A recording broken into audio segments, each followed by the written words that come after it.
Hello. Tonight, we begin with the most fascinating fairy tale. So before you get comfortable, take a moment to like the video and subscribe, but only if you genuinely enjoy what I do here. And let me know in the comments where you're tuning in from and what time it is for you. It's always fascinating to see who's joining us from around the world.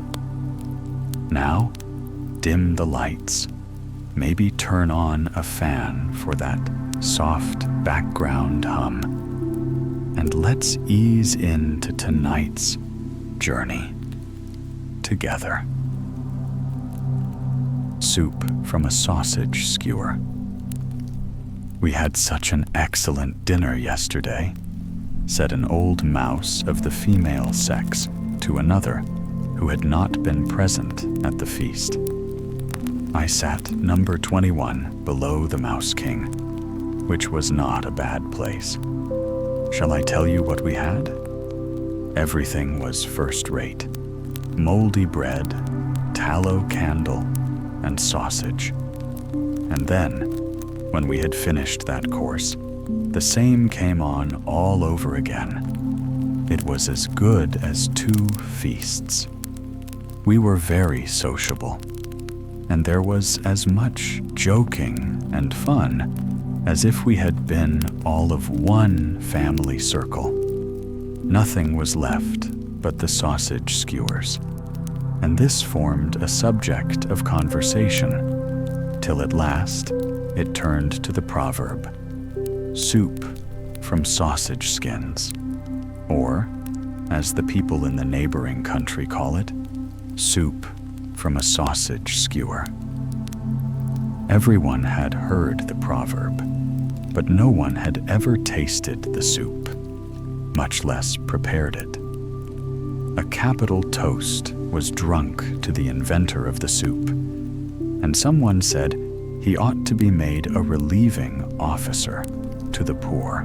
Was not that witty? Then the old Mouse King rose and promised that the young lady mouse who should learn how best to prepare this much admired and savory soup should be his queen, and a year and a day should be allowed for the purpose. That was not at all a bad proposal, said the other mouse. But how is the soup made? Ah, that is more than I can tell you. All the young lady mice were asking the same question. They wished very much to be queen, but they did not want to take the trouble of going out into the world to learn how to make soup, which was absolutely necessary to be done first. But it is not everyone who would care to leave her family or her happy corner by the fireside at home, even to be made queen. It is not always easy to find bacon and cheese rind in foreign lands every day, and it is not pleasant to have to endure hunger and be perhaps, after all, eaten up alive by the cat. Most probably, some such thoughts as these discouraged the majority from going out into the world to collect the required information. Only 4 mice gave notice that they were ready to set out on the journey. They were young and lively, but poor. Each of them wished to visit one of the 4 divisions of the world, so that it might be seen which was the most favored by fortune. Everyone took a sausage skewer as a traveler's staff, and to remind them of the object of their journey. They left home early in May, and none of them returned till the 1st of May in the following year. And then only 3 of them. Nothing was seen or heard of the 4th, although the day of decision was close at hand. Ah, yes, there is always some trouble mixed up with the greatest pleasure, said the Mouse King. But he gave orders that all the mice within a circle of many miles should be invited at once. They were to assemble in the kitchen, and the 3 traveled mice were to stand in a row before them, while a sausage skewer, covered with crepe, was to be stuck up instead of the missing mouse. No one dared to express an opinion until the king spoke, and desired one of them to go on with her story. And now we shall hear what she said. What the first little mouse saw and heard on her travels. When I first went out into the world, said the little mouse, I fancied, as so many of my age do, that I already knew everything. But it was not so. It takes years to acquire great knowledge. I went at once to sea in a ship bound for the north. I had been told that the ship's cook must know how to prepare every dish at sea, and it is easy enough to do that with plenty of sides of bacon and large tubs of salt meat and moldy flour. There, I found plenty of delicate food, but no opportunity for learning how to make soup from a sausage skewer. We sailed on for many days and nights.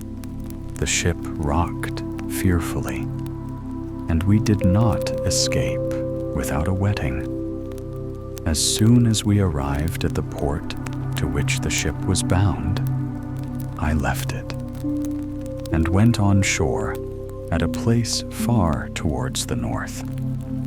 It is a wonderful thing to leave your own little corner at home, to hide yourself in a ship where there are sure to be some nice, snug corners for shelter. Then, suddenly, to find yourself thousands of miles away in a foreign land.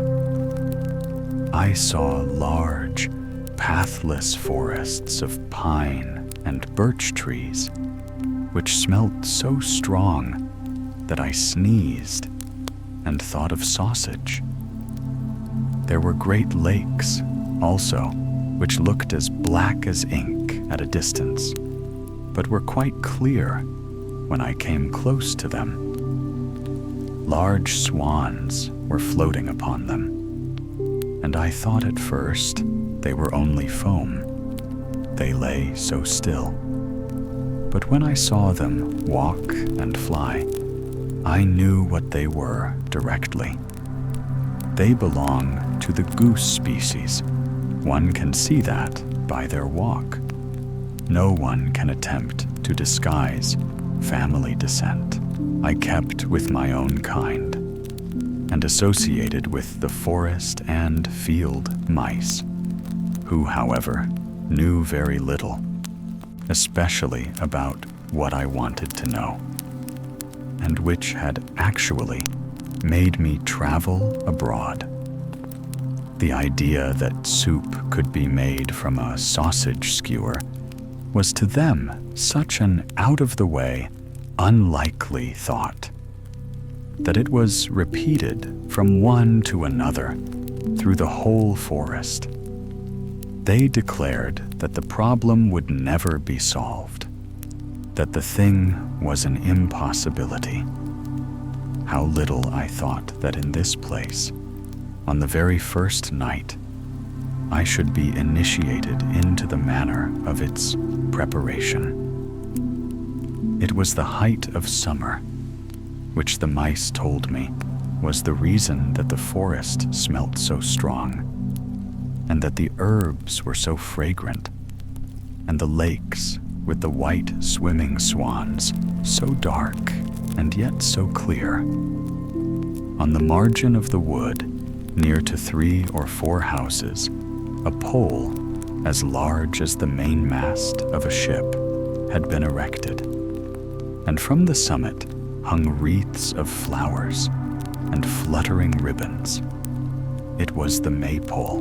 Lads and lasses danced round the pole and tried to outdo the violins of the musicians with their singing. They were as merry as ever at sunset and in the moonlight, but I took no part in the merrymaking. What has a little mouse to do with a maypole dance? I sat in the soft moss and held my sausage skewer tight. The moon threw its beams particularly on one spot, where stood a tree covered with exceedingly fine moss. I may almost venture to say that it was as fine and soft as the fur of the Mouse King, but it was green, which is a color very agreeable to the eye. All at once, I saw the most charming little people marching towards me. They did not reach higher than my knee. They looked like human beings, but were better proportioned, and they called themselves elves.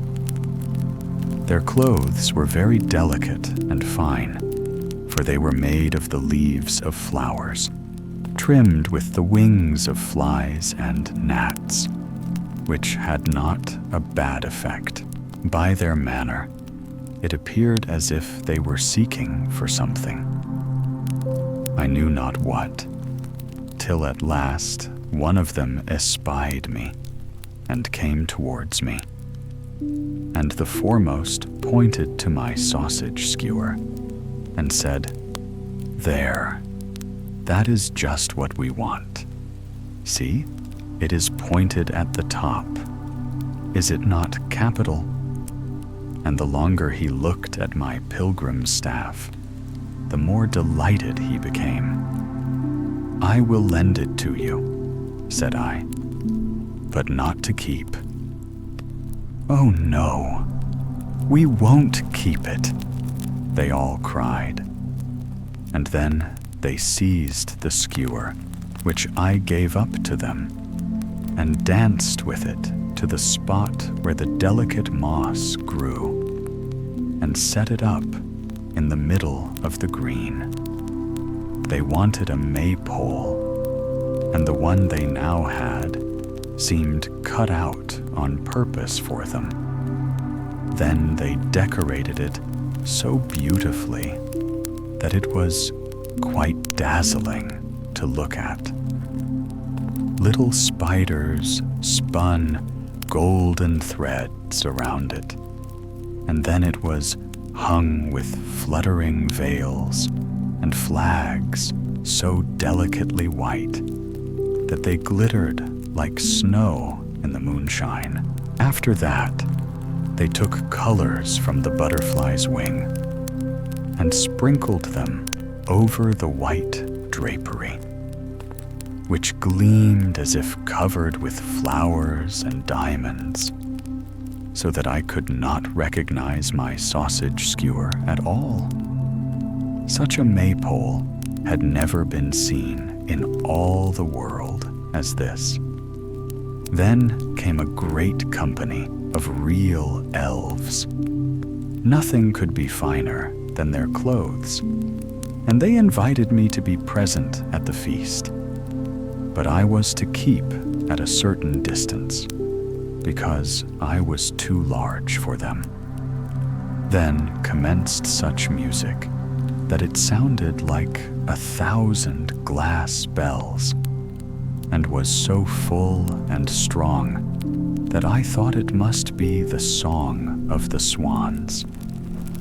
I fancied also that I heard the voices of the cuckoo and the blackbird, and it seemed at last as if the whole forest sent forth glorious melodies. The voices of children, the tinkling of bells, and the songs of the birds. And all this wonderful melody came from the elfin maypole. My sausage peg was a complete peal of bells. I could scarcely believe that so much could have been produced from it, till I remembered into what hands it had fallen. I was so much affected that I wept tears such as a little mouse can weep. But they were tears of joy. The night was far too short for me. There are no long nights there in summer, as we often have in this part of the world. When the morning dawned, and the gentle breeze rippled the glassy mirror of the forest lake, all the delicate veils and flags fluttered away into thin air. The waving garlands of the spider's web, the hanging bridges and galleries, or whatever else they may be called, vanished away as if they had never been. 6 elves brought me back my sausage skewer, and at the same time asked me to make any request, which they would grant if in their power. So I begged them, if they could, to tell me how to make soup from a sausage skewer. "How do we make it?" said the chief of the elves with a smile. "Why, you have just seen it. You scarcely knew your sausage skewer again, I am sure." They think themselves very wise, thought I to myself. Then I told them all about it, and why I had traveled so far, and also what promise had been made at home to the one who should discover the method of preparing this soup. "What use will it be?" I asked. "To the Mouse King, or to our whole mighty kingdom, that I have seen all these beautiful things? I cannot shake the sausage peg and say, 'Look, here is the skewer, and now the soup will come.' That would only produce a dish to be served when people were keeping a fast." Then the elf dipped his finger into the cup of a violet and said to me, "Look here, I will anoint your pilgrim's staff, so that when you return to your own home and enter the king's castle, you have only to touch the king with your staff, and violets will spring forth and cover the whole of it, even in the coldest winter time. So I think I have given you really something to carry home, and a little more than something." But before the little mouse explained what this something more was, she stretched her staff out to the king, and as it touched him, the most beautiful bunch of violets sprang forth and filled the place with perfume. The smell was so powerful that the Mouse King ordered the mice who stood nearest the chimney to thrust their tails into the fire, that there might be a smell of burning. For the perfume of the violets was overpowering, and not the sort of scent that everyone liked.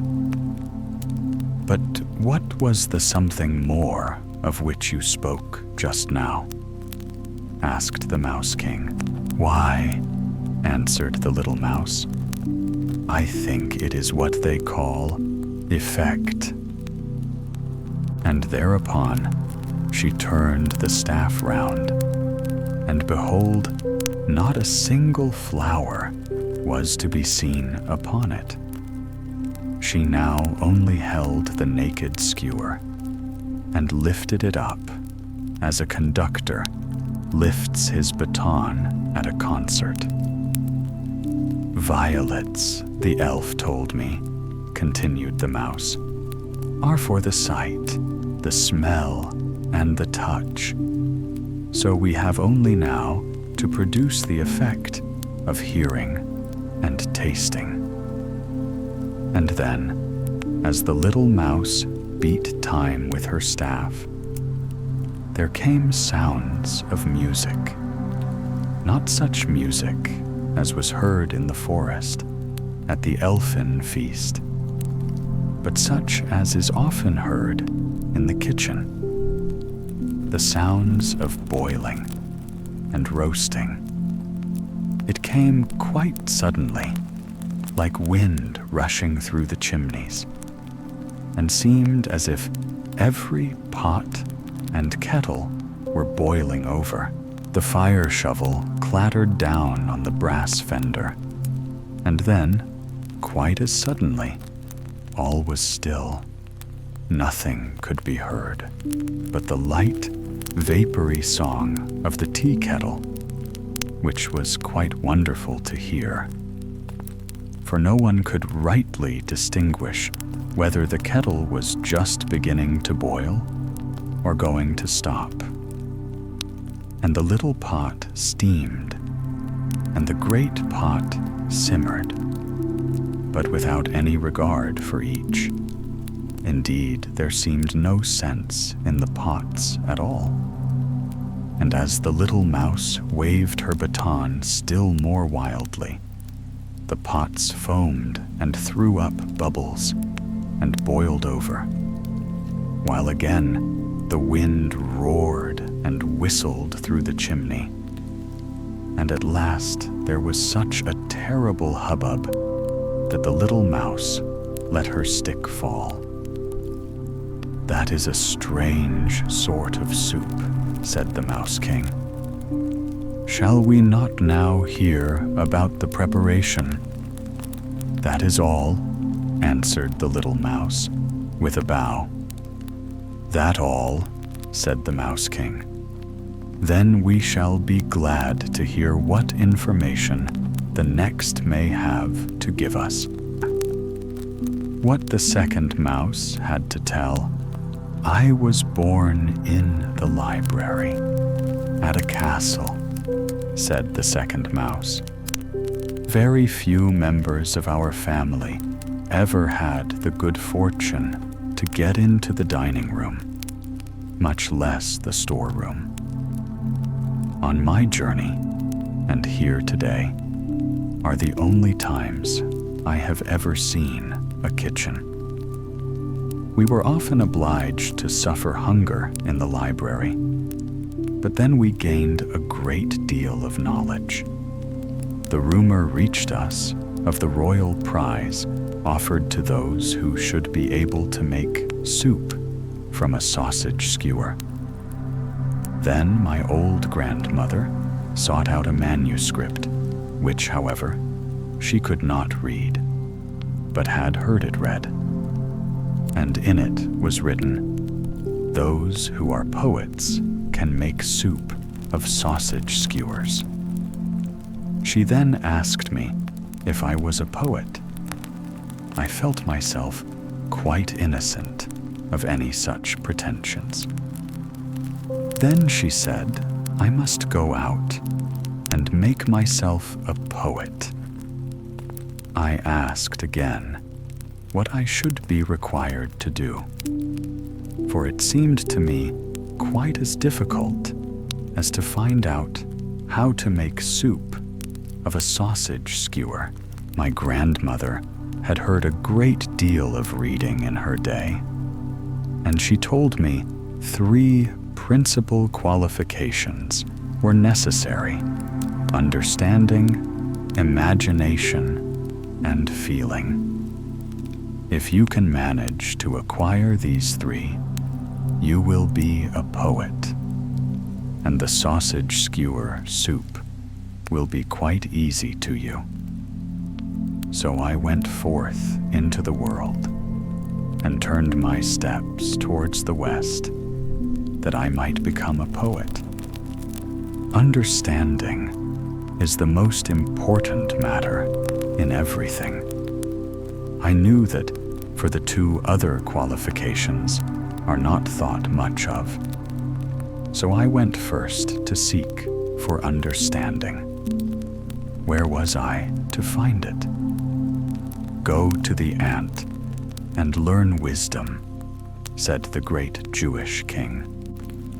I knew that from living in a library. So I went straight on till I came to the first great anthill. And then I set myself to watch, that I might become wise. The ants are a very respectable people. They are wisdom itself. All they do is like the working of a sum in arithmetic, which comes right to work and to lay eggs, say they, and to provide for posterity is to live out your time properly, and that they truly do. They are divided into the clean and the dirty ants. Their rank is pointed out by a number, and the ant queen is number 1, and her opinion is the only correct one on everything.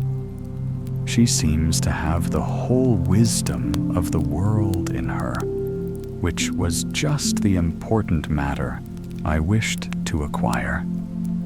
She said a great deal, which was no doubt very clever. Yet to me, it sounded like nonsense. She said the anthill was the loftiest thing in the world, and yet close to the mound stood a tall tree, which no one could deny was loftier, much loftier, but no mention was made of the tree. One evening, an ant lost herself on this tree.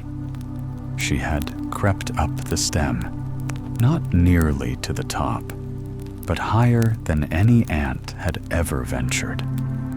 And when at last she returned home, she said that she had found something in her travels much higher than the anthill. The rest of the ants considered this an insult to the whole community. So she was condemned to wear a muzzle and to live in perpetual solitude.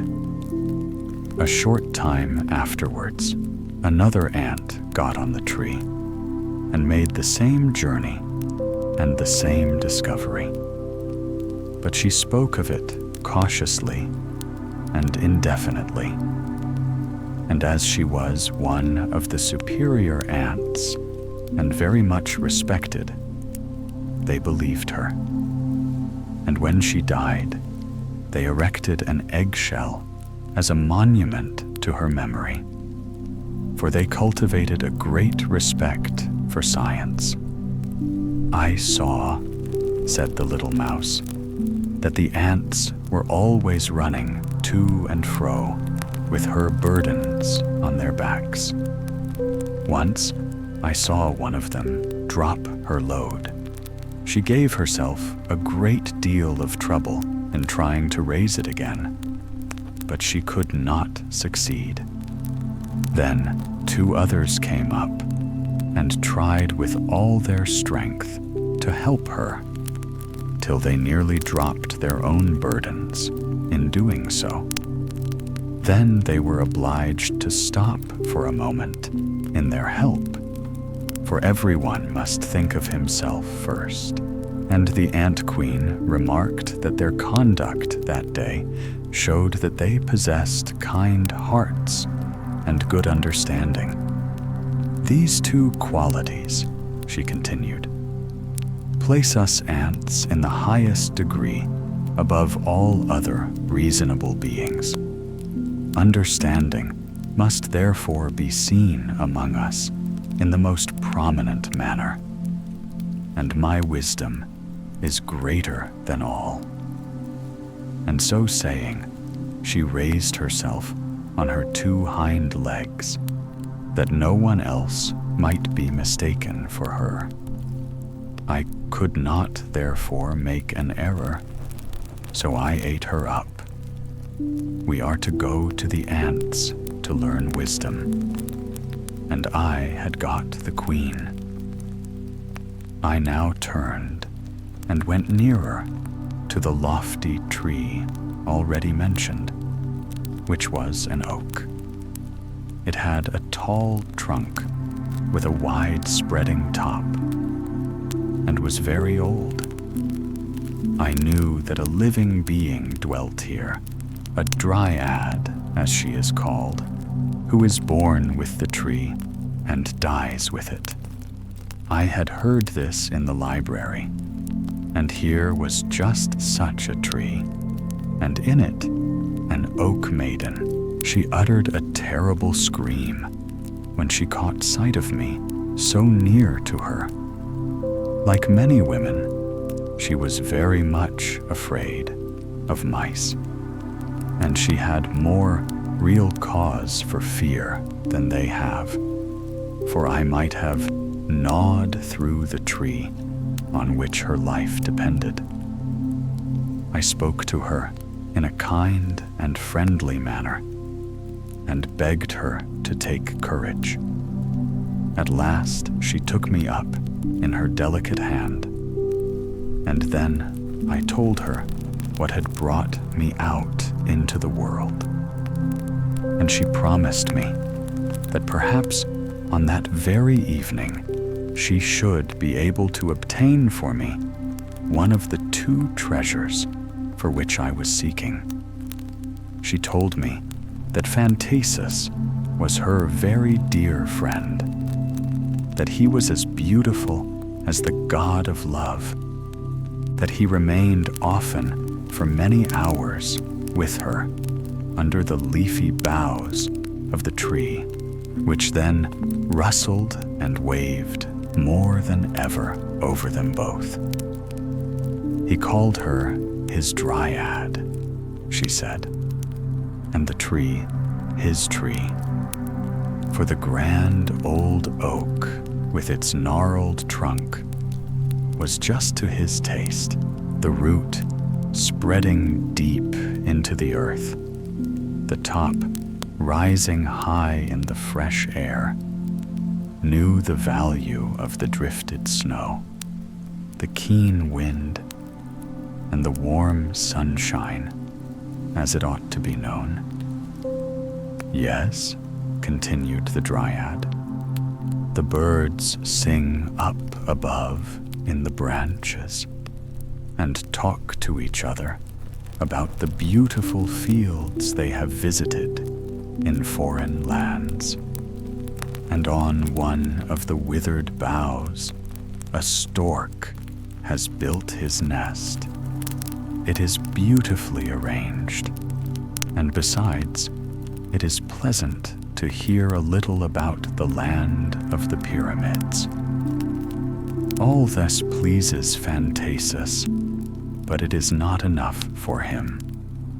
I am obliged to relate to him of my life in the woods, and to go back to my childhood, when I was little, and the tree so small and delicate that a stinging nettle could overshadow it. And I have to tell everything that has happened since then, till now, that the tree is so alert and strong. Sit you down now under the green bindwood and pay attention. When Phantasus comes, I will find an opportunity to lay hold of his wing and to pull out one of the little feathers.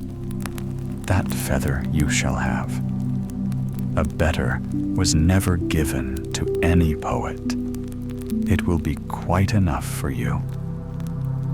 And when Phantasus came, the feather was plucked, and, said the little mouse, I seized and put it in water, and kept it there till it was quite soft. It was very heavy, and indigestible, but I managed to nibble it up at last. It is not so easy to nibble oneself into a poet. There are so many things to get through. Now, however, I had two of them, understanding and imagination. And through these, I knew that the third was to be found in the library. A great man has said and written that there are novels whose sole and only use appeared to be that they might relieve mankind of overflowing tears. A kind of sponge, in fact, for sucking up feelings and emotions. I remembered a few of these books. They had always appeared tempting to the appetite. They had been much read, and were so greasy that they must have absorbed no end of emotions in themselves. I retraced my steps to the library and literally devoured a whole novel. That is, properly speaking, the interior or soft part of it. The crust or binding I left. When I had digested not only this, but a second, I felt a stirring within me. Then I ate a small piece of a third romance and felt myself a poet. I said it to myself and told others the same. I had headache and backache, and I cannot tell what aches besides. I thought over all the stories that may be said to be connected with sausage pegs, and all that has ever been written about skewers and sticks and staves and splinters came to my thoughts. The Ant Queen must have had a wonderfully clear understanding. I remembered the man who placed a white stick in his mouth by which he could make himself and the stick invisible. I thought of sticks as hobby horses, staves of music or rhyme, of breaking a stick over a man's back. And heaven knows how many more phrases of the same sort relating to sticks, staves, and skewers. All my thoughts rain on skewers, sticks of wood, and staves. And as I am, at last, a poet, and I have worked terribly hard to make myself one, I can, of course, make poetry on anything.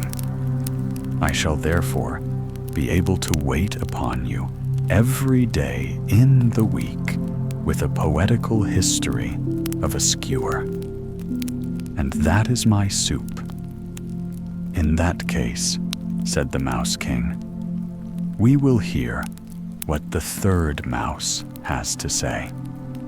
Squeak, squeak, cried a little mouse at the kitchen door. It was the fourth, and not the third, of the four who were contending for the prize, one whom the rest supposed to be dead.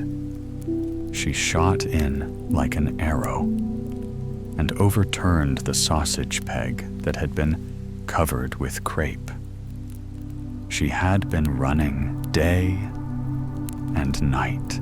She had watched an opportunity to get into a goods train and had traveled by the railway. And yet she had arrived almost too late. She pressed forward, looking very much ruffled. She had lost her sausage skewer, but not her voice, for she began to speak at once, as if they only waited for her, and would hear her only, and as if nothing else in the world was of the least consequence. She spoke out so clearly and plainly, and she had come in so suddenly that no one had time to stop her or to say a word while she was speaking. And now, let us hear what she said. What the fourth mouse, who spoke before the third, had to tell, I started off at once to the largest town, said she, but the name of it has escaped me. I have a very bad memory for names. I was carried from the railway with some forfeited goods to the jail, and on arriving, I made my escape and ran into the house of the turnkey.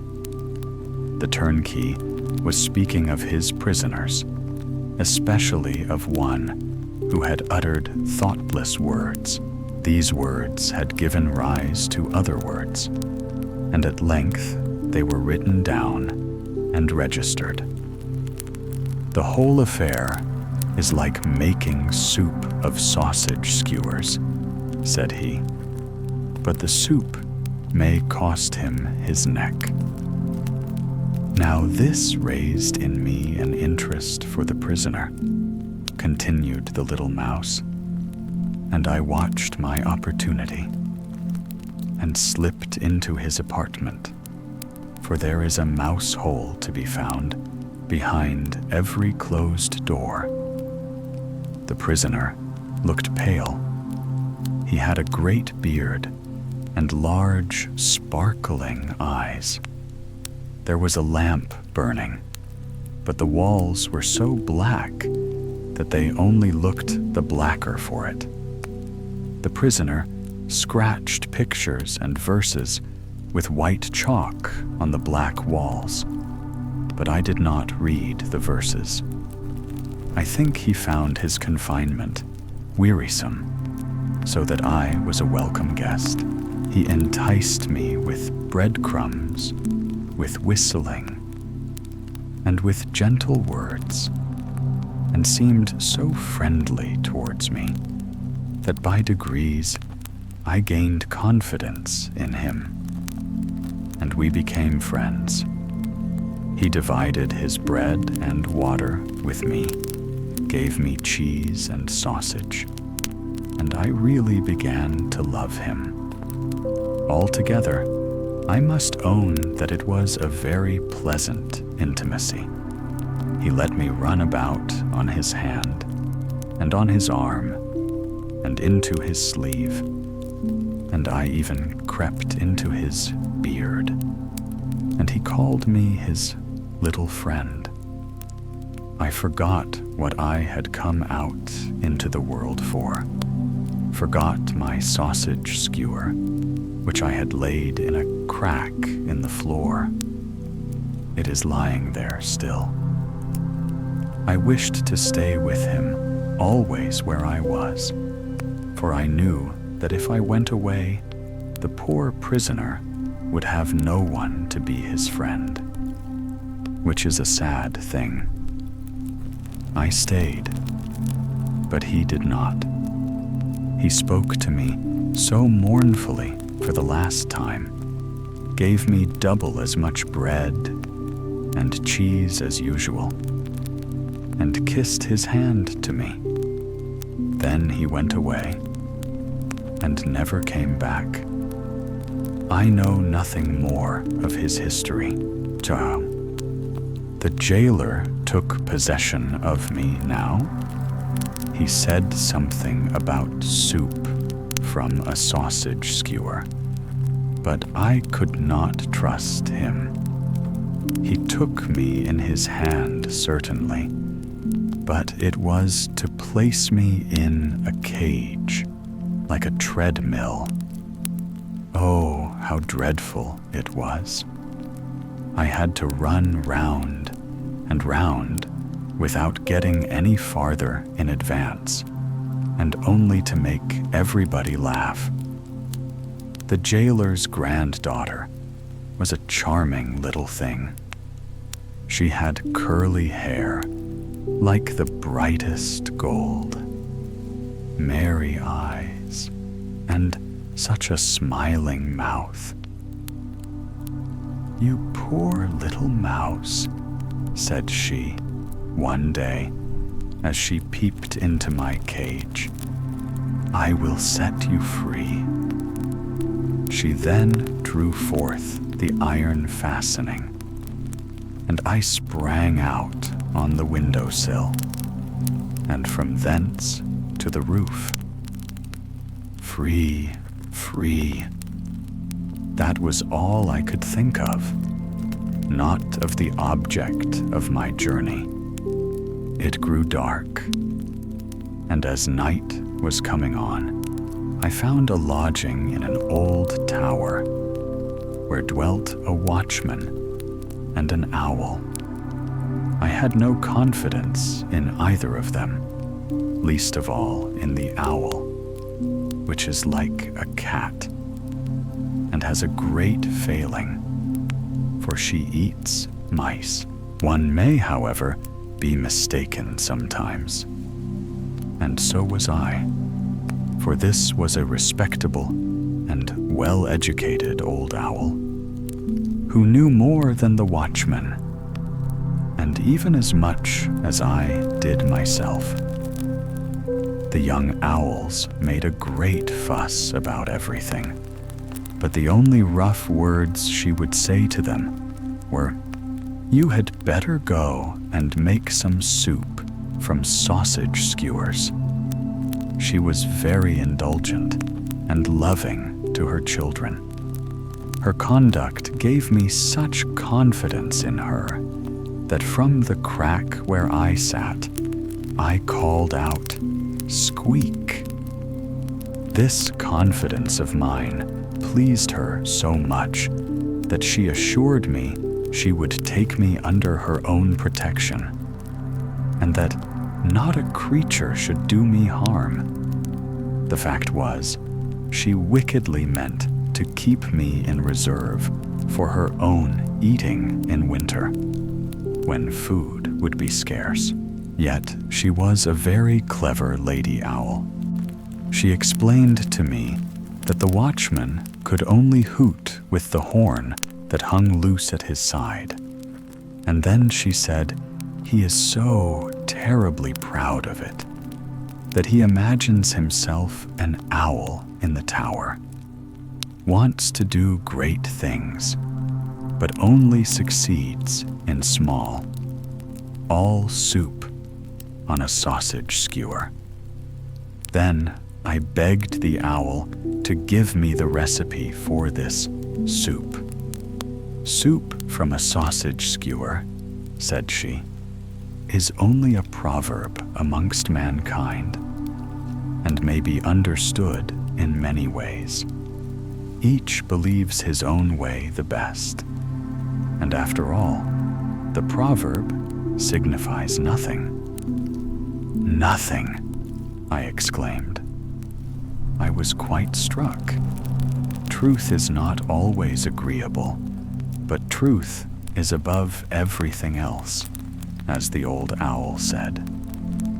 I thought over all this, and saw quite plainly that if truth was really so far above everything else, it must be much more valuable than soup from a sausage skewer.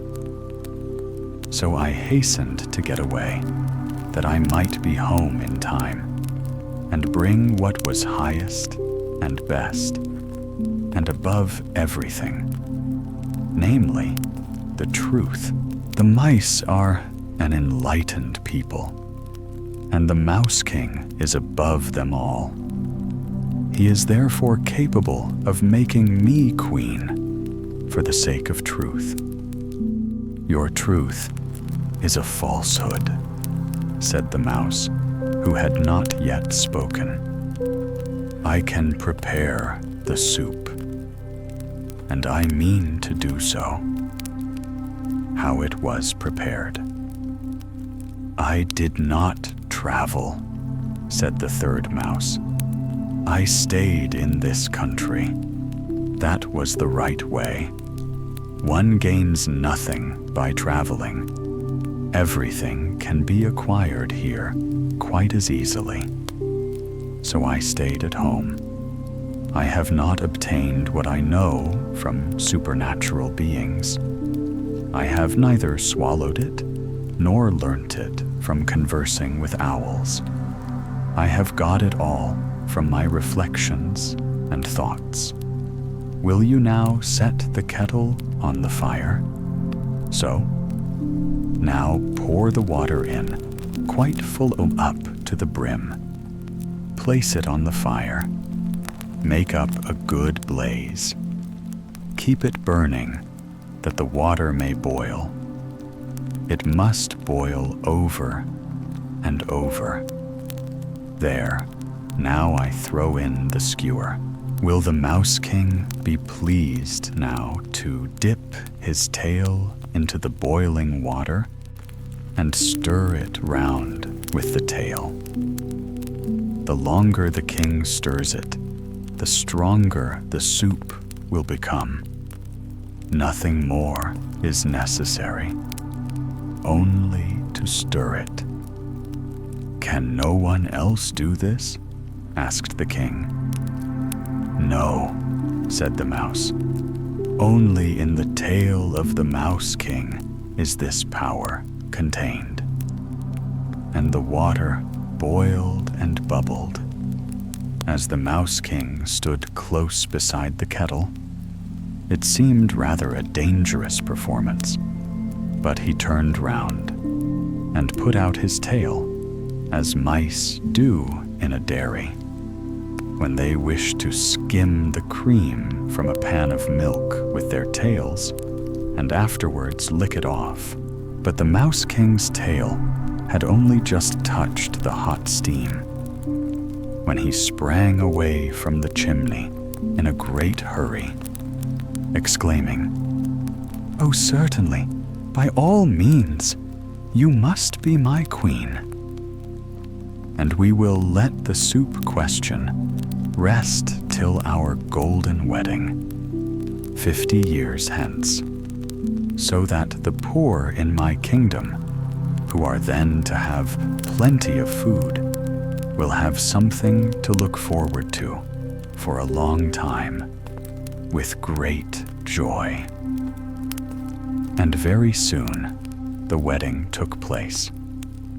But many of the mice, as they were returning home, said that the soup could not be properly called soup from a sausage skewer, but soup from a mouse's tail. They acknowledged also that some of the stories were very well told, but that the whole could have been managed differently. I should have told it so, and so, and so. These were the critics, who are always so clever afterwards. When this story was circulated all over the world, the opinions upon it were divided, but the story remained the same. And after all, the best way in everything you undertake, great as well as small, is to expect no thanks for anything you may do, even when it refers to soup from a sausage skewer. The old bachelor's Nightcap. There is a street in Copenhagen with a very strange name. It is called Hisken Street. Where the name came from and what it means is very uncertain.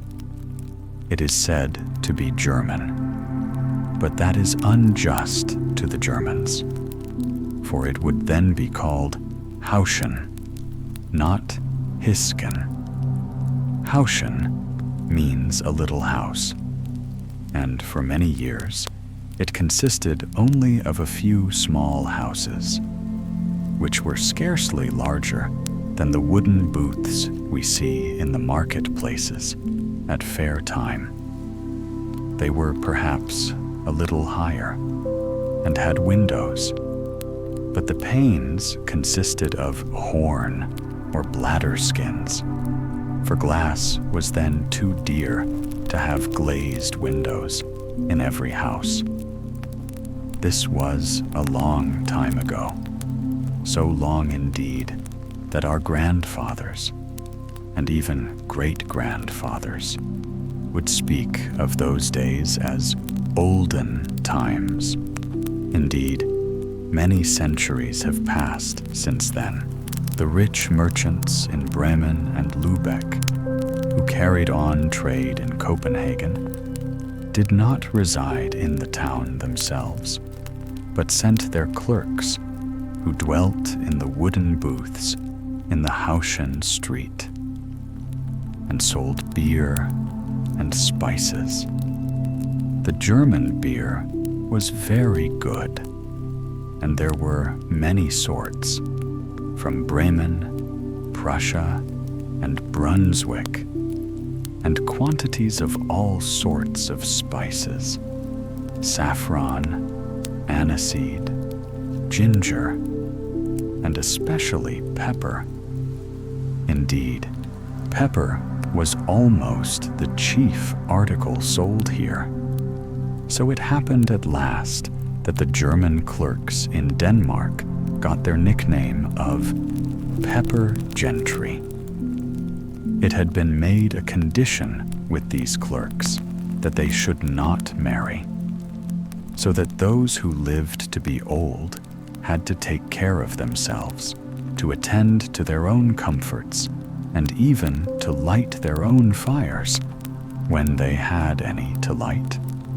Many of them were very aged, lonely old boys with strange thoughts and eccentric habits. From this, all unmarried men who have attained a certain age are called, in Denmark, pepper gentry, and this must be remembered by all those who wish to understand the story.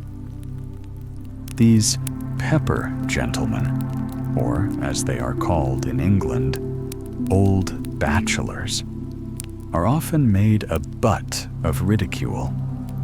They are told to put on their nightcaps, draw them over their eyes, and go to sleep.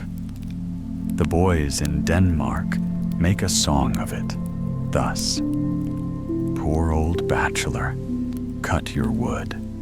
Such a nightcap was never seen. Who would think it was ever clean? Go to sleep, it will do you good." So they sing about the pepper gentleman. So do they make sport of the poor old bachelor and his nightcap. And all because they really know nothing of either. It is a cap that no one need wish for or laugh at. And why not? Well, we shall hear in the story. In olden times, Hauschen Street was not paved, and passengers would stumble out of one hole into another, as they generally do in unfrequented highways. And the street was so narrow, and the booths leaning against each other were so close together, that in the summertime, a sail would be stretched across the street from one booth to another opposite. At these times, the odor of the pepper, saffron, and ginger became more powerful than ever. Behind the counter, as a rule, there were no young men. The clerks were almost all old boys, but they did not dress as we are accustomed to see old men represented, wearing wigs, nightcaps, and knee breeches, and with coat and waistcoat buttoned up to the chin. We have seen the portraits of our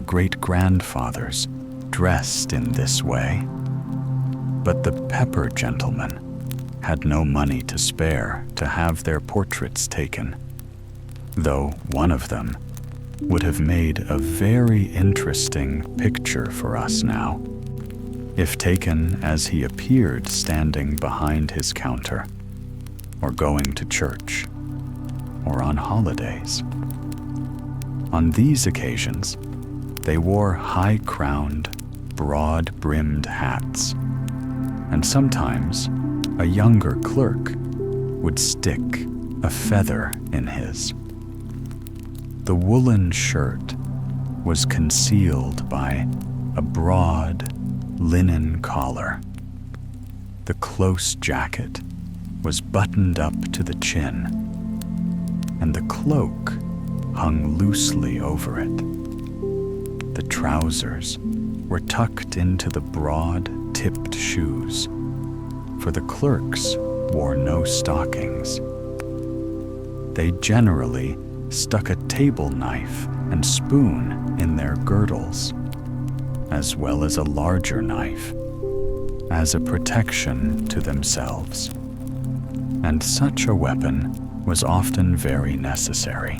After this fashion was Anthony dressed on holidays and festivals, excepting that instead of a high-crowned hat, he wore a kind of bonnet, and under it a knitted cap, a regular nightcap, to which he was so accustomed that it was always on his head. He had two nightcaps, not heads. Anthony was one of the oldest of the clerks, and just the subject for a painter. He was as thin as a lath, wrinkled round the mouth and eyes, had long, bony fingers, bushy, gray eyebrows, and over his left eye hung a thick tuft of hair, which did not look handsome, but made his appearance very remarkable. People knew that he came from Bremen. It was not exactly his home, although his master resided there. His ancestors were from Thuringia and had lived in the town of Eisenach, close by Wartburg. Old Anthony seldom spoke of this place, but he thought of it all the more. The old clerks of Hauschen Street very seldom met together. Each one remained in his own booth, which was closed early enough in the evening. And then it looked dark and dismal out in the street. Only a faint glimmer of light struggled through the horn panes in the little window on the roof, while within sat the old clerk, generally on his bed, singing his evening hymn in a low voice, or he would be moving about in his booth till late in the night, busily employed in many things. It certainly was not a very lively existence. To be a stranger in a strange land is a bitter lot. No one notices you unless you happen to stand in their way. Often, when it was dark night outside, with rain or snow falling, the place looked quite deserted and gloomy. There were no lamps in the street, excepting a very small one, which hung at one end of the street, before a picture of the Virgin, which had been painted on the wall. The dashing of the water against the bulwarks of a neighboring castle could plainly be heard. Such evenings are long and dreary, unless people can find something to do. And so, Anthony found it. There were not always things to be packed or unpacked, nor paper bags to be made, nor the scales to be polished. So Anthony invented employment. He mended his clothes and patched his boots. And when he at last went to bed, his nightcap, which he had worn from habit, still remained on his head. He had only to pull it down a little farther over his forehead. Very soon, however, it would be pushed up again to see if the light was properly put out. He would touch it, press the wick together, and at last pull his nightcap over his eyes and lie down again on the other side. But often there would arise in his mind a doubt as to whether every coal had been quite put out in the little fire pan in the shop below. If even a tiny spark had remained, it might set fire to something and cause great damage. Then he would rise from his bed, creep down the ladder, for it could scarcely be called a flight of stairs. And when he reached the fire pan, not a spark could be seen. So he had just to go back again to bed. But often, when he had got halfway back, he would fancy the iron shutters of the door were not properly fastened, and his thin legs would carry him down again. And when at last he crept into bed, he would be so cold that his teeth chattered in his head. He would draw the coverlet closer round him, pull his nightcap over his eyes, and try to turn his thoughts from trade and from the labors of the day to olden times. But this was scarcely an agreeable entertainment, for thoughts of olden memories raise the curtains from the past, and sometimes pierce the heart with painful recollections till the agony brings tears to the waking eyes. And so it was with Anthony. Often the scalding tears, like pearly drops, would fall from his eyes to the coverlet and roll on the floor with a sound as if one of his heartstrings had broken. Sometimes, with a lurid flame, memory would light up a picture of life which had never faded from his heart. If he dried his eyes with his nightcap, then the tear and the picture would be crushed. But the source of the tears remained and welled up again in his heart. The pictures did not follow one another in order, as the circumstances they represented had occurred. Very often, the most painful would come together. And when those came which were most full of joy, they had always the deepest shadow thrown upon them. The beech woods of Denmark are acknowledged by everyone to be very beautiful, but more beautiful still, in the eyes of old Anthony, were the beech woods in the neighborhood of Wartburg. More grand and venerable to him seemed the old oaks around the proud baronial castle, where the creeping plants hung over the stony summits of the rocks. Sweeter was the perfume there of the apple blossom than in all the land of Denmark.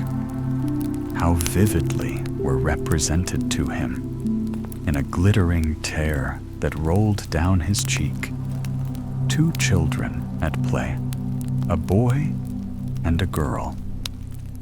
The boy had rosy cheeks, golden ringlets, and clear blue eyes. He was the son of Anthony, a rich merchant. It was himself. The little girl had brown eyes, and black hair, and was clever and courageous.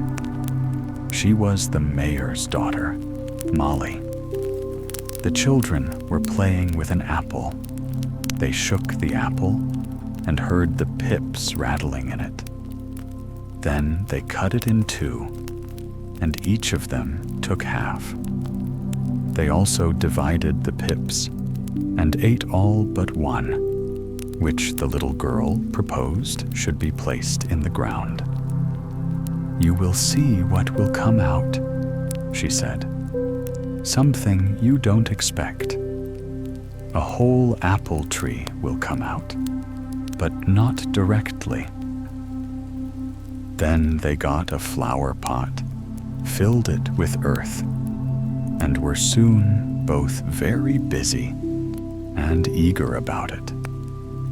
The boy made a hole in the earth with his finger, and the little girl placed the pip in the hole, and then they both covered it over with earth. "Now you must not take it out tomorrow to see if it has taken root," said Molly. "No one ever should do that. I did so with my flowers, but only twice. I wanted to see if they were growing. I didn't know any better then, and the flowers all died." Little Anthony kept the flower pot, and every morning during the whole winter he looked at it, but there was nothing to be seen but black earth. At last, however, the spring came, and the sun shone warm again, and then 2 little green leaves sprouted forth in the pot. "They are Molly and me," said the boy. "How wonderful they are, and so beautiful." Very soon, a 3rd leaf made its appearance. "Who does that stand for?" thought he. And then came another and another, day after day, and week after week, till the plant became quite a tree. And all this about the 2 children was mirrored to old Anthony in a single tear, which could soon be wiped away and disappear, but might come again from its source in the heart of the old man. In the neighborhood of Eisenach stretches a ridge of stony mountains, one of which has a rounded outline and shows itself above the rest without tree, bush, or grass on its barren summits. It is called the Venus Mountain, and the story goes that the Lady Venus, one of the heathen goddesses, keeps house there. She is also called Lady Halle, as every child round Eisenach well knows. She it was who enticed the noble knight, Tannhauser, the minstrel, from the circle of singers at Wartburg into her mountain. Little Molly and Anthony often stood by this mountain, and one day Molly said, "Do you dare to knock and say, 'Lady Halle, Lady Halle, open the door. Tannhauser is here'?" But Anthony did not dare. Molly, however, did, though she only said the words, "Lady Halle, Lady Halle," loudly and distinctly. The rest she muttered so much under her breath that Anthony felt certain she had really said nothing. And yet she looked quite bold and saucy, just as she did sometimes when she was in the garden with a number of other little girls. They would all stand round him together and want to kiss him because he did not like to be kissed. and pushed them away. Then Molly was the only one who dared to resist him. "I may kiss him," she would say proudly, as she threw her arms round his neck. She was vain of her power over Anthony, for he would submit quietly and think nothing of it. Molly was very charming, but rather bold, and how she did tease. They said Lady Halley was beautiful, but her beauty was that of a tempting fiend. Saint Elizabeth, the tutelar saint of the land, the pious princess of Thuringia, whose good deeds have been immortalized in so many places through stories and legends, had greater beauty and more real grace. Her picture hung in the chapel, surrounded by silver lamps, but it did not in the least resemble Molly. The apple tree, which the two children had planted, grew year after year, till it became so large that it had to be transplanted into the garden, where the dew fell and the sun shone warmly. And there it increased in strength so much as to be able to withstand the cold of winter.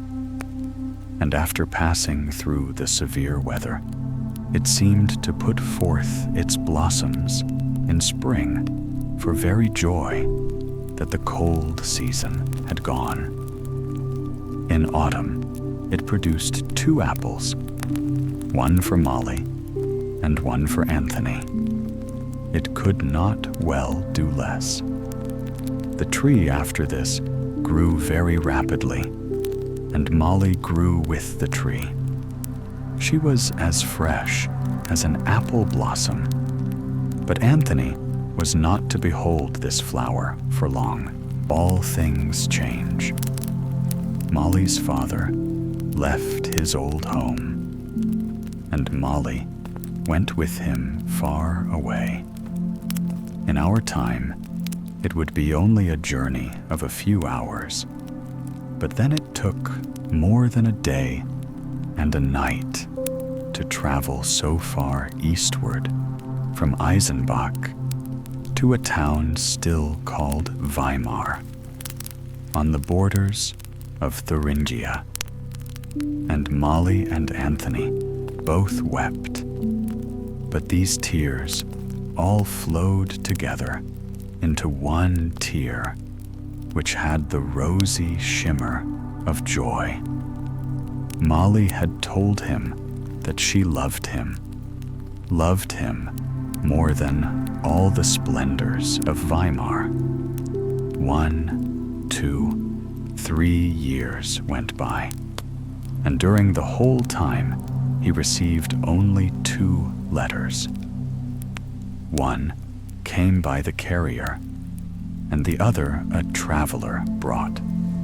The way was very long and difficult, with many turnings and windings through towns and villages. How often had Anthony and Molly heard the story of Tristan and Isolde, and Anthony had thought the story applied to him, although Tristan means born in sorrow, which Anthony certainly was not. Nor was it likely he would ever say of Molly, as Tristan said of Isolde, "She has forgotten me." But in truth, Isolde had not forgotten him, her faithful friend. And when both were laid in their graves, one on each side of the church, the linden trees that grew by each grave spread over the roof, and bending towards each other, mingled their blossoms together.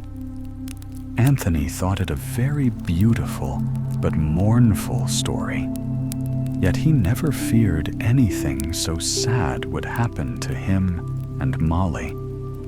as he passed the spot, whistling the air of a song composed by the minstrel Walter, called The Willow Bird, beginning, "Under the linden trees, out on the heath." One stanza pleased him exceedingly. "Through the forest and in the vale, sweetly warbles the nightingale." This song was often in his mouth, and he sung or whistled it on a moonlight night when he rode on horseback along the deep, hollow way on his road to Weimar to visit Molly. He wished to arrive unexpectedly, and so indeed he did. He was received with a hearty welcome and introduced to plenty of grand and pleasant company, where overflowing wine cups were passed about. A pretty room and a good bed were provided for him. And yet his reception was not what he had expected and dreamed it would be. He could not comprehend his own feelings nor the feelings of others, but it is easily understood how a person can be admitted into a house or a family without becoming one of them. We converse in company with those we meet, as we converse with our fellow travelers in a stagecoach on a journey. We know nothing of them, and perhaps all the while we are incommoding one another, and each is wishing himself or his neighbor away. Something of this kind Anthony felt when Molly talked to him of old times. "I am a straightforward girl," she said, "and I will tell you myself how it is. There have been great changes since we were children together. Everything is different, both inwardly and outwardly. We cannot control our wills, nor the feelings of our hearts, by the force of custom. Anthony, I would not, for the world, make an enemy of you when I am far away. Believe me, I entertain for you the kindest wishes in my heart. But to feel for you what I now know can be felt for another man, can never be. You must try and reconcile yourself to this. Farewell, Anthony." Anthony also said, "Farewell." Not a tear came into his eye. He felt he was no longer Molly's friend. Hot iron and cold iron alike take the skin from our lips, and we feel the same sensation if we kiss either. And Anthony's kiss was now the kiss of hatred, as it had once been the kiss of love. Within 24 hours, Anthony was back again to Eisenach, though the horse that he rode was entirely ruined. "What matters it?" said he. "I am ruined also. I will destroy everything that can remind me of her, or of Lady Hallie, or Lady Venus, the heathen woman. I will break down the apple tree and tear it up by the roots. Never more shall it blossom or bear fruit." The apple tree was not broken down, for Anthony himself was struck with a fever, which caused him to break down and confined him to his bed. But something occurred to raise him up again. What was it? A medicine was offered to him, which he was obliged to take. a bitter remedy, at which the sick body and the oppressed spirit alike shuddered. Anthony's father lost all his property, and from being known as one of the richest merchants, he became very poor. Dark days, heavy trials, with poverty at the door, came rolling into the house upon them, like the waves of the sea. Sorrow and suffering deprived Anthony's father of his strength, so that he had something else to think of besides nursing his love, sorrows, and his anger against Molly. He had to take his father's place, to give orders, to act with energy, to help, and at last to go out into the world and earn his bread. Anthony went to Bremen, and there he learnt what poverty and hard living really were. These things often harden the character, but sometimes soften the heart, even too much. How different the world and the people in it appeared to Anthony now, to what he had thought in his childhood. What to him were the minstrels' songs? An echo of the past, sounds long vanished. At times, he would think in this way, yet again and again, the songs would sound in his soul, and his heart become gentle and pious. God's will is the best, he would then say. It was well that I was not allowed to keep my power over Molly's heart, and that she did not remain true to me. How I should have felt it now, when fortune has deserted me. She left me before she knew of the change in my circumstances, or had a thought of what was before me. That is a merciful providence for me. All has happened for the best. She could not help it. And yet, I have been so bitter, and in such enmity against her. Years passed by. Anthony's father died, and strangers lived in the old house. He had seen it once again since then. His rich master sent him journeys on business, and on one occasion, his way led him to his native town of Eisenach. The old Wartburg castle stood unchanged on the rock, where the monk and the nun were hewn out of the stone. The great oaks formed an outline to the scene, which he so well remembered in his childhood. The Venus mountain stood out gray and bare, overshadowing the valley beneath. He would have been glad to call out, Lady Halle, unlock the mountain. I would fain remain here always in my native soil. That was a sinful thought, and he offered a prayer to drive it away. Then a little bird in the thicket sang out clearly, and old Anthony thought of the minstrel's song. How much came back to his remembrance as he looked through the tears once more on his native town. The old house was still standing as in olden times, but the garden had been greatly altered.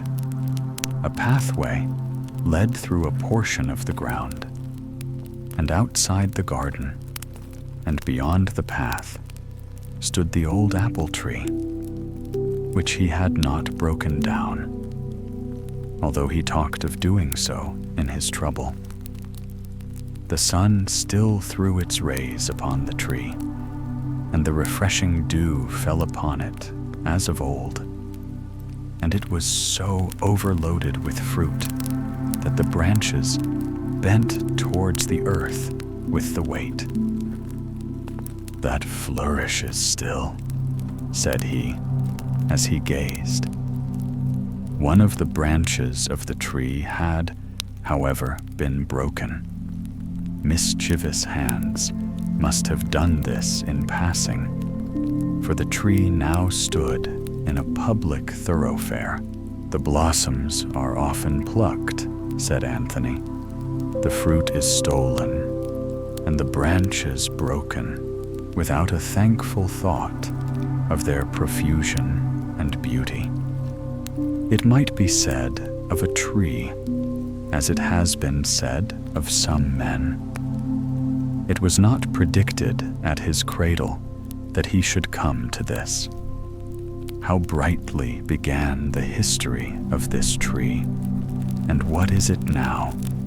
Forsaken and forgotten, in a garden by a hedge in a field, and close to a public road. There it stands, unsheltered, plundered, and broken. It certainly has not yet withered, but in the course of years, the number of blossoms from time to time will grow less, and at last it will cease altogether to bear fruit, and then its history will be over. Such were Anthony's thoughts as he stood under the tree, and during many a long night, as he lay in his lonely chamber in the wooden house in Hauschen Street, Copenhagen, in the foreign land to which the rich merchant of Bremen, his employer, had sent him on condition that he should never marry. Marry. Ha, ha. And he laughed bitterly to himself at the thought. Winter, one year, set in early, and it was freezing hard. Without, a snowstorm made everyone remain at home. Who could do so? Thus it happened that Anthony's neighbors, who lived opposite to him, did not notice that his house remained unopened for 2 days, and that he had not showed himself during that time, for who would go out in such weather unless he were obliged to do so? They were gray, gloomy days, and in the house, whose windows were not glass, twilight and dark nights reigned in turns. During these 2 days, old Anthony had not left his bed. He had not the strength to do so. The bitter weather had for some time affected his limbs.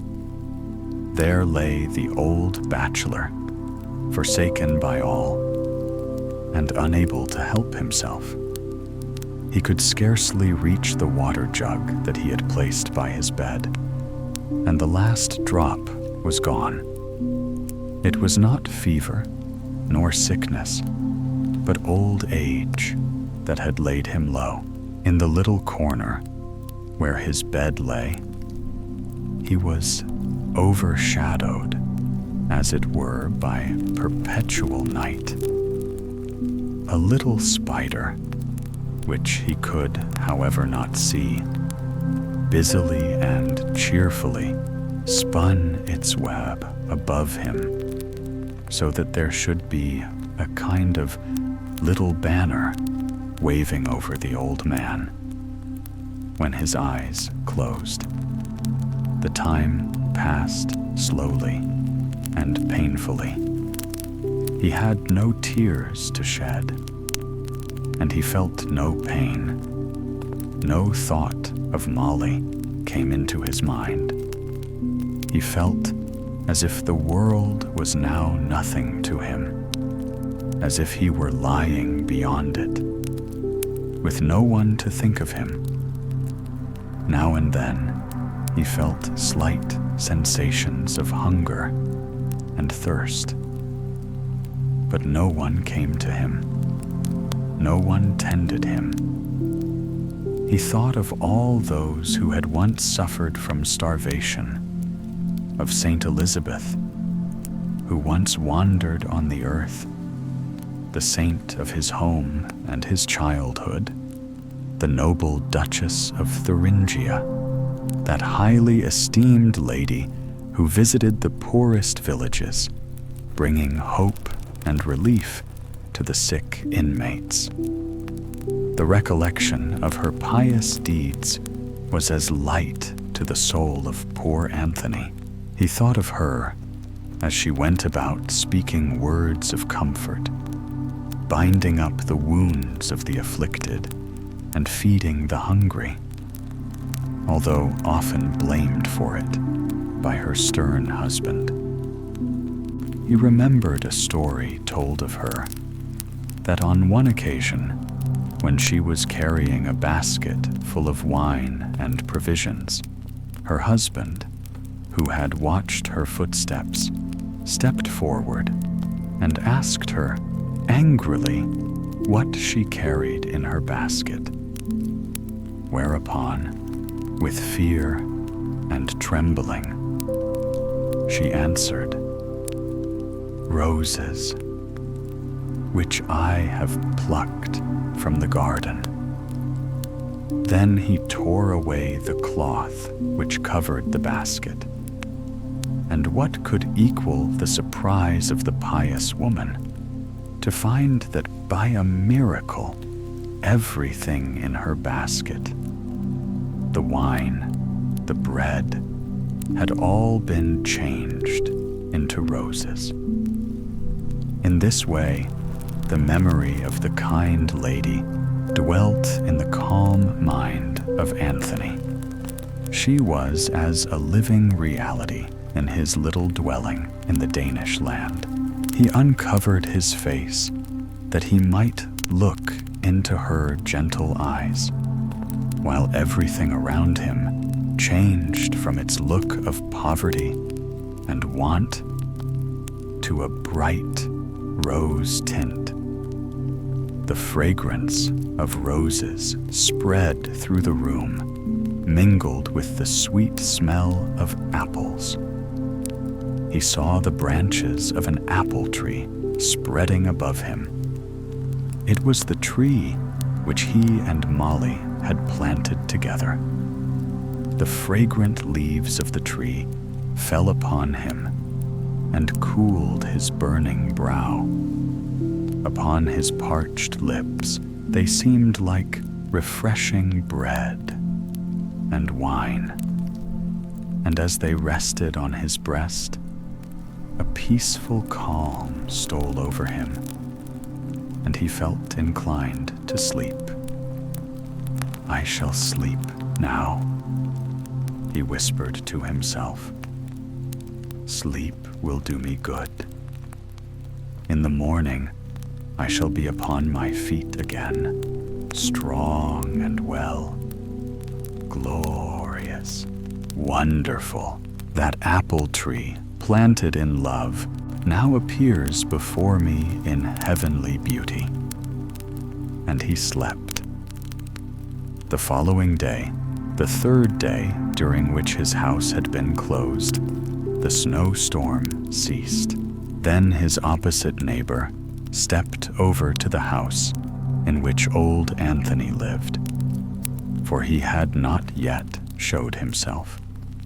There he lay, stretched on his bed, dead, with his old nightcap tightly clasped in his two hands. The nightcap, however, was not placed on his head in his coffin. He had a clean white one on then. Where now were the tears he had shed? What had become of those wonderful pearls? They were in the nightcap still. Such tears as these cannot be washed out, even when the nightcap is forgotten. The old thoughts and dreams of a bachelor's nightcap still remain. Never wish for such a nightcap. It would make your forehead hot, cause your pulse to beat with agitation, and conjure up dreams which would appear realities. The first who wore old Anthony's cap felt the truth of this, though it was half a century afterwards. That man was the mayor himself, who had already made a comfortable home for his wife and 11 children by his industry. The moment he put the cap on, he dreamed of unfortunate love, of bankruptcy, and of dark days. "Hello! How the nightcap burns!" he exclaimed as he tore it from his bead. Then a purr rolled out, and then another, and another, and they glittered and sounded as they fell. What can this be? Is it paralysis, or something dazzling my eyes? They were the tears which old Anthony had shed half a century before.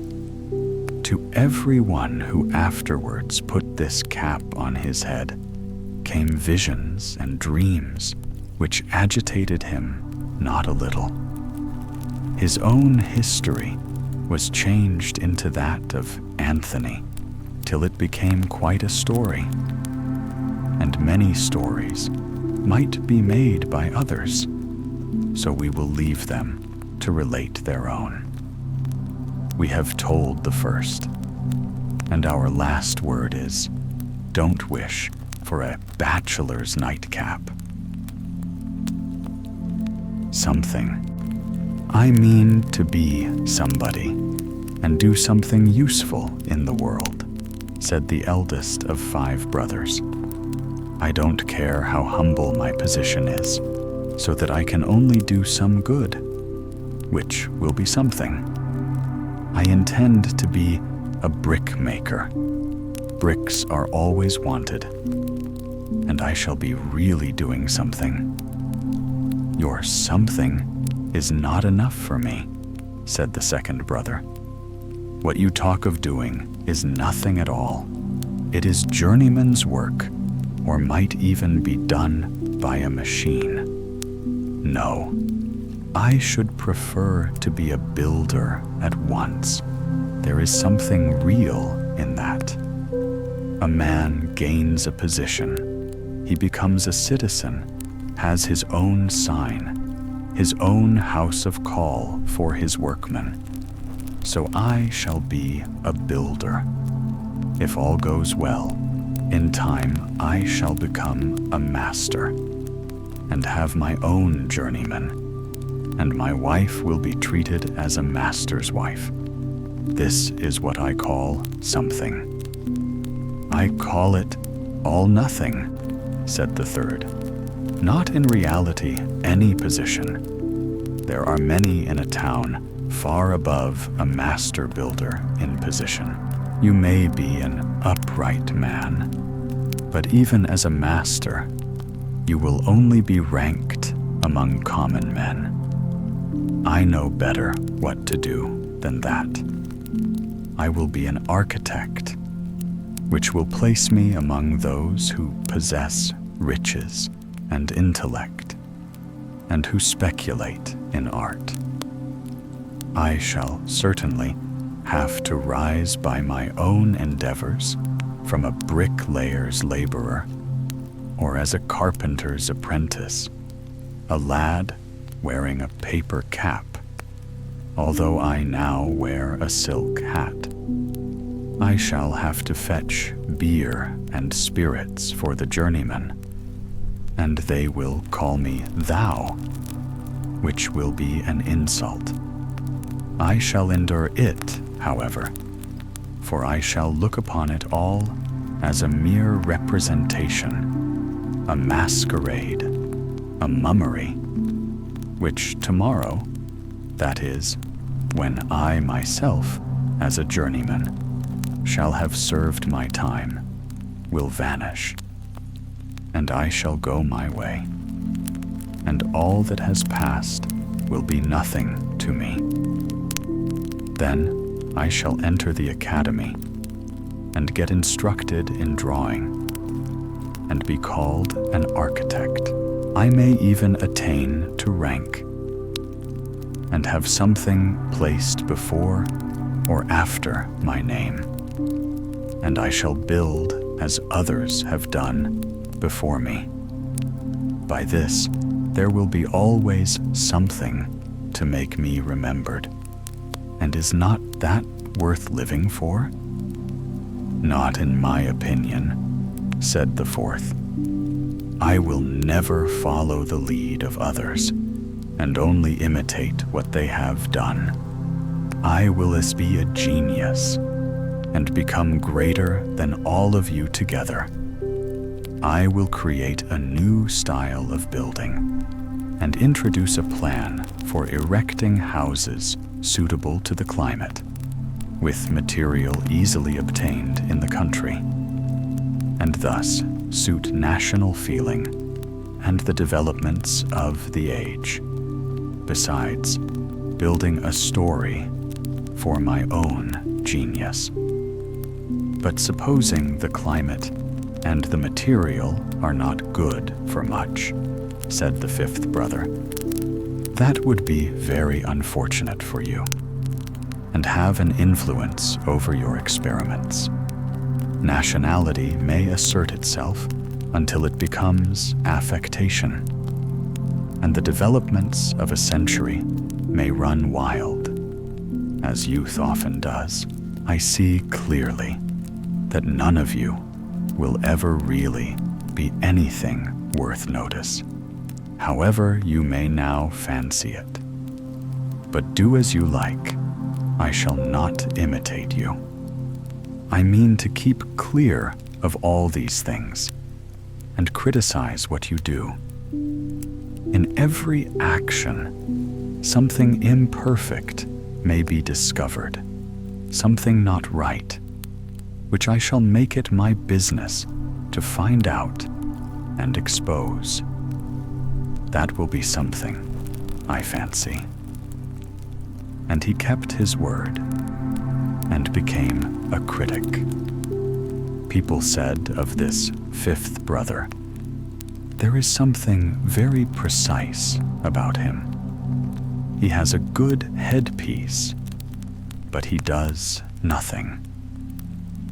And on that very account, they thought he must be something. Now, you see, this is a little history which will never end.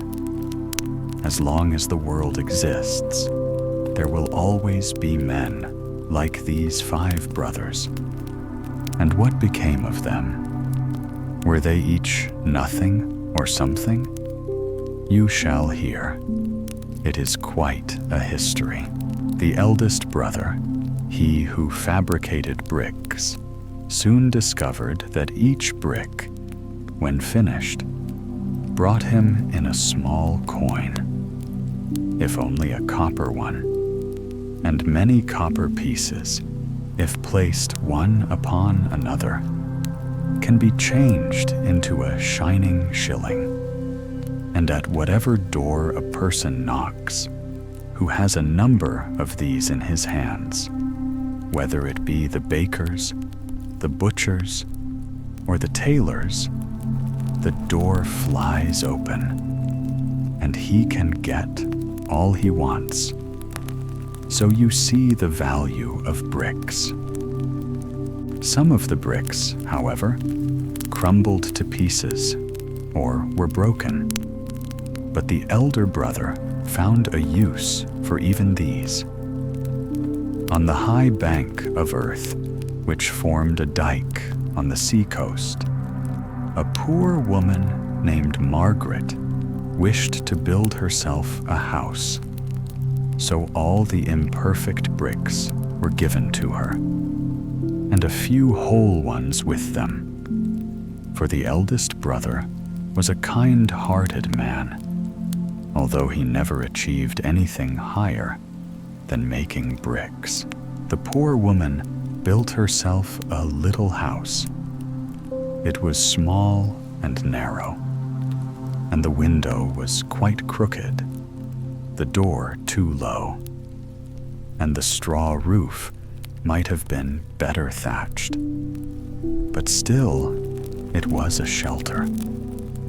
And from within, you could look far over the sea, which dashed wildly against the seawall on which the little house was built.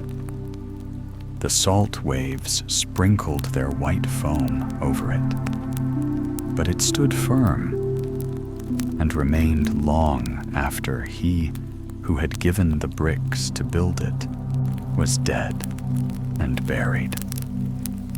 The second brother, of course, knew better how to build than poor Margaret, for he served an apprenticeship to learn it. When his time was up, he packed up his knapsack and went on his travels, singing the journeyman's song. While young, I can wander without a care and build new houses everywhere. Fair and bright are my dreams of home, always thought of wherever I roam. Hurrah for a workman's life of glee. There's a loved one at home who thinks of me.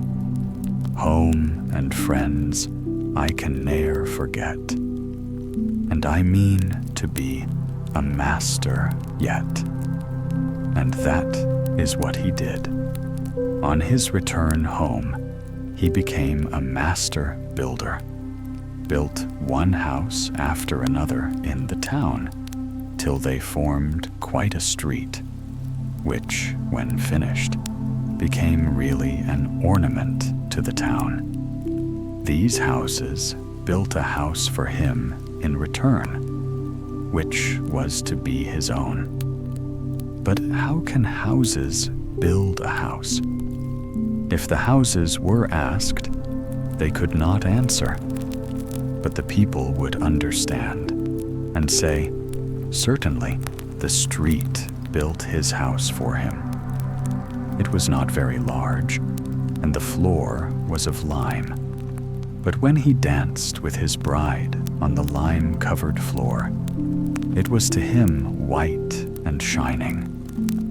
And from every stone in the wall, flowers seemed to spring forth and decorate the room as with the richest tapestry.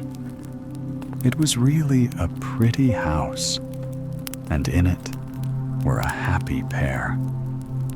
The flag of the corporation fluttered before it, and the journeymen and apprentices shouted, "Hurrah!" Since he had gained his position, he had made himself something, and at last he died, which was something too. Now we come to the architect, the third brother, who had been first a carpenter's apprentice, had worn a cap, and served as an errand boy, but afterwards went to the academy and risen to be an architect, a high and noble gentleman. Ah, yes, the houses of the new street, which the brother, who was a master builder, erected, may have built his house for him, but the street received its name from the architect, and the handsomest house in the street became his property. That was something. and he was something, for he had a list of titles before and after his name. His children were called Wellborn, and when he died, his widow was treated as a lady of position, and that was something. His name remained always written at the corner of the street and lived in everyone's mouth as its name. Yes, this also was something. And what about the genius of the family? The fourth brother, who wanted to invent something new and original. He tried to build a lofty story himself, but it fell to pieces, and he fell with it and broke his neck.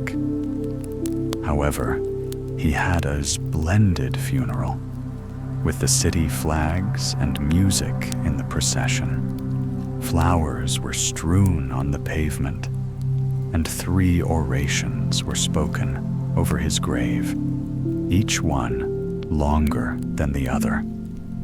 He would have liked this very much during his life, as well as the poems about him in the papers, for he liked nothing so well as to be talked of. A monument was also erected over his grave. It was only another story over him, but that was something.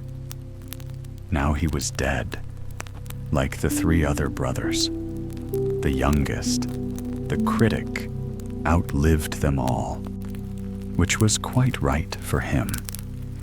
It gave him the opportunity of having the last word, which to him was of great importance. People always said he had a good headpiece. At last his hour came, and he died, and arrived at the gates of heaven. Souls always enter these gates in pairs, so he found himself standing and waiting for admission with another. And who should it be but old Dame Margaret from the house on the dike? It is evidently for the sake of contrast that I and this wretched soul should arrive here exactly at the same time, said the critic. Pray, who are you, my good woman? Said he. Do you want to get in here too? And the old woman curtsied as well as she could. She thought it must be Saint Peter himself who spoke to her. I am a poor old woman, she said, without my family. I am old Margaret, that lived in the house on the dike. Well, and what have you done? What great deed have you performed down below?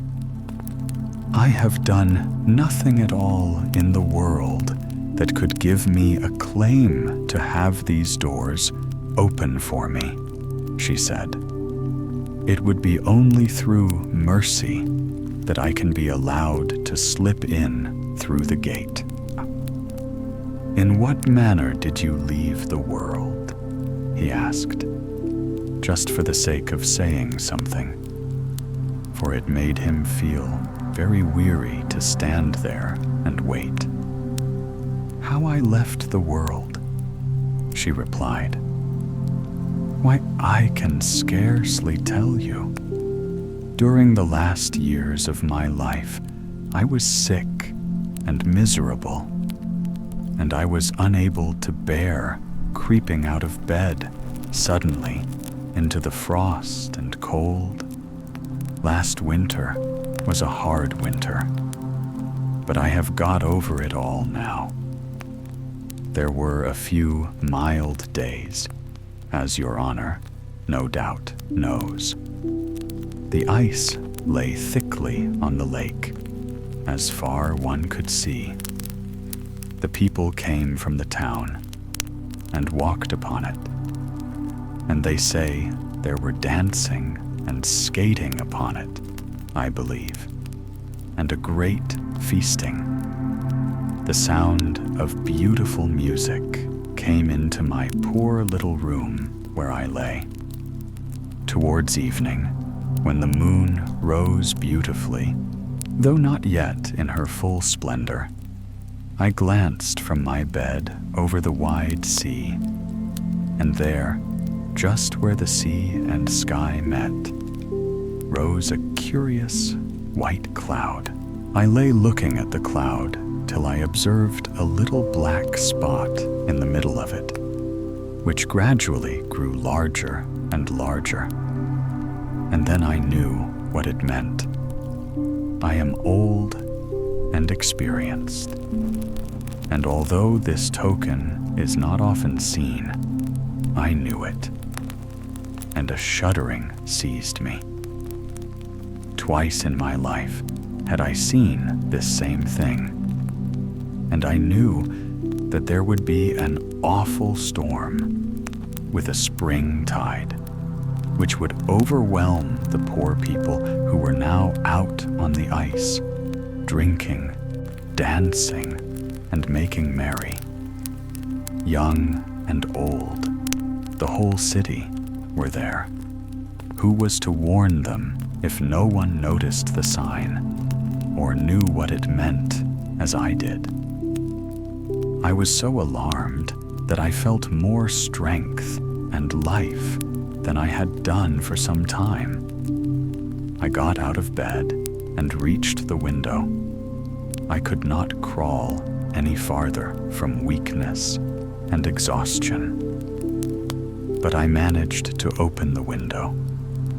I saw the people outside running and jumping about on the ice. I saw the beautiful flags waving in the wind. I heard the boys shouting, "Hurrah!" and the lads and lasses singing, and everything full of merriment and joy. But there was the white cloud with the black spot hanging over them. I cried out as loudly as I could, but no one heard me. I was too far off from the people.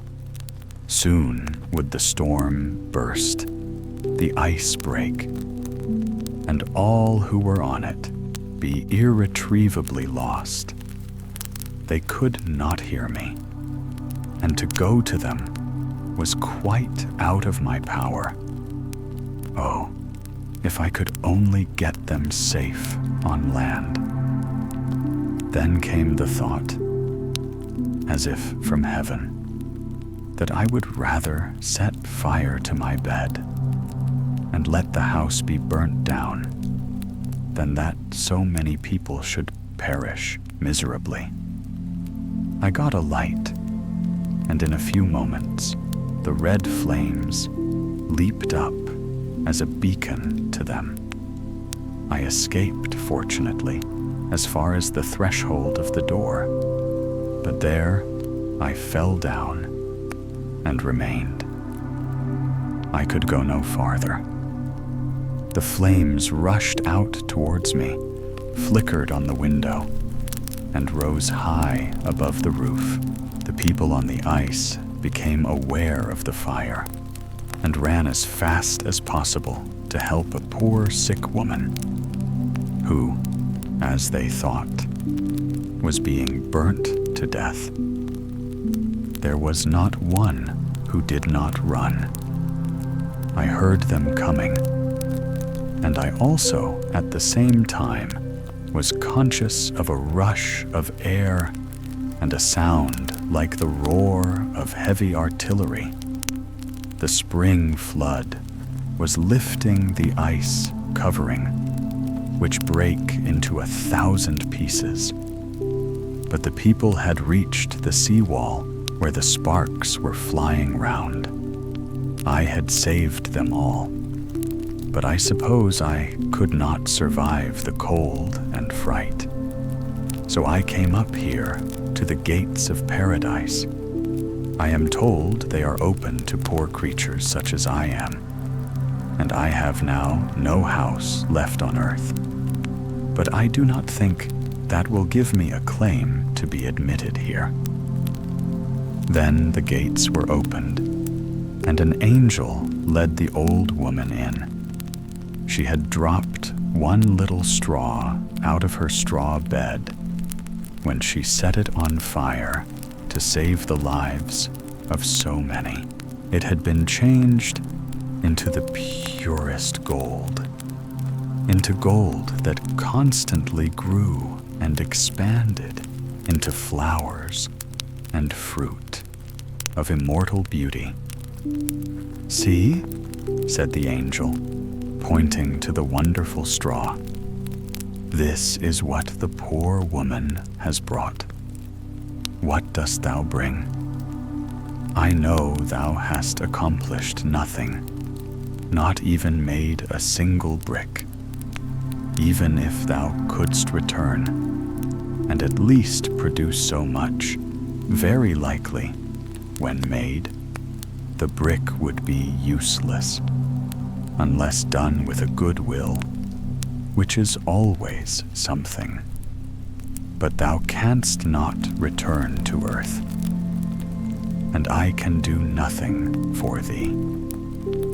Then the poor soul, the old mother who had lived in the house on the dike, pleaded for him.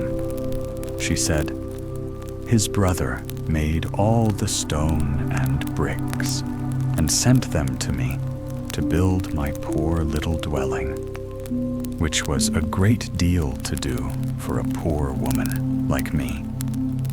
Could not all these bricks and pieces be as a wall of stone to prevail for him? It is an act of mercy. He is wanting it now, and here is the very fountain of mercy." "Then," said the angel, "thy brother, he who has been looked upon as the meanest of you all, he whose honest deeds to thee appeared so humble, it is he who has sent you this heavenly gift. Thou shalt not be turned away. Thou shalt have permission to stand without the gate and reflect and repent of thy life on earth. But thou shalt not be admitted here until thou hast performed one good deed of repentance, which will indeed for thee be something." "I could have expressed that better," thought the critic, but he did not say it aloud, which for him was something after all. The last dream of the old oak. In the forest, high up on the steep shore, and not far from the open seacoast, stood a very old oak tree. It was just 365 years old, but that long time was to the tree as the same number of days might be to us. We wake by day and sleep by night, and then we have our dreams. It is different with the tree. It is obliged to keep awake through 3 seasons of the year, and does not get any sleep till winter comes. Winter is its time for rest, its night after the long day of spring, summer, and autumn. On many a warm summer, the ephemera, the flies that exist for only a day, had fluttered about the old oak, enjoyed life, and felt happy. And if, for a moment, one of the tiny creatures rested on one of his large, fresh leaves, the tree would always say, "Poor little creature, your whole life consists only of a single day. How very short. It must be quite melancholy." Melancholy. What do you mean? The little creature would always reply. Everything around me is so wonderfully bright and warm and beautiful that it makes me joyous. But only for one day, and then it is all over. Over, repeated the fly. What is the meaning of all over? Are you all over too? No. I shall very likely live for thousands of your days, and my day is whole seasons long. Indeed, it is so long that you could never reckon it out. No? Then I don't understand you. You may have thousands of my days, but I have thousands of moments in which I can be merry and happy. Does all the beauty of the world cease when you die? No, replied the tree. It will certainly last much longer, infinitely longer than I can even think of. Well then, said the little fly, we have the same time to live, only we reckon differently. And the little creature danced and floated in the air, rejoicing in her delicate wings of gauze and velvet, rejoicing in the balmy breezes laden with the fragrance of clover fields and wild roses, elder blossoms and honeysuckle from the garden hedges, wild thyme, primroses, and mint.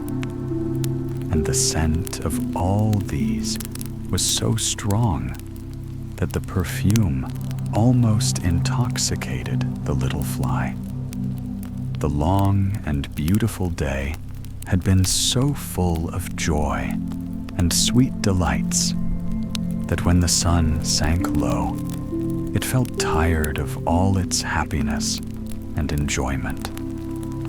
Its wings could sustain it no longer, and gently and slowly it glided down upon the soft, waving blades of grass, nodded its little head as well as it could nod, and slept peacefully and sweetly.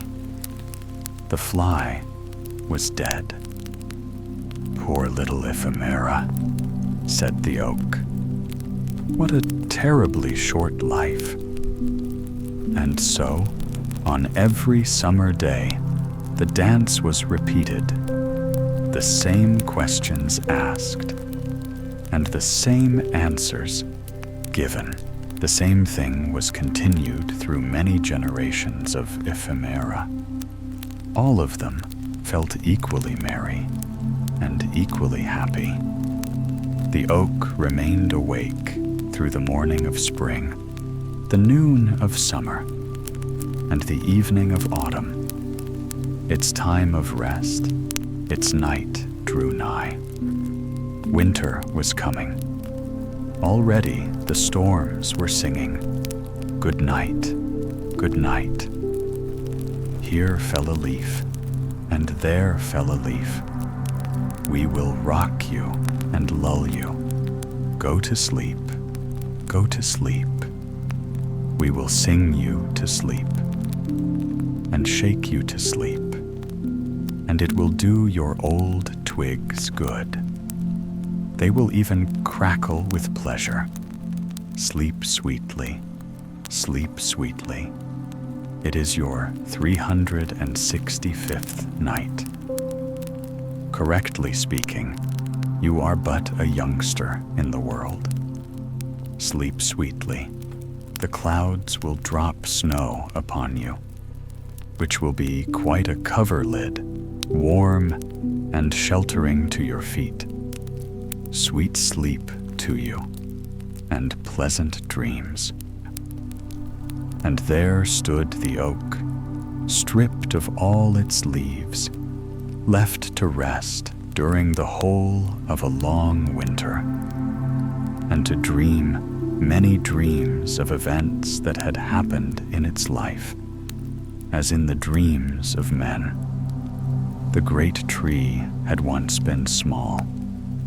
Indeed, in its cradle, it had been an acorn. According to human computation, it was now in the 4th century of its existence. It was the largest and best tree in the forest. Its summit towered above all the other trees and could be seen far out at sea, so that it served as a landmark to the sailors.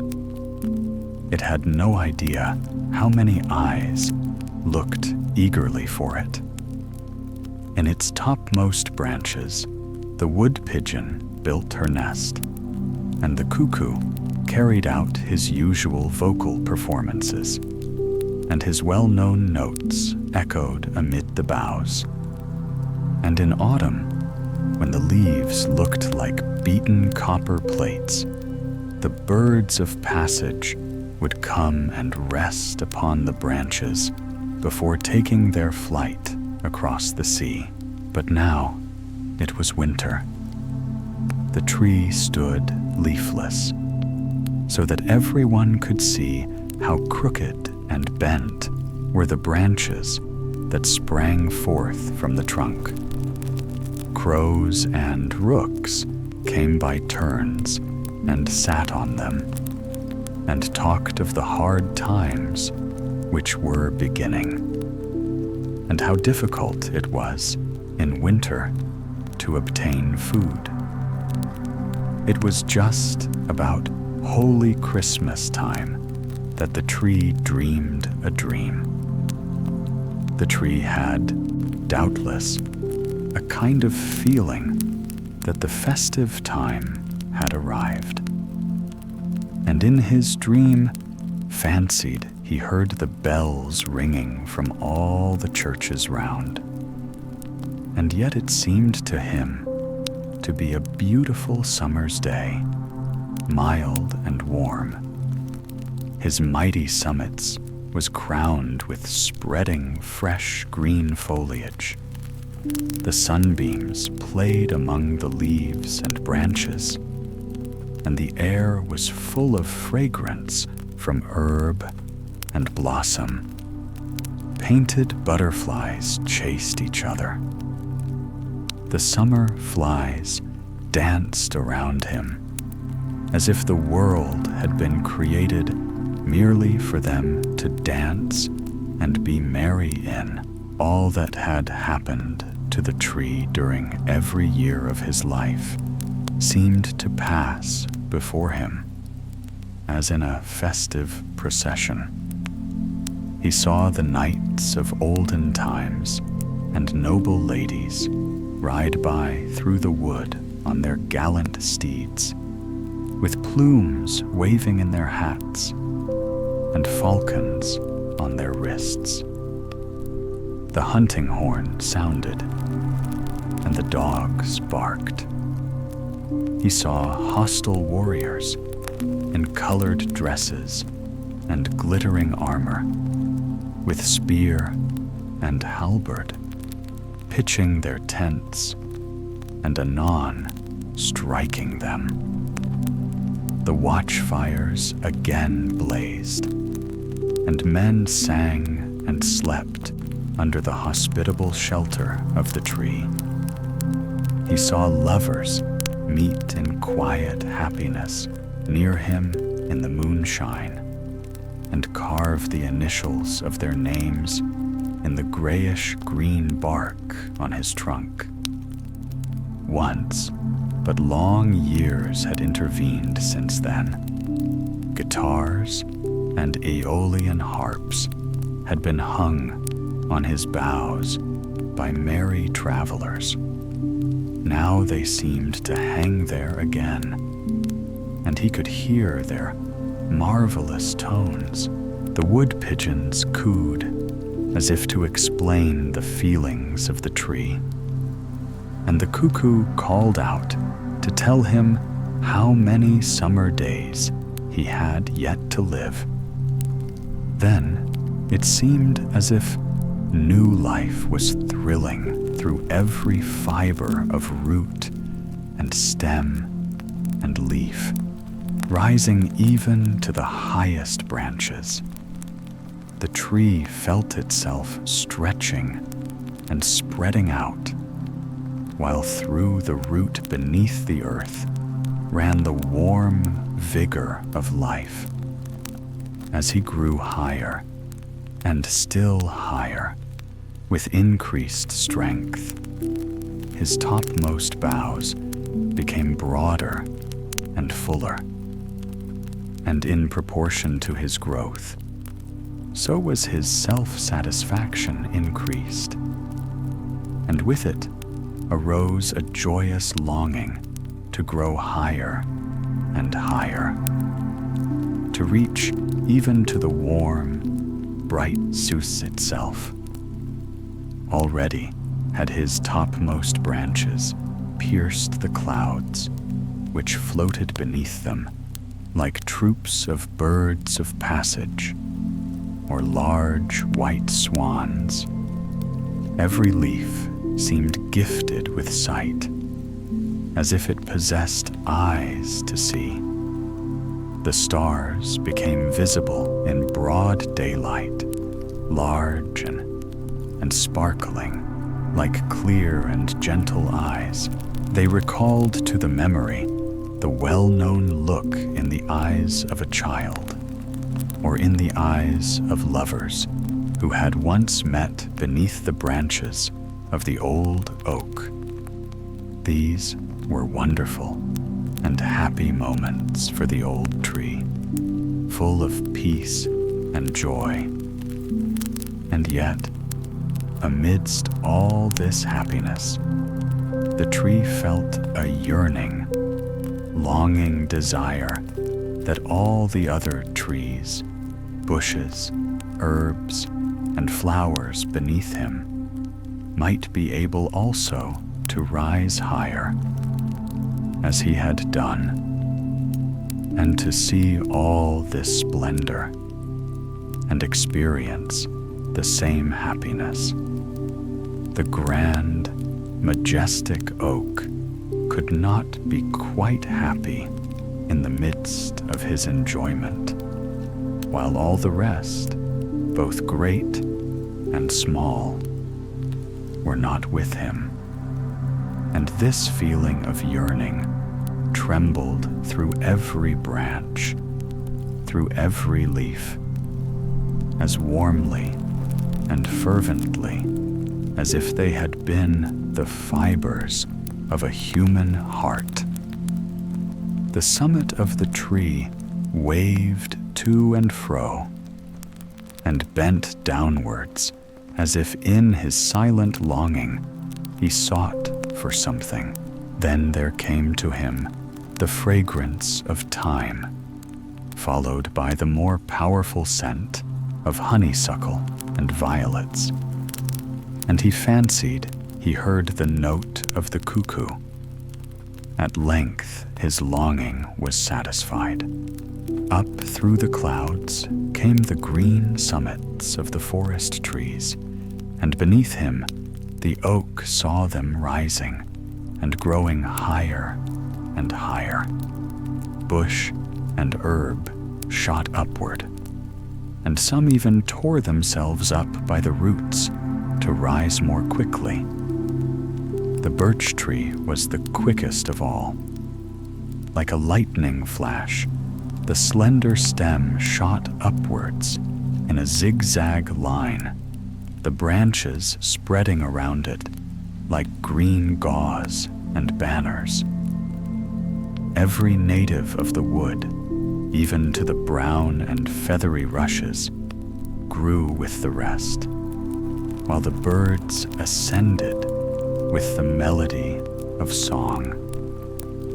On a blade of grass that fluttered in the air like a long green ribbon sat a grasshopper, cleaning his wings with his legs. May beetles hummed, The bees murmured, the birds sang, each in his own way. The air was filled with the sounds of song and gladness. "But where is the little blue flower that grows by the water?" asked the oak. "And the purple bellflower, and the daisy?" You see, the oak wanted to have them all with him.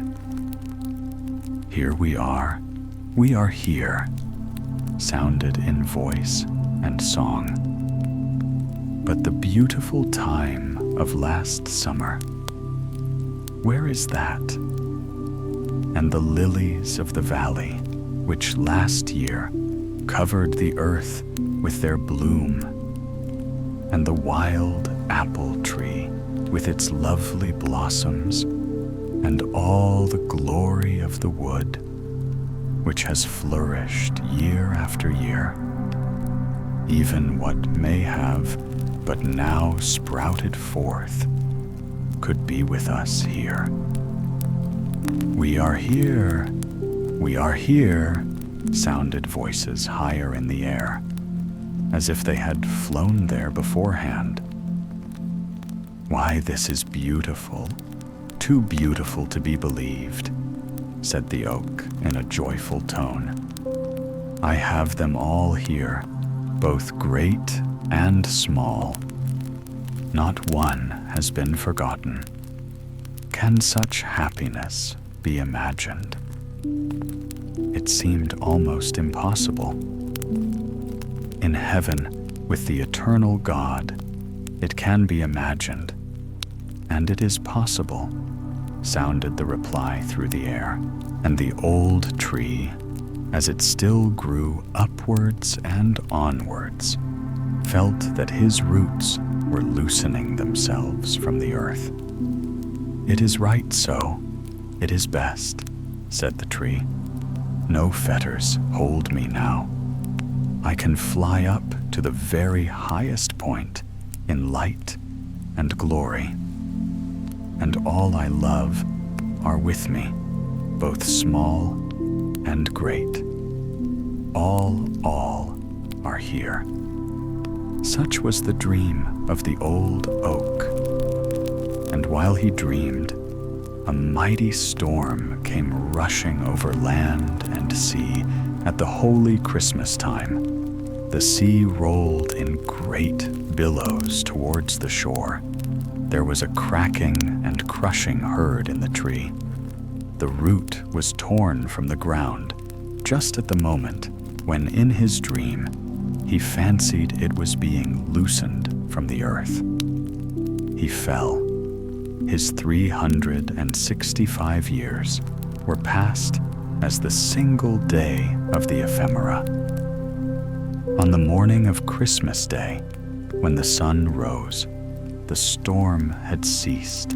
From all the churches sounded the festive bells, and from every hearth, even of the smallest hut, rose the smoke into the blue sky, like the smoke from the festive thank offerings on the Druids' altars. The sea gradually became calm, and on board a great ship that had withstood the tempest during the night, all the flags were displayed as a token of joy and festivity.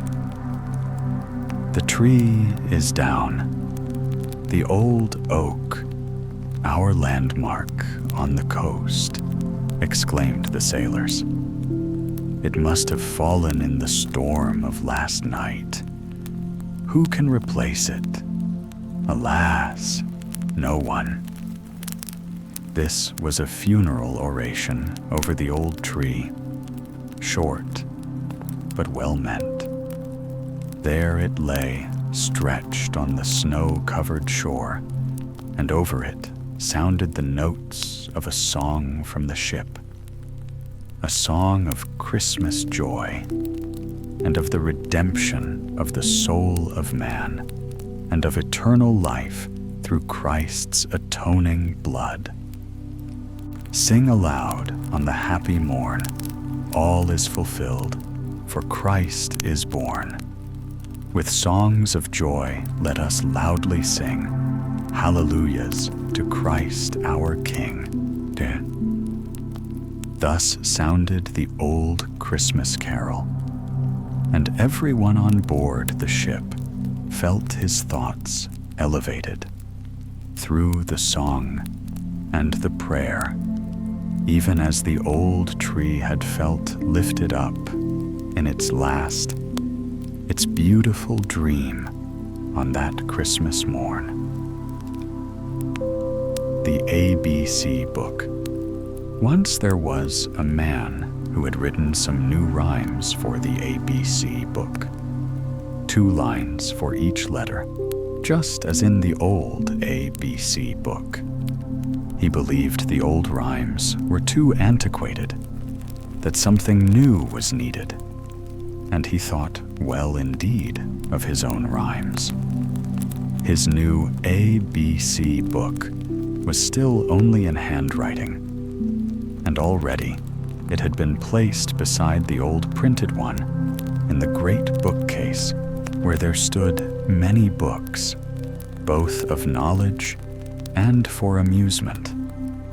But the old ABC Book didn't want to be a neighbor to the new one, and therefore had sprung down from the shelf and at the same time had given the new one a push, so that it, as well as the old one, now lay on the floor, with all its loose leaves scattered about.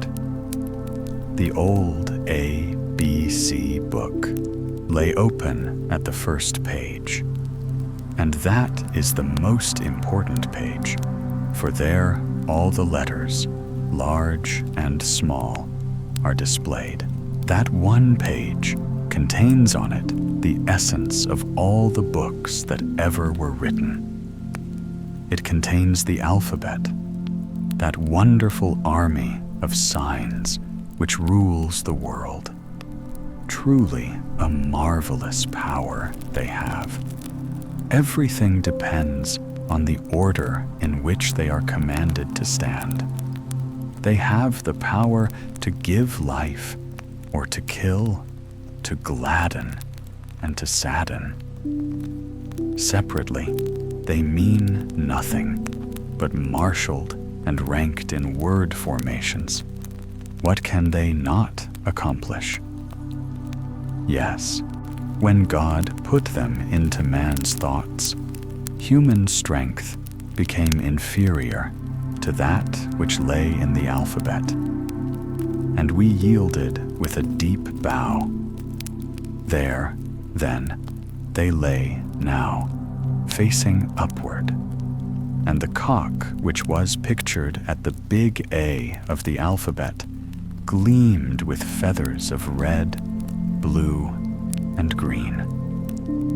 Proudly, he puffed himself up and ruffled his plumage, for he knew how important the letters were, and that he was the only living thing among them. When he found the old ABC Book had fallen open on the floor, he flapped his wings, flew out, and perched himself on a corner of the bookcase. There he preened himself with his beak and crowed loudly and long. Every single book in the case, all of which would stand day and night, as if in a trance when nobody was reading them, was roused by his trumpet call. Then the cock spoke out loudly and clearly about the way the worthy old ABC Book had been insulted. Everything has to be new and different nowadays, he said. Everything has to be advanced. Children are so wise that they can read before they have even learned the alphabet. They should have something new said the man who wrote those new verses, sprawling there on the floor. "I know them all by heart." He admires them so much that I have heard him read them aloud more than 10 times over. No, I prefer my own, the good old rhymes, with Xanthus for X, and with the pictures that belong to them.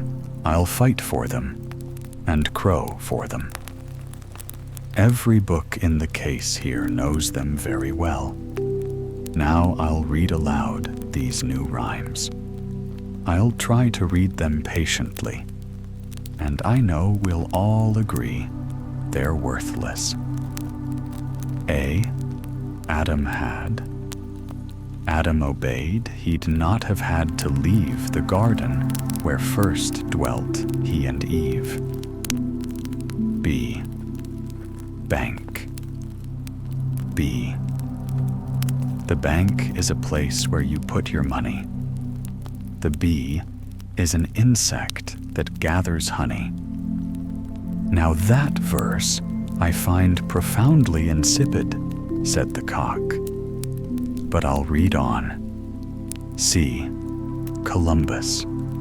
Columbus sailed the ocean to the distant shore, and then the earth became twice as big as before. D. Denmark. About the kingdom of Denmark, there's a saying which goes, God's hand protects it, as every Dane knows. That many people will consider beautiful, said the cock. But I don't. I see nothing beautiful about it. But I'll go on. E. Elephant. The elephant has a heavy step, though young in heart and full of pep. F. Face. The moon above feels at its best when an eclipse gives its face a rest. G. Goat. It is easier to sail a boat than to teach manners to a goat. H. Hurrah. Hurrah is a word we often hear. How often does the deed merit such cheer? How will a child understand that? Said the cock. I suppose they'll put on the title page, ABC book for big people and little people. But the big people have something else to do besides read the rhymes in ABC books, and the little people won't be able to understand them. There is a limit to everything. But to continue, J. Job. We have a job to do on earth, till earth becomes our final birth. Now, that's crude, said the cock. K. Kitten. When kittens grow up, we call them cats, and hope they'll catch our mice and rats. L. Lion. The savage lion has much more sense than the arty critic's stinging offense. How are you going to explain that one to children? Said the cock. M. Morning sun. The golden morning sun arose, but not because of the cock's crows. Now he's getting personal, said the cock. But then I'm in excellent company. I'm in company with the sun. Let's go on. N. Negro black is a Negro, black as night, and we cannot wash him white. O. Olive leaf. The best of leaves. You know its name. The dove's olive leaf, of Bible fame. Peace, that peace may ever reign, far and near, is indeed a hope we all hold dear. Queen, quack. A queen is a lady of royal position. A quack is a fake and not a physician. Round one may be round and well extended, but that doesn't mean one is well descended. Swine. Be not a braggart, be honest and true, though many swine in the forest belong to you. Will you permit me to crow? Said the cock. It tries your strength, reading so much. I must catch my breath. And then he crowed, shrill as a trumpet of brass, and it was a great pleasure to listen to. For the cock. I'll go on. Tea kettle, tea, urn. The tea kettle in the kitchen will always belong, and yet to the tea urn it gives its song.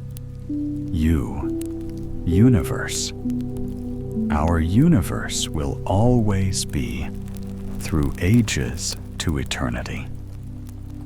Now that is meant to be deep, said the cock. It's so deep, I can't get to the bottom of it. Washerwoman. A washerwoman will wash and scrub until there's nothing left but the tub. Now it's certainly impossible that he can have found anything new for X. Xantippe. In the sea of marriage are rocks of strife, as Socrates found with Xantippe, his wife. He would have to take Xantippe. Xanthus is much better. Why, Yggdrasil. Under Yggdrasil tree, the gods sat every day. But the tree is dead and the gods have gone away. Now we are almost through, said the cock. That's a relief. I'll continue on. Zephyr. Zephyr, in Danish, is a west wind so cold it penetrates fur and skin, we're told. That's that. But that's not the end of it. Now it will be printed, and then it will be read. It will be offered in place of the noble old rhymes in my book. What says this assembly? Learned and not so learned, single volumes and collected works. What says the alphabet? I have spoken. Now let the others act. The books stood still, and the bookcase stood still. But the cock flew back to his place at the capital A in the old ABC book and looked proudly around.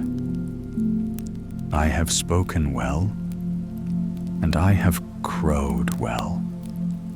The new ABC book can't do anything like that. It will certainly die. In fact, it's dead already, for it has no cock. The Marsh King's Daughter.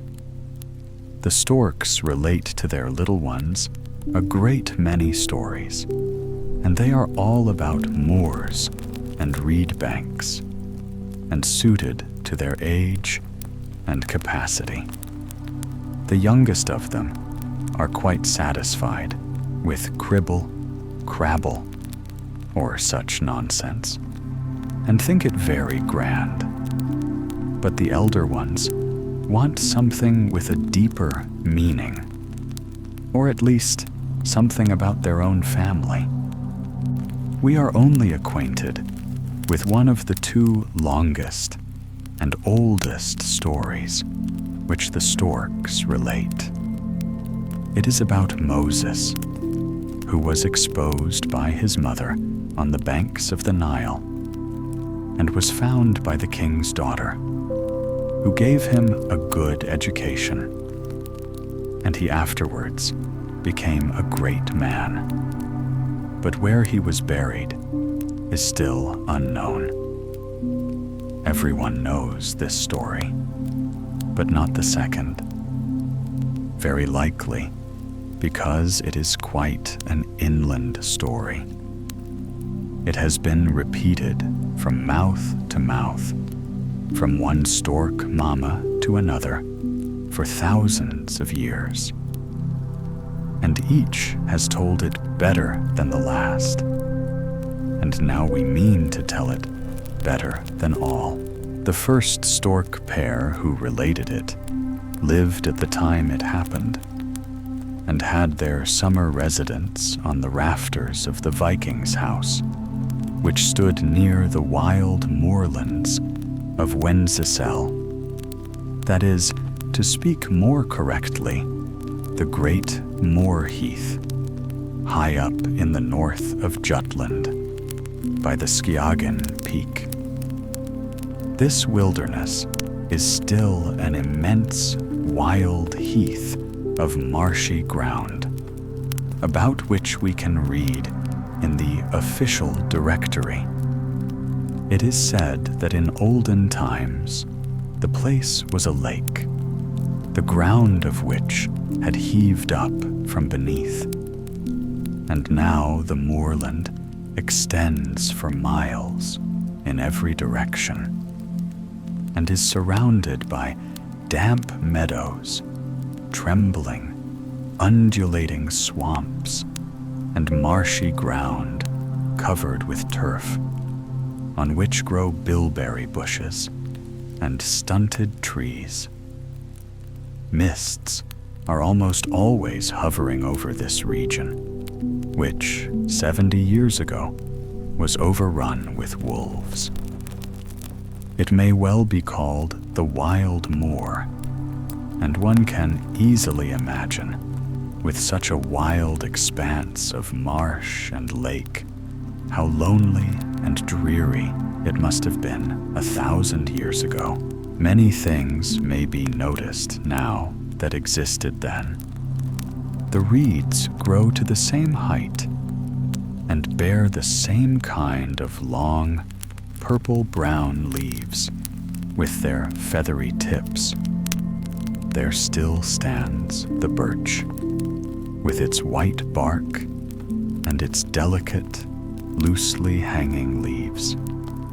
And with regard to the living beings who frequented this spot, the fly still wears a gauzy dress of the same cut, and the favorite colors of the stork are white, with black and red for stockings. The people, certainly in those days, wore very different dresses to those they now wear. But if any of them, be he huntsman or squire, master or servant, ventured on the wavering, undulating, marshy ground of the moor, they met with the same fate 1,000 years ago as they would now. The wanderer sank and went down to the Marsh King, as he is named, who rules in the great moorland empire beneath. They also called him Gunkel King, but we like the name of Marsh King better, and we will give him that name as the storks do. Very little is known of the Marsh King's rule, but that, perhaps, is a good thing. in the neighborhood of the moorlands, and not far from the great arm of the North Sea and the Kattegat, which is called the Loomfjorden, lay the castle of the Viking, with its watertight stone cellars, its tower, and its 3 projecting stories. On the ridge of the roof, the stork had built his nest, and there the stork mama sat on her eggs and felt sure her hatching would come to something. One evening, Stork Papa stayed out rather late, and when he came home, he seemed quite busy, bustling, and important. "I have something very dreadful to tell you," said he to the stork mama. "Keep it to yourself, then," she replied. "Remember that I am hatching eggs. It may agitate me and will affect them." "You must know it at once," said he. "The daughter of our host in Egypt has arrived here. She has ventured to take this journey, and now she is lost. She who sprung from the race of the fairies, is it?" cried the mother stork. "Oh, tell me all about it. You know I cannot bear to be kept waiting at a time when I am hatching eggs." "Well, you see, mother," he replied. "She believed what the doctors said, and what I have heard you state also, that the moor flowers which grow about here would heal her sick father. And she has flown to the north in swan's plumage, in company with some other swan princesses, who come to these parts every year to renew their youth. She came, and where is she now? You enter into particulars too much," said the mama stork, "and the eggs may take cold. I cannot bear such suspense as this." "Well," said he, "I have kept watch, and this evening I went among the rushes where I thought the marshy ground would bear me. And while I was there, 3 swans came. Something in their manner of flying seemed to say to me, 'Look carefully now. There is one not all swan, only swan's feathers.' Mom, you know, mother, you have the same intuitive feeling that I have.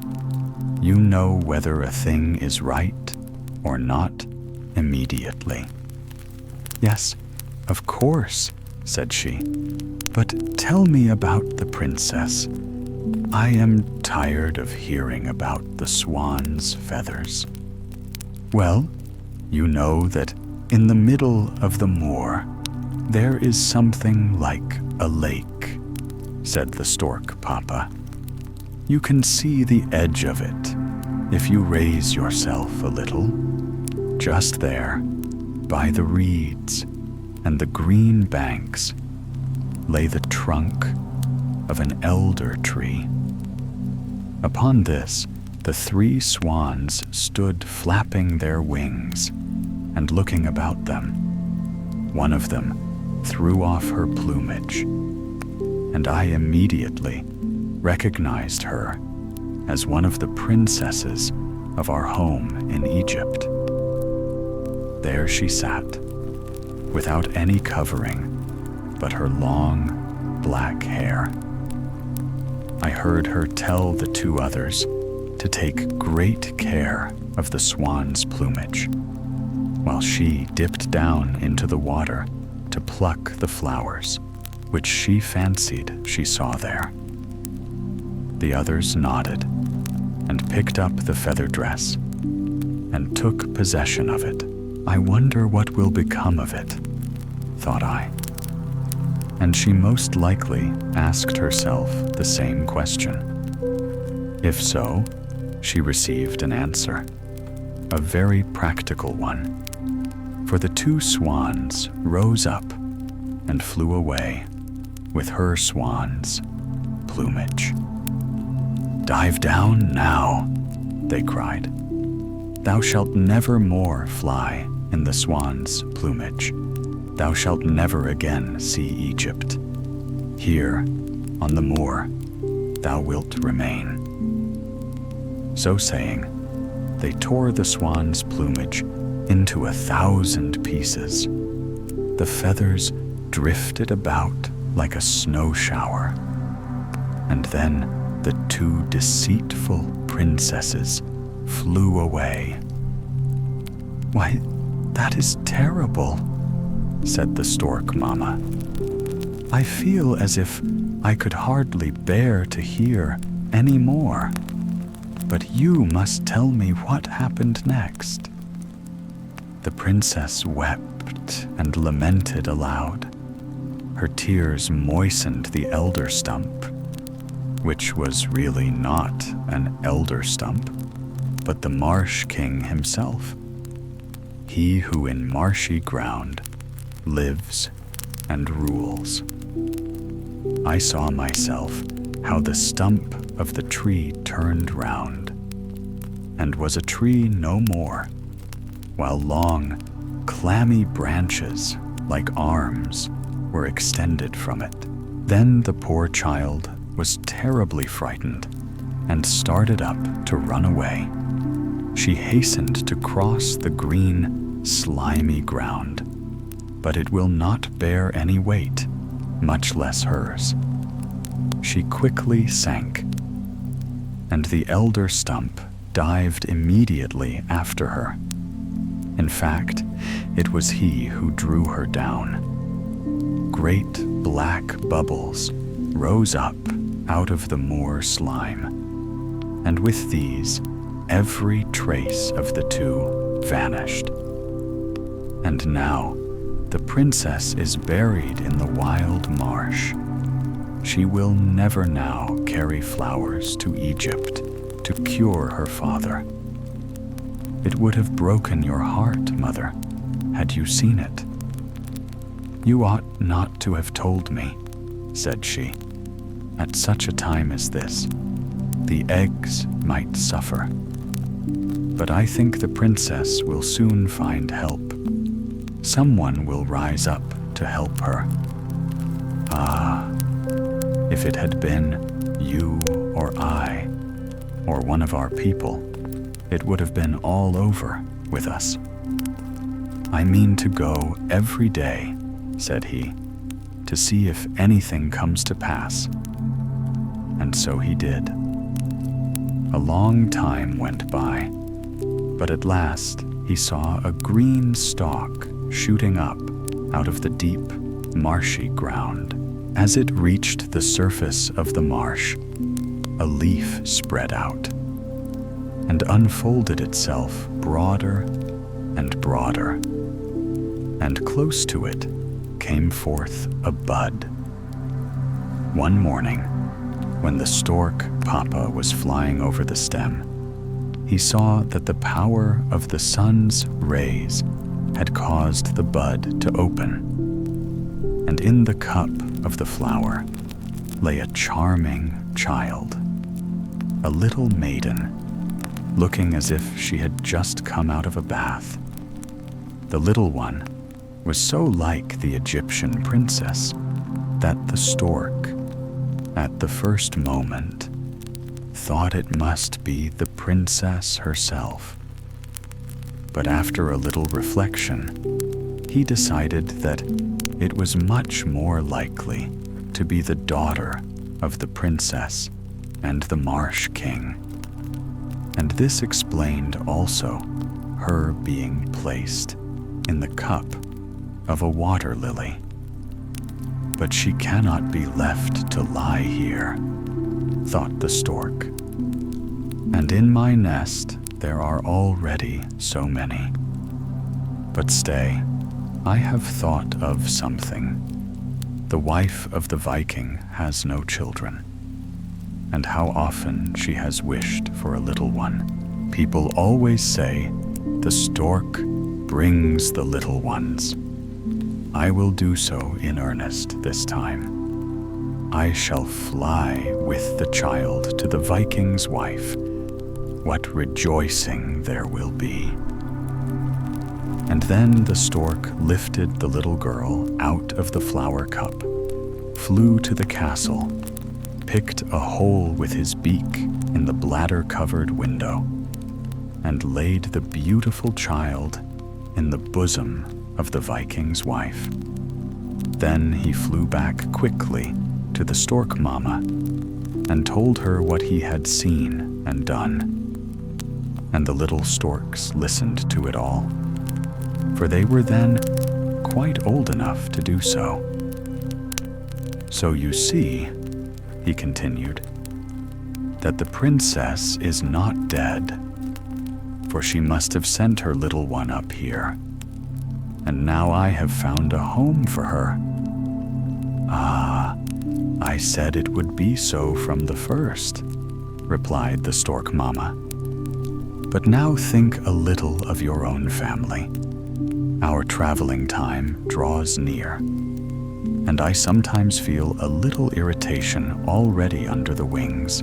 The cuckoos and the nightingale are already gone, and I heard the quails say they should go too as soon as the wind was favorable. Our youngsters will go through all the maneuvers at the review very well, or I am much mistaken in them. The Viking's wife was above measure delighted when she awoke the next morning and found the beautiful little child lying in her bosom. She kissed it and caressed it, but it cried terribly and struck out with its arms and legs, and did not seem to be pleased at all. At last, it cried itself to sleep, and as it lay there, so still and quiet, it was a most beautiful sight to see. The Viking's wife was so delighted that body and soul were full of joy. Her heart felt so light within her that it seemed as if her husband and his soldiers, who were absent, must come home as suddenly and unexpectedly as the little child had done. She and her whole household, therefore, busied themselves in preparing everything for the reception of her lord. The long, colored tapestry on which she and her maidens had worked pictures of their idols, Odin, Thor, and Frigga, was hung up. The slaves polished the old shields that served as ornaments. Cushions were placed on the seats, and dry wood laid on the fireplaces in the center of the hall, so that the flames might be fanned up at a moment's notice. The Viking's wife herself assisted in the work, so that at night she felt very tired and quickly fell into a sound sleep. When she awoke, just before morning, she was terribly alarmed to find that the infant had vanished. She sprang from her couch, lighted a pine chip, and searched all round the room, when, at last, in that part of the bed where her feet had been, lay not the child, but a great, ugly frog. She was quite disgusted at this sight, and seized a heavy stick to kill the frog. But the creature looked at her with such strange, mournful eyes that she was unable to strike the blow. Once more, she searched round the room. Then she started at hearing the frog utter a low, painful croak. She sprang from the couch and opened the window hastily. At the same moment, the sun rose and threw its beams through the window till it rested on the couch where the great frog lay. Suddenly, it appeared as if the frog's broad mouth contracted and became small and red. The limbs moved and stretched out and extended themselves till they took a beautiful shape. And behold, there was the pretty child lying before her, and the ugly frog was gone. "How is this?" she cried. "Have I had a wicked dream? Is it not my own lovely cherub that lies there?" Then she kissed it and fondled it. But the child struggled and fought and bit as if she had been a little wild cat. The Viking did not return on that day, nor the next. He was, however, on the way home. But the wind, so favorable to the storks, was against him, for it blew towards the south.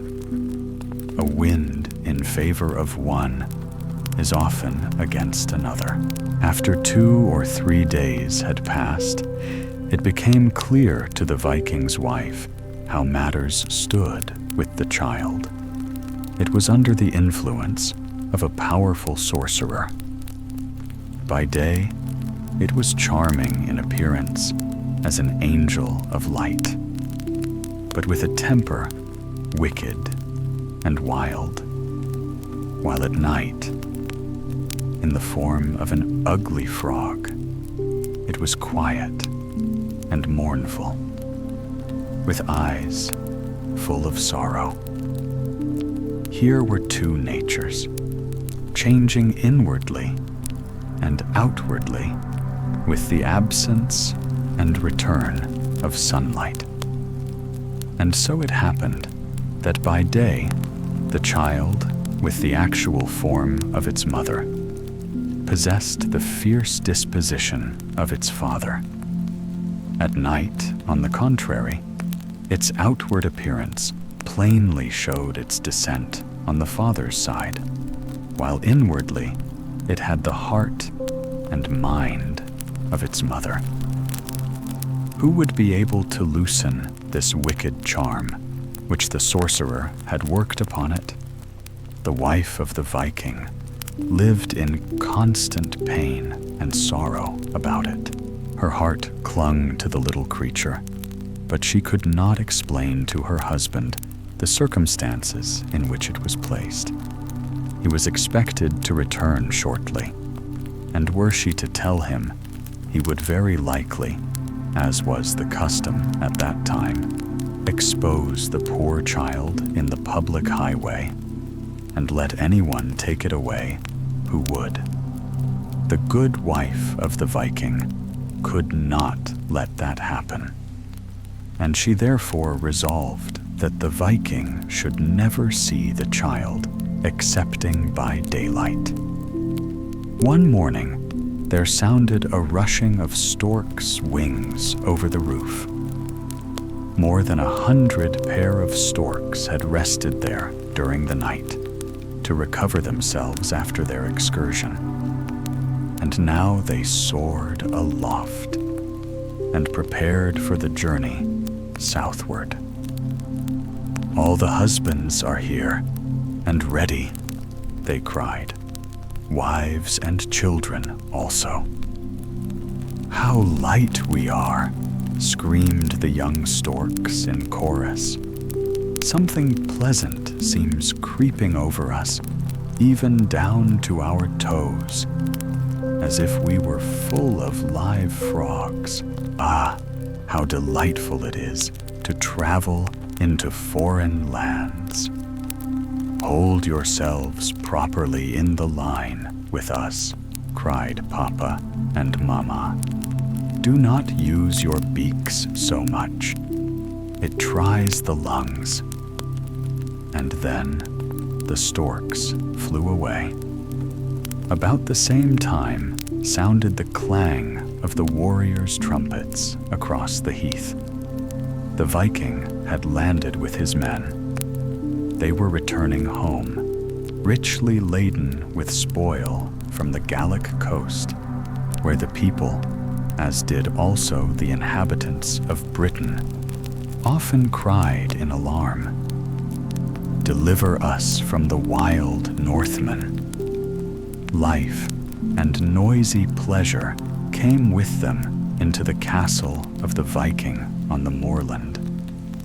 A great cask of mead was drawn into the hall. Piles of wood blazed. Cattle were slain and served up, that they might feast in reality. The priest who offered the sacrifice sprinkled the devoted parishioners with the warm blood. The fire crackled, and the smoke rolled along beneath the roof. The soot fell upon them from the beams, but they were used to all these things. Guests were invited and received handsome presents. All wrongs and unfaithfulness were forgotten. They drank deeply and threw in each other's faces the bones that were left, which was looked upon as a sign of good feeling amongst them. A bard, who was a kind of musician as well as warrior, and who had been with the Viking in his expedition and knew what to sing about, gave them one of his best songs, in which they heard all their warlike deeds praised, and every wonderful action brought forward with honor. Every verse ended with this refrain: "Gold and possessions will flee away. Friends and foes must die one day. Every man on earth must die. But a famous name will never die." And with that, they beat upon their shields and hammered upon the table with knives and bones in a most outrageous manner. The Viking's wife sat upon a raised cross seat in the open hall. She wore a silk dress, golden bracelets, and large amber beads. She was in costly attire, and the bard named her in his song, and spoke of the rich treasure of gold which she had brought to her husband. Her husband had already seen the wonderfully beautiful child in the daytime, and was delighted with her beauty. Even her wild ways pleased him. He said the little maiden would grow up to be a heroine, with the strong will and determination of a man. She would never wink her eyes, even if, in joke, an expert hand should attempt to cut off her eyebrows with a sharp sword. The full cask of mead soon became empty, and a fresh one was brought in, for these were people who liked plenty to eat and drink. The old proverb, which everyone knows, says that the cattle know when to leave their pasture, but a foolish man knows not the measure of his own appetite. Yes, they all knew this, But men may know what is right, and yet often do wrong. They also knew that even the welcome guest becomes wearisome when he sits too long in the house. But there they remained, for pork and mead are good things. And so, at the Viking's house, they stayed and enjoyed themselves. And at night, the bondmen slept in the ashes and dipped their fingers in the fat and licked them. Oh, it was a delightful time. Once more in the same year, the Viking went forth, though the storms of autumn had already commenced to roar. He went with his warriors to the coast of Britain. He said that it was but an excursion of pleasure across the water, so his wife remained at home with the little girl. After a while, it is quite certain the foster mother began to love the poor frog, with its gentle eyes and its deep sighs, even better than the little beauty who bit and fought with all around her. The heavy, damp mists of autumn, which destroy the leaves of the wood, had already fallen upon forest and heath. Feathers of plucked birds, as they call the snow, flew about in thick showers, and winter was coming. The sparrows took possession of the stork's nest and conversed about the absent owners in their own fashion. And they, the stork pair, and all their young ones, where were they staying now? The storks might have been found in the land of Egypt, where the sun's rays shone forth bright and warm, as it does here at midsummer.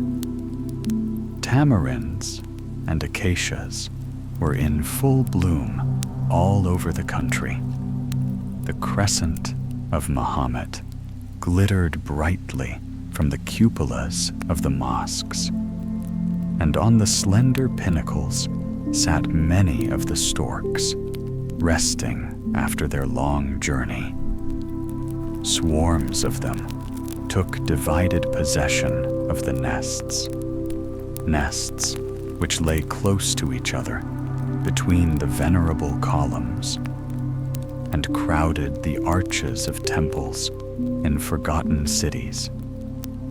The date and the palm lifted themselves as a screen or as a sunshade over them. The gray pyramids looked like broken shadows in the clear air, and the far-off desert, where the ostrich wheels his rapid flight, and the lion, with his subtle eyes, gazes at the marble sphinx which lies half buried in sand.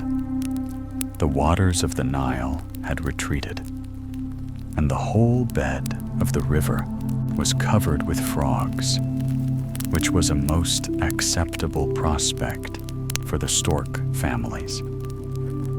The young storks thought their eyes deceived them. Everything around appeared so beautiful. It is always like this here, and this is how we live in our warm country, said the stork mama. And the thought made the young ones almost beside themselves with pleasure. Is there anything more to see? They asked. Are we going farther into the country? There is nothing further for us to see, answered the stork mama. Beyond this delightful region, there are immense forests, where the branches of the trees entwine round each other, while prickly, creeping plants cover the paths, and only an elephant could force a passage for himself with his great feet. The snakes are too large, and the lizards too lively for us to catch. Then there is the desert. If you went there, your eyes would soon be full of sand with the lightest breeze. And if it should blow great guns, you would most likely find yourself in a sand drift. Here is the best place for you, where there are frogs and locusts. Here I shall remain, and so must you. And so they stayed. The parents sat in the nest on the slender minaret and rested, yet still were busily employed in cleaning and smoothing their feathers, and in sharpening their beaks against their red stockings. Then they would stretch out their necks, salute each other, and gravely raise their heads with the high polished forehead and soft, smooth feathers, while their brown eyes shone with intelligence. The female young ones strutted about amid the moist rushes, glancing at the other young storks and making acquaintances, and swallowing a frog at every third step, or tossing a little snake about with their beaks, in a way they considered very becoming. And besides, it tasted very good. The young male storks soon began to quarrel. They struck at each other with their wings and pecked with their beaks till the blood came. And in this manner, many of the young ladies and gentlemen were betrothed to each other. It was, of course, what they wanted, and indeed, what they lived for. Then they returned to a nest, and there the quarreling began afresh. For in hot countries, people are almost all violent and passionate. But for all that, it was pleasant, especially for the old people, who watched them with great joy. All that their young ones did suited them. Every day here there was sunshine, plenty to eat, and nothing to think of but pleasure.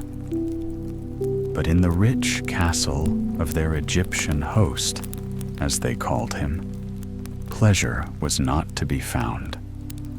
The rich and mighty lord of the castle lay on his couch in the midst of the great hall, with its many colored walls, looking like the center of a great tulip. But he was stiff and powerless in all his limbs, and lay stretched out like a mummy. His family and servants stood round him. He was not dead, although he could scarcely be said to live. The healing moor flower from the north, which was to have been churned and brought to him by her who loved him so well, had not arrived. His young and beautiful daughter, who in swan's plumage had flown over land and seas to the distant north, had never returned. She is dead, so the two swan maidens had said when they came home, and they made up quite a story about her. And this is what they told. "We three flew away together through the air," said they. "A hunter caught sight of us and shot at us with an arrow. The arrow struck our young friend and sister, and slowly singing her farewell song, she sank down, a dying swan, into the forest lake. on the shores of the lake, under a spreading birch tree, we laid her in the cold earth. We had our revenge. We bound fire under the wings of a swallow, who had a nest on the thatched roof of the huntsman. The house took fire and burst into flames. The hunter was burnt with the house, and the light was reflected over the sea as far as the spreading birch, beneath which we laid her sleeping dust. She will never return to the land of Egypt.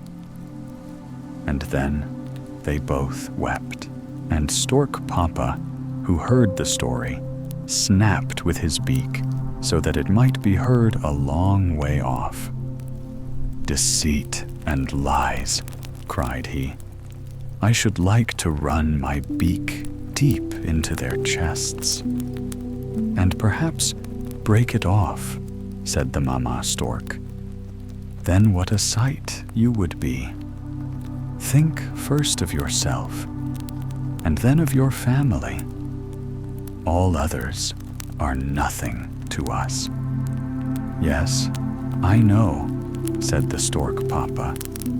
"But tomorrow I can easily place myself on the edge of the open cupola, when the learned and wise men assemble to consult on the state of the sick man. Perhaps they may come a little nearer to the truth." And the learned and wise men assembled together and talked a great deal on every point. But the stork could make no sense out of anything they said. Neither were there any good results from their consultations, either for the sick man or for his daughter in the marshy heath. When we listen to what people say in this world, we shall hear a great deal. But it is an advantage to know what has been said and done before when we listen to a conversation. The stork did, and we know at least as much as he, the stork. Love is a life giver. The highest love produces the highest life. Only through love can the sick man be cured. This had been said by many, and even the learned men acknowledged that it was a wise saying. "What a beautiful thought!" exclaimed the Papa Stork immediately. "I don't quite understand it," said the Mama Stork when her husband repeated it. "However, it is not my fault, but the fault of the thought. Whatever it may be, I have something else to think of."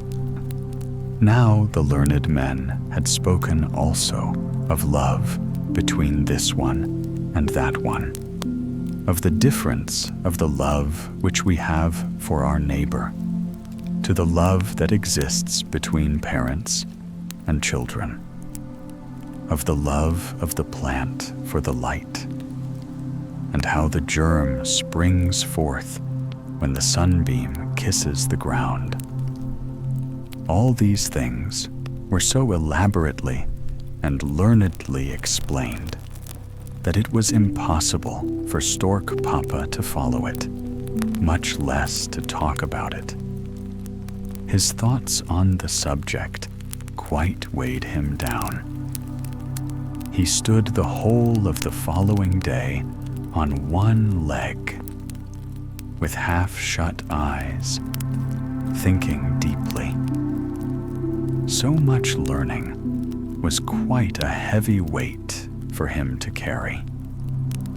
One thing, however, the Papa Stork could understand.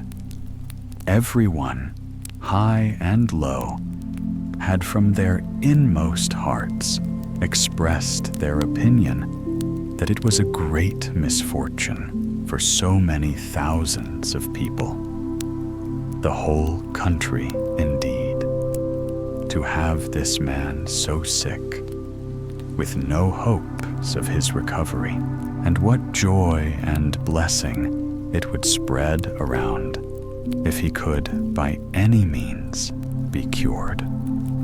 But where bloomed the flower that could bring him health? They had searched for it everywhere, in learned writings, in the shining stars, in the weather and wind. Inquiries had been made in every byway that could be thought of, until at last the wise and learned men has asserted, as we have been already told, that love, the life-giver, could alone give new life to a father. And in saying this, they had overdone it, and said more than they understood themselves. They repeated it, and wrote it down as a recipe. Love is a life-giver. But how could such a recipe be prepared? That was a difficulty they could not overcome. At last, it was decided that help could only come from the princess herself, whose whole soul was wrapped up in her father, especially as a plan had been adopted by her to enable her to obtain a remedy. More than a year had passed since the princess had set out at night, when the light of the young moon was soon lost beneath the horizon. She had gone to the marble sphinx in the desert, shaking the sand from her sandals, and then passed through the long passage which leads to the center of one of the great pyramids, where the mighty kings of antiquity, surrounded with pomp and splendor, lie veiled in the form of mummies. She had been told by the wise men that if she laid her head on the breast of one of them, from the head she would learn where to find life and recovery for her father. She had performed all this, and in a dream had learnt that she must bring home to her father the lotus flower, which grows in the deep sea, near the moors and heath in the Danish land. The very place and situation had been pointed out to her, and she was told that the flower would restore her father to health and strength, and therefore she had gone forth from the land of Egypt, flying over to the open marsh and the wild moor in the plumage of a swan. The papa and mama storks knew all this, and we also know it now. We know, too, that the Marsh King has drawn her down to himself, and that to the loved ones at home she is forever dead. One of the wisest of them said, as the stork mama also said, that in some way she would, after all, manage to succeed. And so, at last, they comforted themselves with this hope, and would wait patiently. In fact, they could do nothing better. I should like to get away the swan's feathers from those two treacherous princesses, said the papa stork. Then, at least, they would not be able to fly over again to the wild moor and do more wickedness. I can hide the two suits of feathers over yonder till we find some use for them. But where will you put them? Asked the mama stork. in our nest on the moor. I and the young ones will carry them by turns during our flight across. And as we return, should they prove too heavy for us, we shall be sure to find plenty of places on the way in which we can conceal them till our next journey.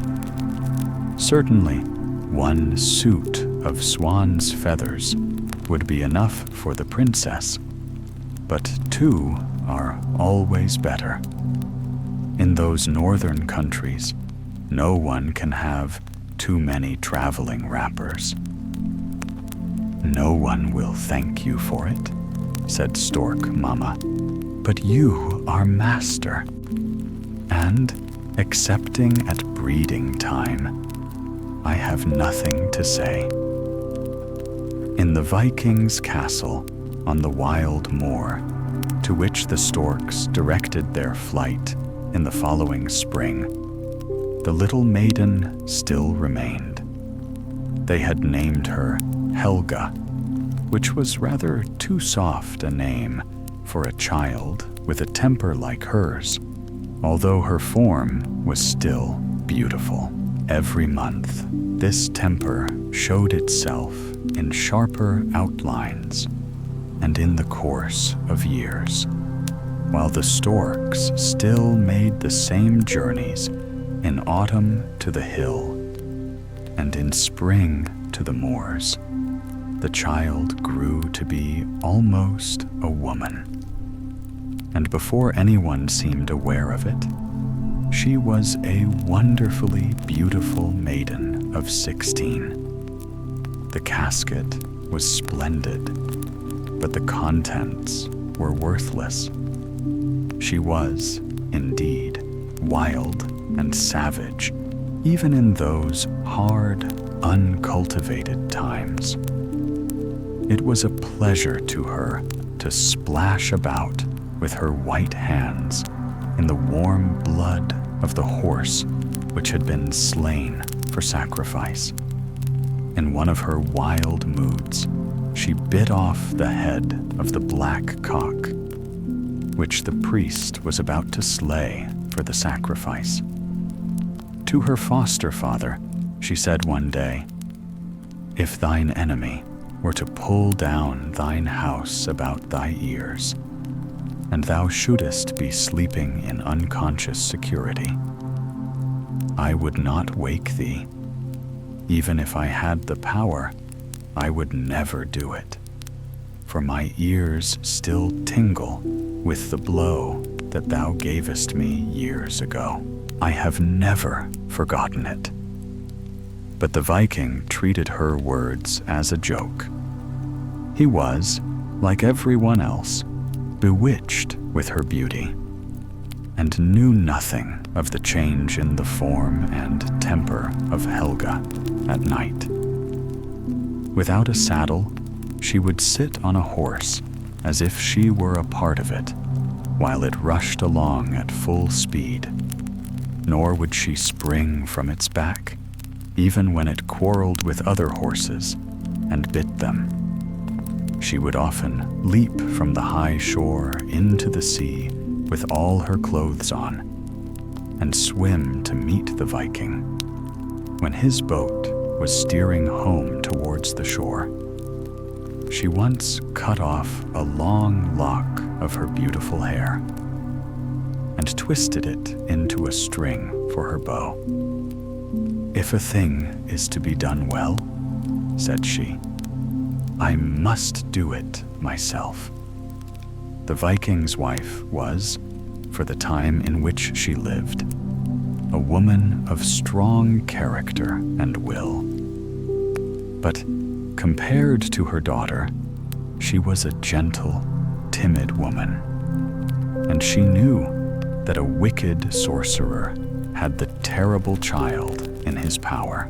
It was sometimes as if Helga acted from sheer wickedness, for often when her mother stood on the threshold of the door or stepped into the yard, she would seat herself on the brink of the well, wave her arms and legs in the air, and suddenly fall right in. Here she was able, from her frog nature, to dip and dive about in the water of the deep well, until at last she would climb forth like a cat and come back into the hall, dripping with water, so that the green leaves that were strewed on the floor were whirled round and carried away by the streams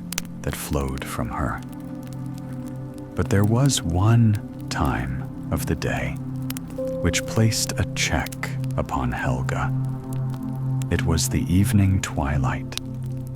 When this hour arrived, she became quiet and thoughtful, and allowed herself to be advised and led.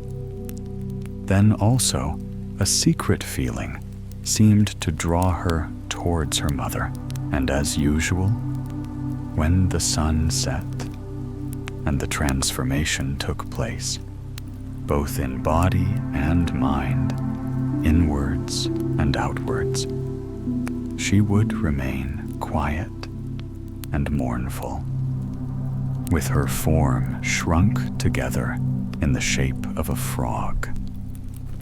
Her body was much larger than those animals ever are, and on this account it was much more hideous in appearance, for she looked like a wretched dwarf with a frog's head and webbed fingers.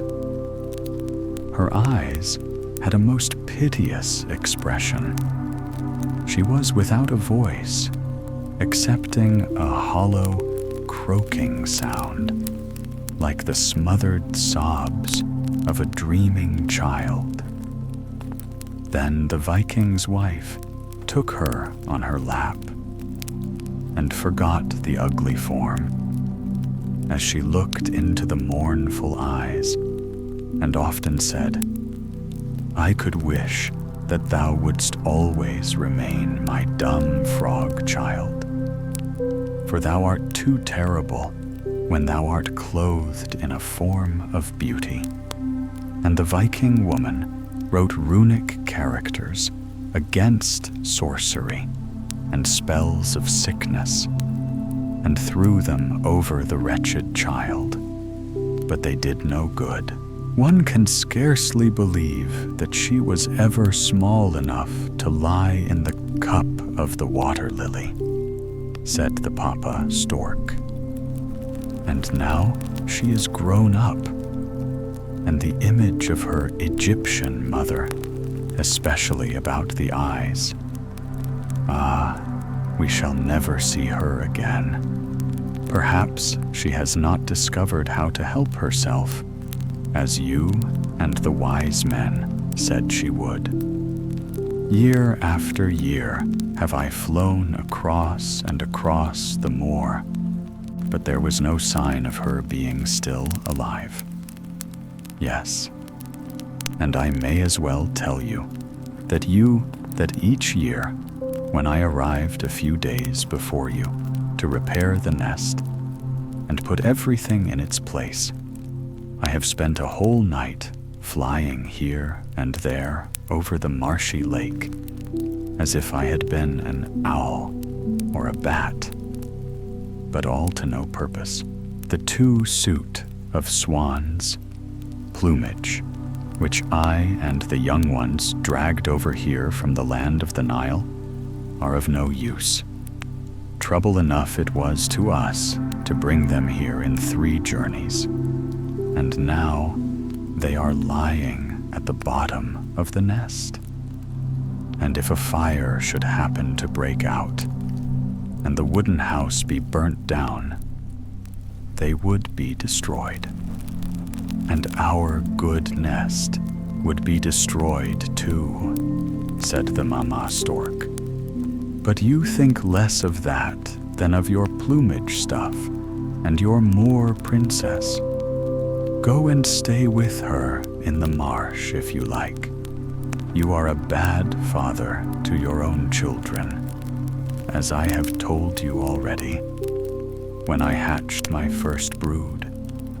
I only hope neither we nor our children may have an arrow sent through our wings, owing to that wild girl. Helga does not know in the least what she is about. We have lived in this house longer than she has. She should think of that.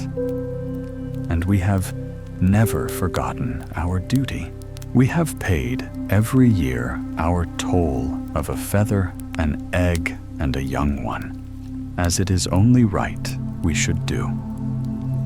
You don't suppose I can wander about the courtyard, or go everywhere as I used to do in old times. I can do it in Egypt, where I can be a companion of the people without forgetting myself. But here, I cannot go and peep into the pots and kettles as I do there. No, I can only sit up here and feel angry with that girl, the little wretch. And I am angry with you, too. You should have left her lying in the water lily. Then no one would have known anything about her. You are far better than your conversation, said the Papa Stork. I know you better than you know yourself. And with that, he gave a hop and flapped his wings twice, proudly. Then he stretched his neck and flew, or rather, soared away.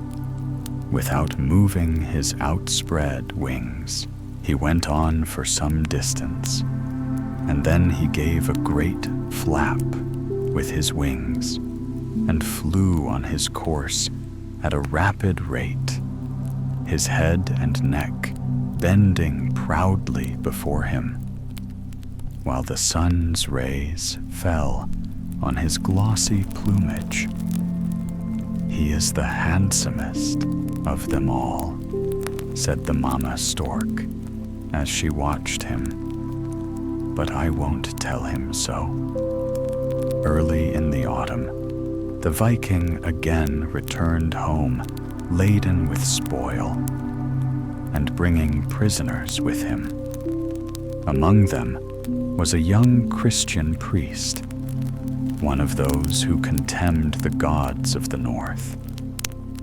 Often lately, there had been, both in hall and chamber, a talk of the new faith which was spreading far and wide in the south, and which, through the means of the holy Ansgarius, had already reached as far as Hedeby on the Schlei.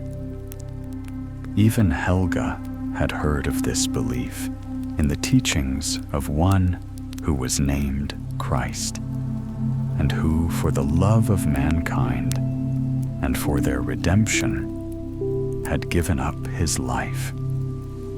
But to her, all this had, as it were, gone in one ear and out the other.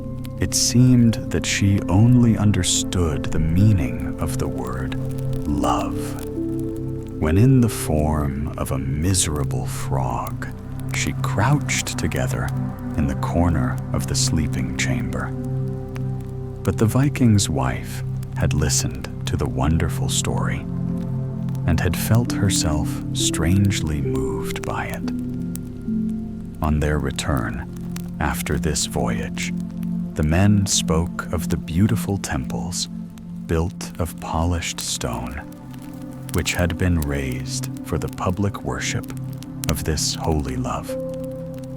Some vessels, curiously formed of massive gold, had been brought home among the booty. There was a peculiar fragrance about them all, for they were incense vessels, which had been swung before the altars in the temples by the Christian priests. In the deep, stony cellars of the castle, the young Christian priest was immured, and his hands and feet tied together with strips of bark. The Viking's wife considered him as beautiful as Baldur, and his distress raised her pity. But Helga said he ought to have ropes fastened to his heels and be tied to the tails of wild animals. I would let the dogs loose after him, she said, over the moor and across the heath. Hurrah! That would be a spectacle for the gods, and better still, to follow in its course. But the Viking would not allow him to die such a death as that, especially as he was the disowned and despiser of the high gods. In a few days, he had decided to have him offered as a sacrifice on the bloodstone in the grove. For the first time, a man was to be sacrificed here. Helga begged to be allowed to sprinkle the assembled people with the blood of the priest. She sharpened her glittering knife, and when one of the great savage dogs, who were running about the Viking's castle in great numbers, sprang towards her, she thrust the knife into his side, merely, as she said, to prove its sharpness. The Viking's wife looked at the wild, badly disposed girl with great sorrow. And when night came on, and her daughter's beautiful form and disposition were changed, she spoke in eloquent words to Helga of the sorrow and deep grief that was in her heart. The ugly frog, in its monstrous shape, stood before her and raised its brown, mournful eyes to her face, listening to her words and seeming to understand them with the intelligence of a human being. Never once to my lord and husband has a word passed my lips of what I have to suffer through you. My heart is full of grief about you, said the Viking's wife. The love of a mother is greater and more powerful than I ever imagined. But love never entered thy heart. It is cold and clammy like the plants on the moor. Then the miserable form trembled. It was as if these words had touched an invisible bond between body and soul, for great tears stood in the eyes. A bitter time will come for thee at last, continued the Viking's wife, and it will be terrible for me too. It had been better for thee if thou hadst been left on the high road, with the cold night wind to lull thee to sleep. And the Viking's wife shed bitter tears and went away in anger and sorrow, passing under the partition of furs, which hung loose over the beam and divided the hall. The shriveled frog still sat in the corner alone. Deep silence reigned around. At intervals, a half-stifled sigh was heard from its inmost soul. It was the soul of Helga. It seemed in pain, as if a new life were arising in her heart. Then she took a step forward and listened, then stepped again forward and seized with her clumsy hands the heavy bar which was laid across the door. Gently, and with much trouble, she pushed back the bar, as silently lifted the latch, and then took up the glimmering lamp which stood in the antechamber of the hall. It seemed as if a stronger will than her own gave her strength. She removed the iron bolt from the closed cellar door and slipped in to the prisoner. He was slumbering. She touched him with her cold, moist hand, and as he awoke and caught sight of the hideous form, he shuddered as if he beheld a wicked apparition. She drew her knife, cut through the bonds which confined his hands and feet, and beckoned to him to follow her. He uttered some holy names and made the sign of the cross, while the form remained motionless by his side. "Who art thou?" he asked, "whose outward appearance is that of an animal, while thou willingly performest acts of mercy?" The frog figure beckoned to him to follow her, and led him through a long gallery concealed by hanging drapery to the stables, and then pointed to a horse. He mounted upon it, and she sprang up also before him, and held tightly by the animal's mane. The prisoner understood her, and they rode on at a rapid trot by a road which he would never have found by himself across the open heath. He forgot her ugly form, and only thought how the mercy and loving kindness of the Almighty was acting through this hideous apparition. As he offered pious prayers and sang holy songs of praise, she trembled. Was it the effect of prayer and praise that caused this? Or was she shuddering in the cold morning air at the thought of approaching twilight? What were her feelings? She raised herself up and wanted to stop the horse and spring off, but the Christian priest held her back with all his might, and then sang a pious song, as if this could loosen the wicked charm that had changed her into the semblance of a frog. And the horse galloped on more wildly than before.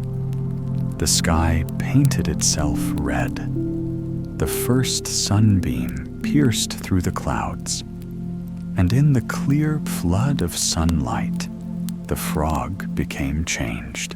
It was Helga again, young and beautiful, but with a wicked, demoniac spirit.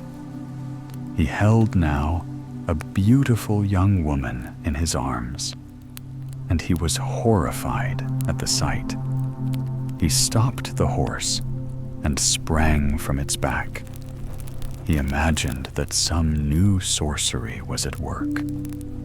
But Helga also leaped from the horse and stood on the ground. The child's short garment reached only to her knee. She snatched the sharp knife from her girdle and rushed like lightning at the astonished priest. "Let me get at thee," she cried. "Let me get at thee, that I may plunge this knife into thy body. Thou art pale as ashes, thou beardless slave." She pressed in upon him. They struggled with each other in heavy combat, but it was as if an invisible power had been given to the Christian in the struggle. He held her fast, and the old oak under which they stood seemed to help him for the loosened roots on the ground became entangled in the maiden's feet and held them fast. Close by rose a bubbling spring, and he sprinkled Helga's face and neck with the water, commanded the unclean spirit to come forth, and pronounced upon her a Christian blessing. But the water of faith has no power unless the wellspring of faith flows within. And yet, even here, its power was shown. Something more than the mere strength of a man opposed itself through his means against the evil which struggled within her. His holy action seemed to overpower her. She dropped her arms, glanced at him with pale cheeks and looks of amazement. He appeared to her a mighty magician, skilled in secret arts. His language was the darkest magic to her, and the movements of his hands in the air were as the secret signs of a magician's wand. She would not have blinked had he waved over her head a sharp knife or a glittering axe. But she shrunk from him as he signed her with the sign of the cross on her forehead and breast, and sat before him like a tame bird, with her head bowed down. Then he spoke to her in gentle words of the deed of love she had performed for him during the night, when she had come to him in the form of an ugly frog to loosen his bonds and to lead him forth to life and light. And he told her that she was bound in closer fetters than he had been, and that she could recover also life and light by his means. He would take her to Hedeby, to Saint Ansgarius, and there, in that Christian town, the spell of the sorcerer would be removed. But he would not let her sit before him on the horse, though of her own free will she wished to do so. "Thou must sit behind me, not before me," said he. "Thy magic beauty has a magic power which comes from an evil origin, and I fear it. Still, I am sure to overcome through my faith in Christ." Then he knelt down and prayed with pious fervor. It was as if the quiet woodland were a holy church consecrated by his worship. The birds sang as if they were also of this new congregation, and the fragrance of the wild flowers was as the ambrosial perfume of incense, while above all sounded the words of Scripture, a light to them that sit in darkness and in the shadow of death, to guide their feet into the way of peace. And he spoke these words with the deep longing of his whole nature. Meanwhile, the horse that had carried them in wild career stood quietly by, plucking at the tall bramble bushes, till the ripe young berries fell down upon Helga's hands, as if inviting her to eat.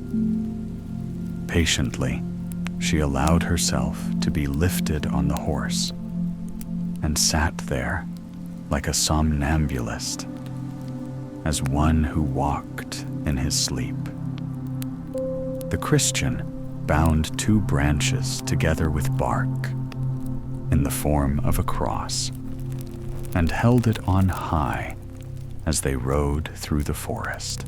The way gradually grew thicker of brushwood as they rode along, till at last it became a trackless wilderness. Bushes of the wild sloe here and there blocked up the path, so that they had to ride over them. The bubbling spring formed not a stream, but a marsh, round which also they were obliged to guide the horse. Still, there were strength and refreshment in the cool forest breeze, and no trifling power in the gentle words spoken in faith and Christian love by the young priest, whose inmost heart yearned to lead this poor lost one into the way of light and life. It is said that raindrops can make a hollow in the hardest stone, and the waves of the sea can smooth and round the rough edges of the rocks. So did the dew of mercy fall upon Helga, softening what was hard and smoothing what was rough in her character. These effects did not yet appear. She was not herself aware of them. Neither does the seed in the lap of earth know, when the refreshing dew and the warm sunbeams fall upon it, that it contains within itself power by which it will flourish and bloom. The song of the mother sinks into the heart of the child, and the little one prattles the words after her without understanding their meaning. But after a time, the thoughts expand, and what has been heard in childhood seems to the mind clear and bright. So now the Word, which is all-powerful to create, was working in the heart of Helga. They rode forth from the thick forest, crossed the heath, and again entered a pathless wood. Here, towards evening, they met with robbers. "Where hast thou stolen that beauteous maiden?" cried the robbers, seizing the horse by the bridle and dragging the two riders from its back. The priest had nothing to defend himself with but the knife he had taken from Helga, and with this he struck out right and left. One of the robbers raised his axe against him, but the young priest sprang on one side and avoided the blow, which fell with great force on the horse's neck, so that the blood gushed forth, and the animal sunk to the ground.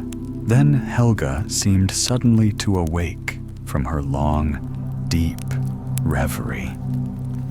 She threw herself hastily upon the dying animal. The priest placed himself before her to defend and shelter her, but one of the robbers swung his iron axe against the Christian's head with such force that it was dashed to pieces.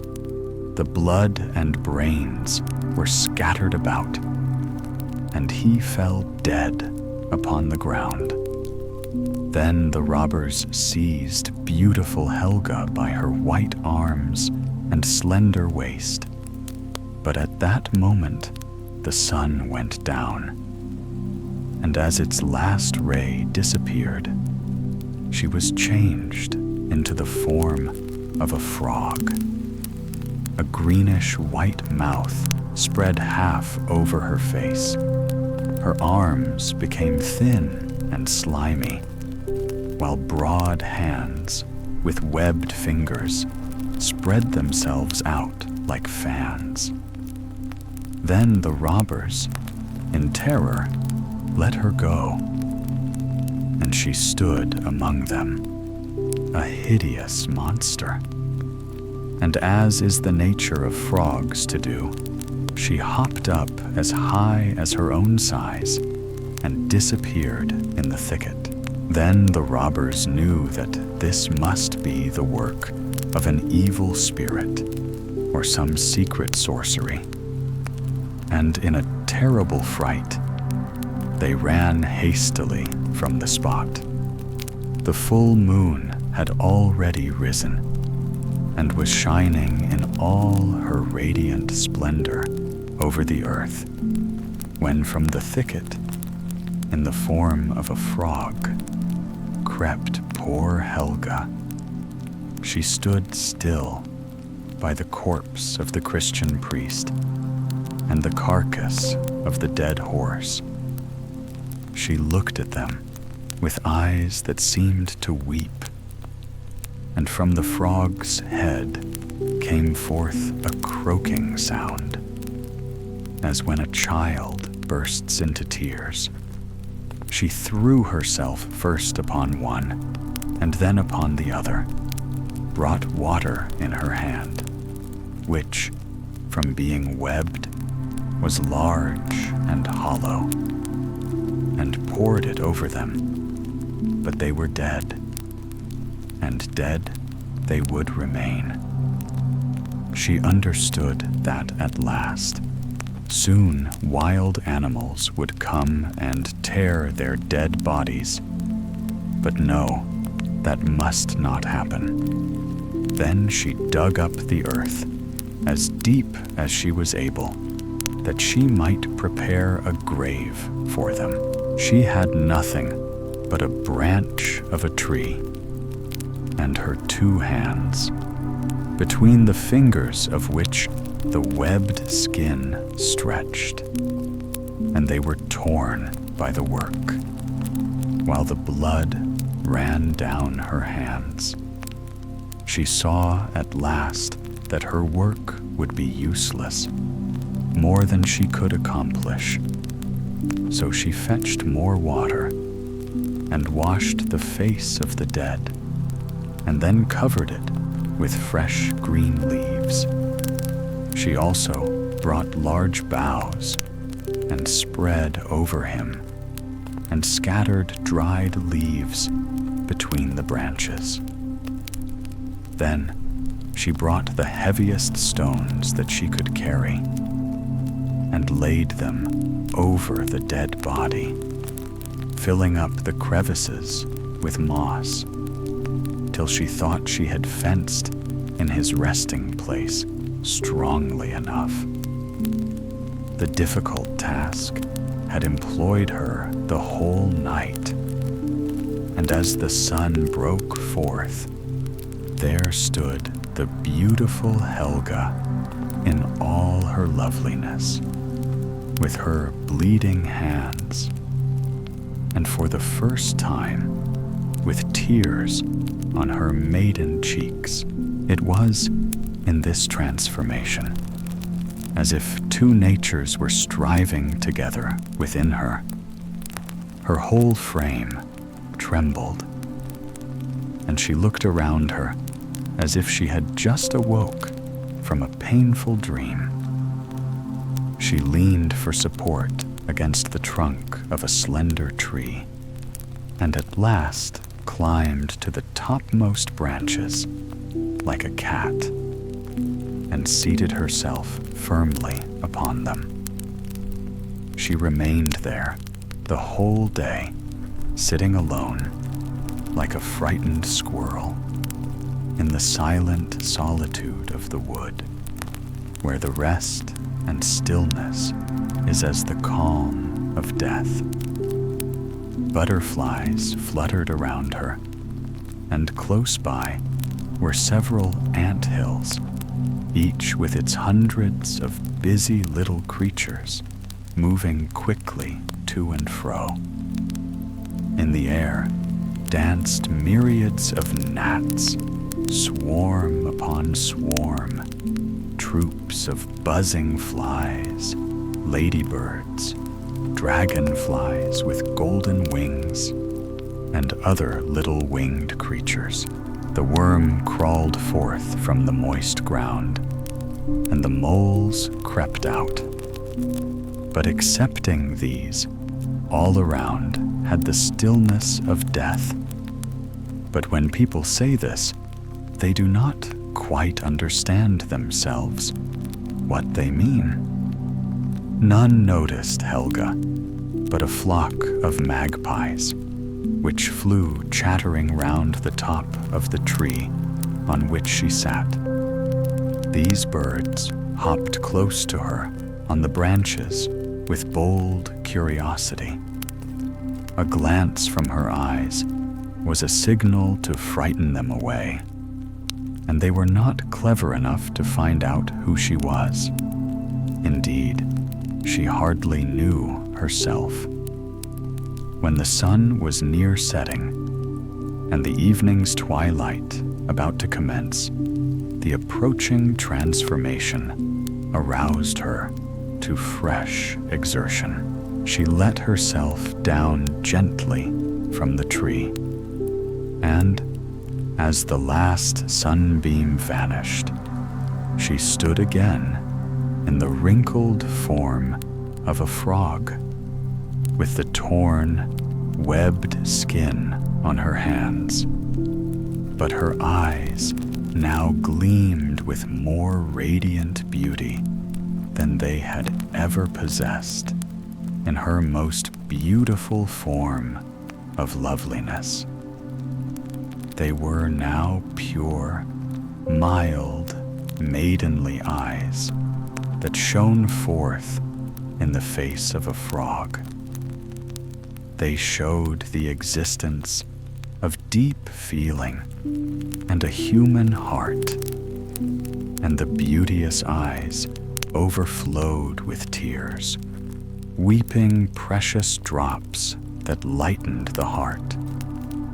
On the raised mound which she had made as a grave for the dead priest, she found the cross made of the branches of a tree, the last work of him who now lay dead and cold beneath it. A sudden thought came to Helga, and she lifted up the cross and planted it upon the grave, between the stones that covered him and the dead horse. The sad recollection brought the tears to her eyes, and in this gentle spirit she traced the same sign in the sand round the grave. And as she formed with both her hands the sign of the cross, the web skin fell from them like a torn glove. She washed her hands in the water of the spring and gazed with astonishment at their delicate whiteness. Again, she made the holy sign in the air between herself and the dead man. Her lips trembled, her tongue moved, and the name which she, in her ride through the forest, had so often heard spoken, rose to her lips, and she uttered the words, Jesus Christ. Then the frog skin fell from her. She was once more a lovely maiden. Her head bent wearily, her tired limbs required rest, and then she slept. Her sleep, however, was short. Towards midnight, she awoke. Before her stood the dead horse, prancing and full of life, which shone forth from his eyes and from his wounded neck. Close by his side appeared the murdered Christian priest, more beautiful than Balder, as the Viking's wife had said.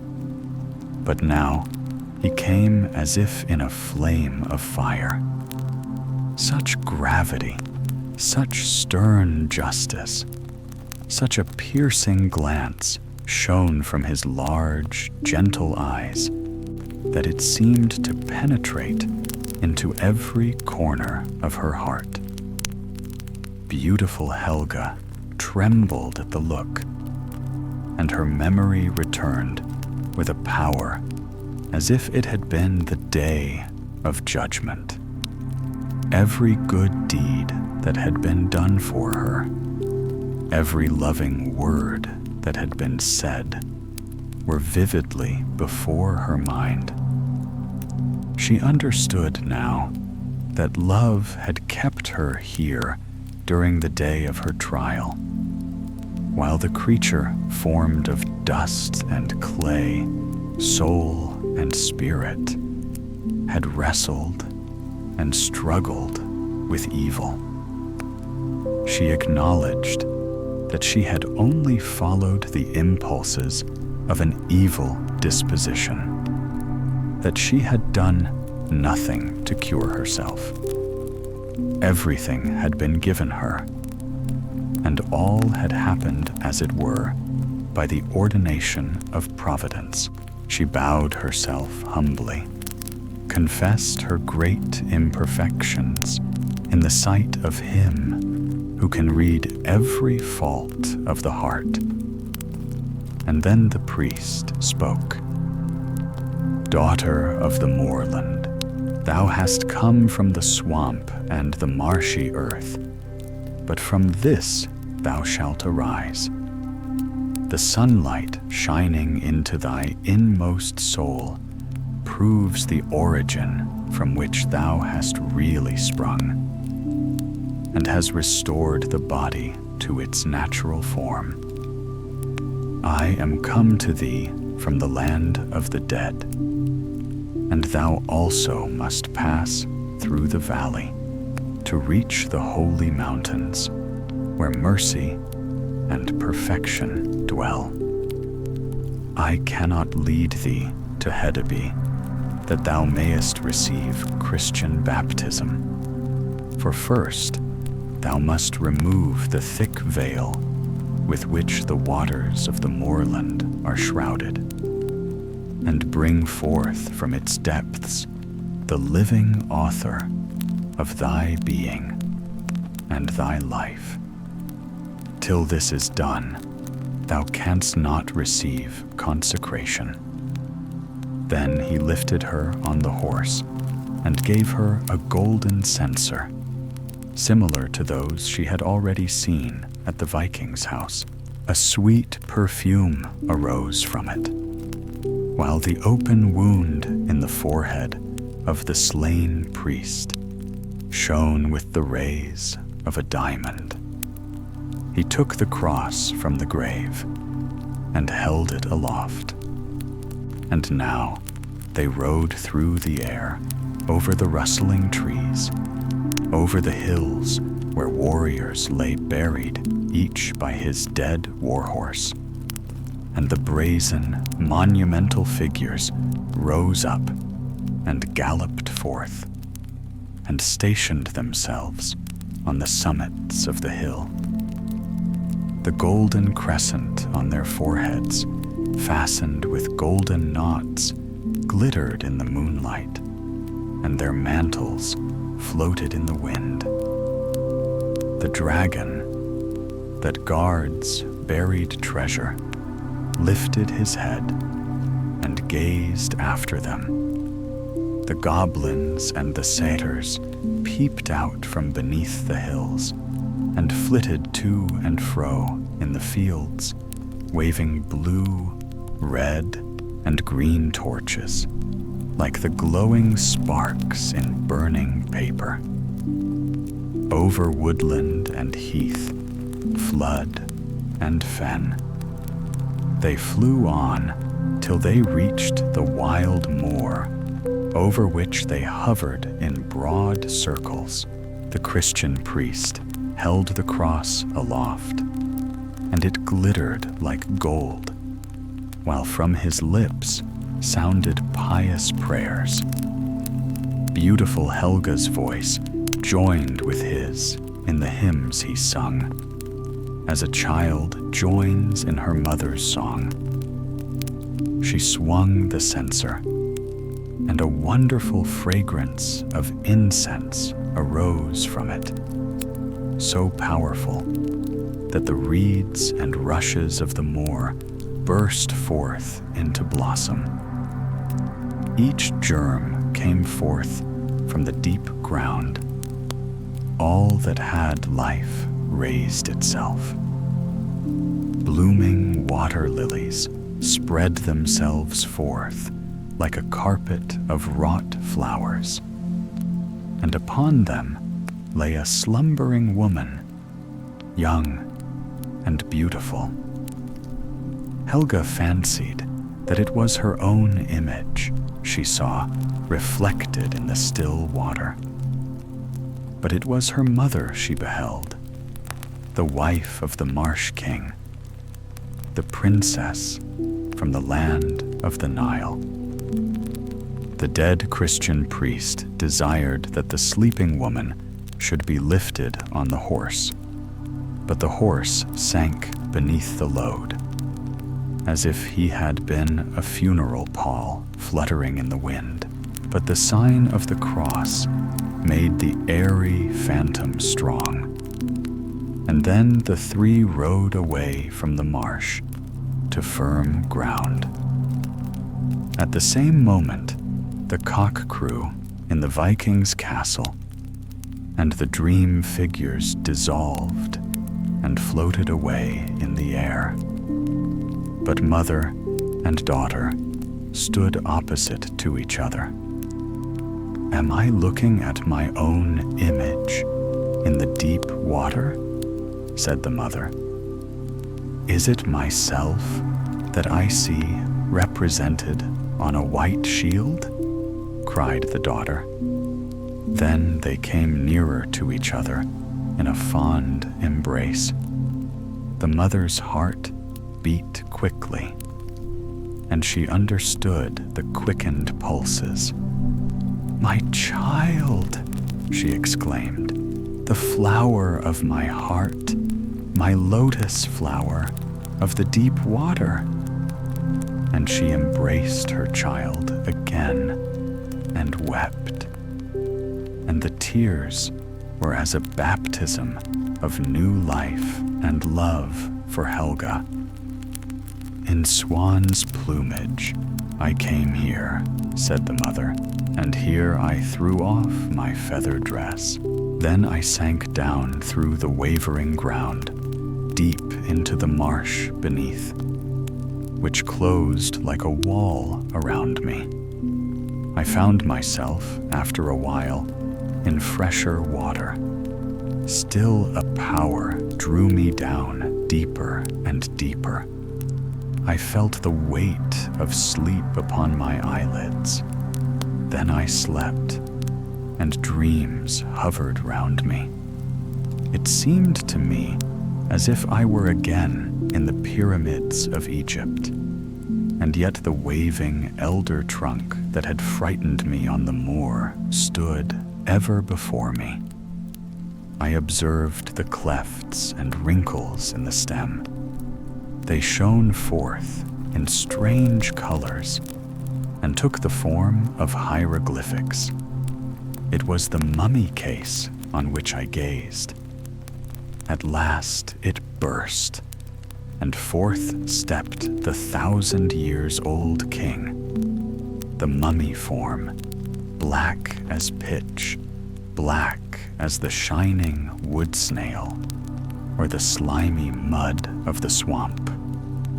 Whether it was really the mummy or the Marsh king, I know not. He seized me in his arms, and I felt as if I must die.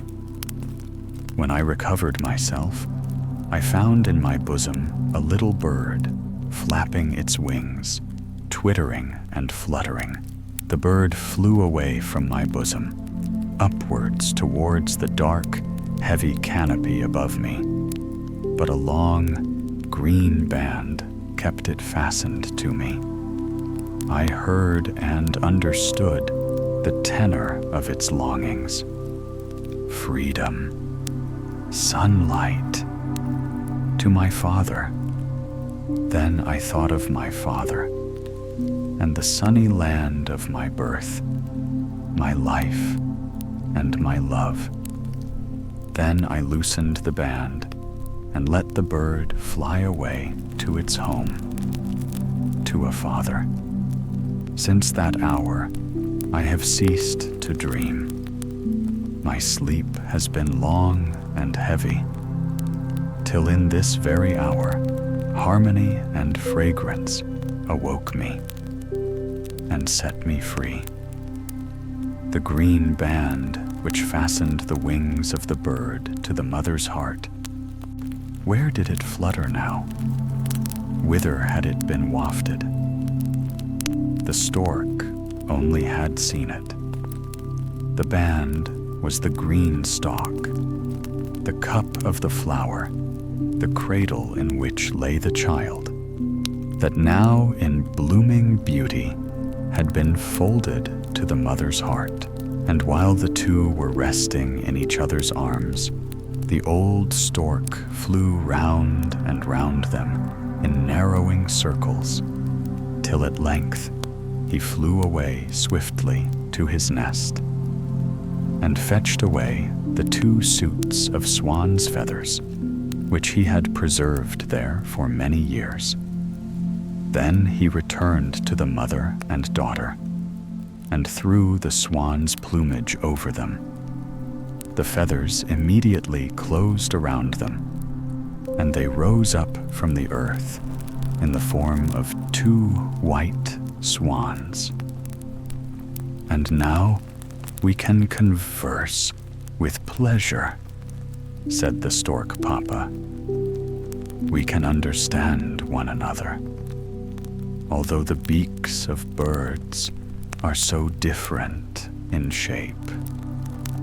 It is very fortunate that you came tonight. Tomorrow we should have been gone. The mother, myself, and the little ones, we're about to fly to the south. Look at me now. I am an old friend from the Nile, and a mother's heart contains more than her beak. She always said that the princess would know how to help herself.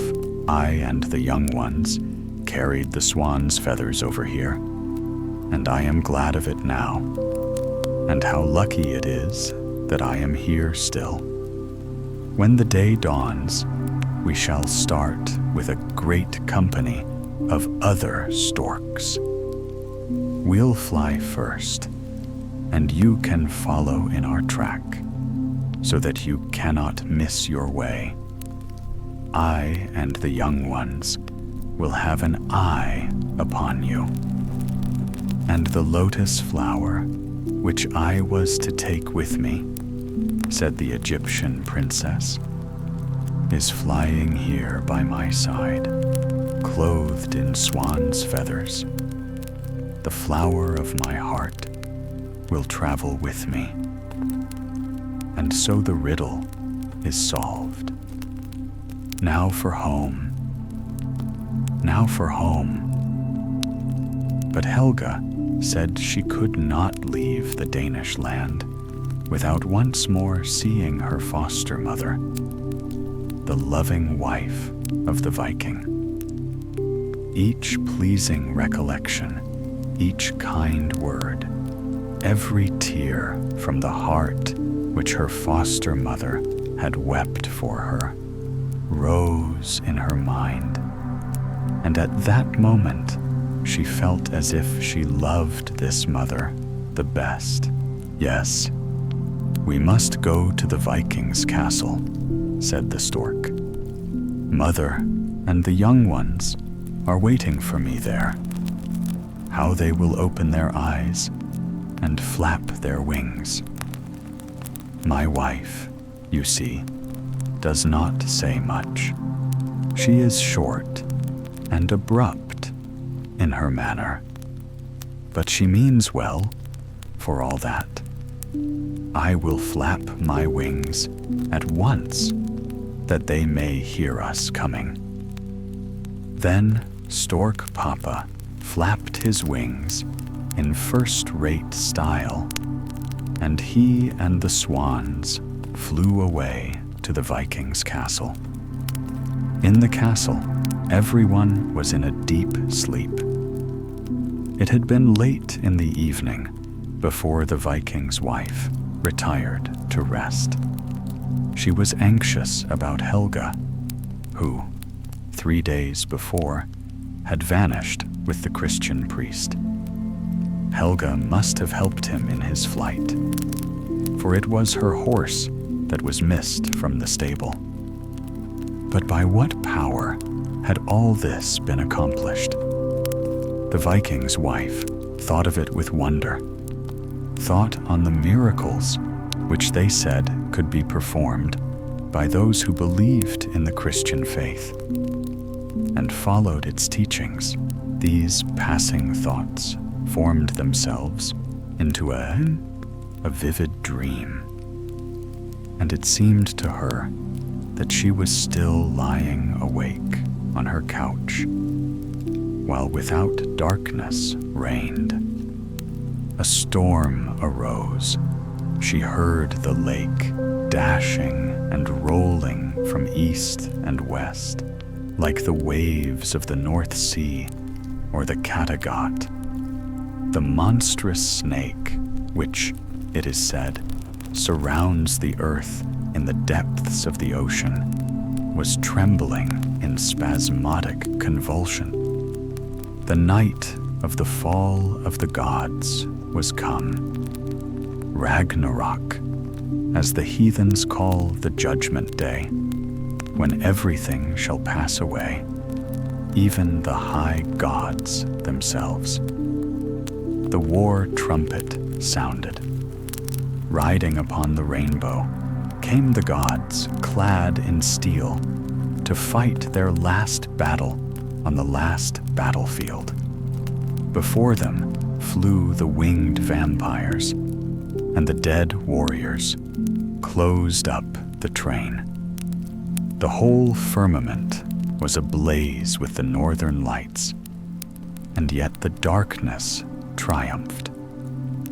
It was a terrible hour, and close to the terrified woman, Helga seemed to be seated on the floor, in the hideous form of a frog, yet trembling, and clinging to her foster mother, who took her on her lap, and lovingly caressed her, hideous and frog-like as she was. The air was filled with the clashing of arms and the hissing of arrows, as if a storm of hail was descending upon the earth. It seemed to her the hour when earth and sky would burst asunder, and all things be swallowed up in Saturn's fiery lake. But she knew that a new heaven and a new earth would arise, and that cornfields would wave where now the lake rolled over desolate sands, and the ineffable God reign.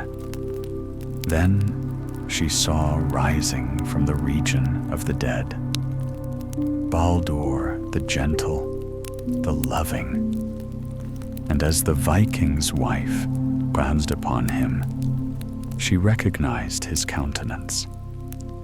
It was the captive Christian priest.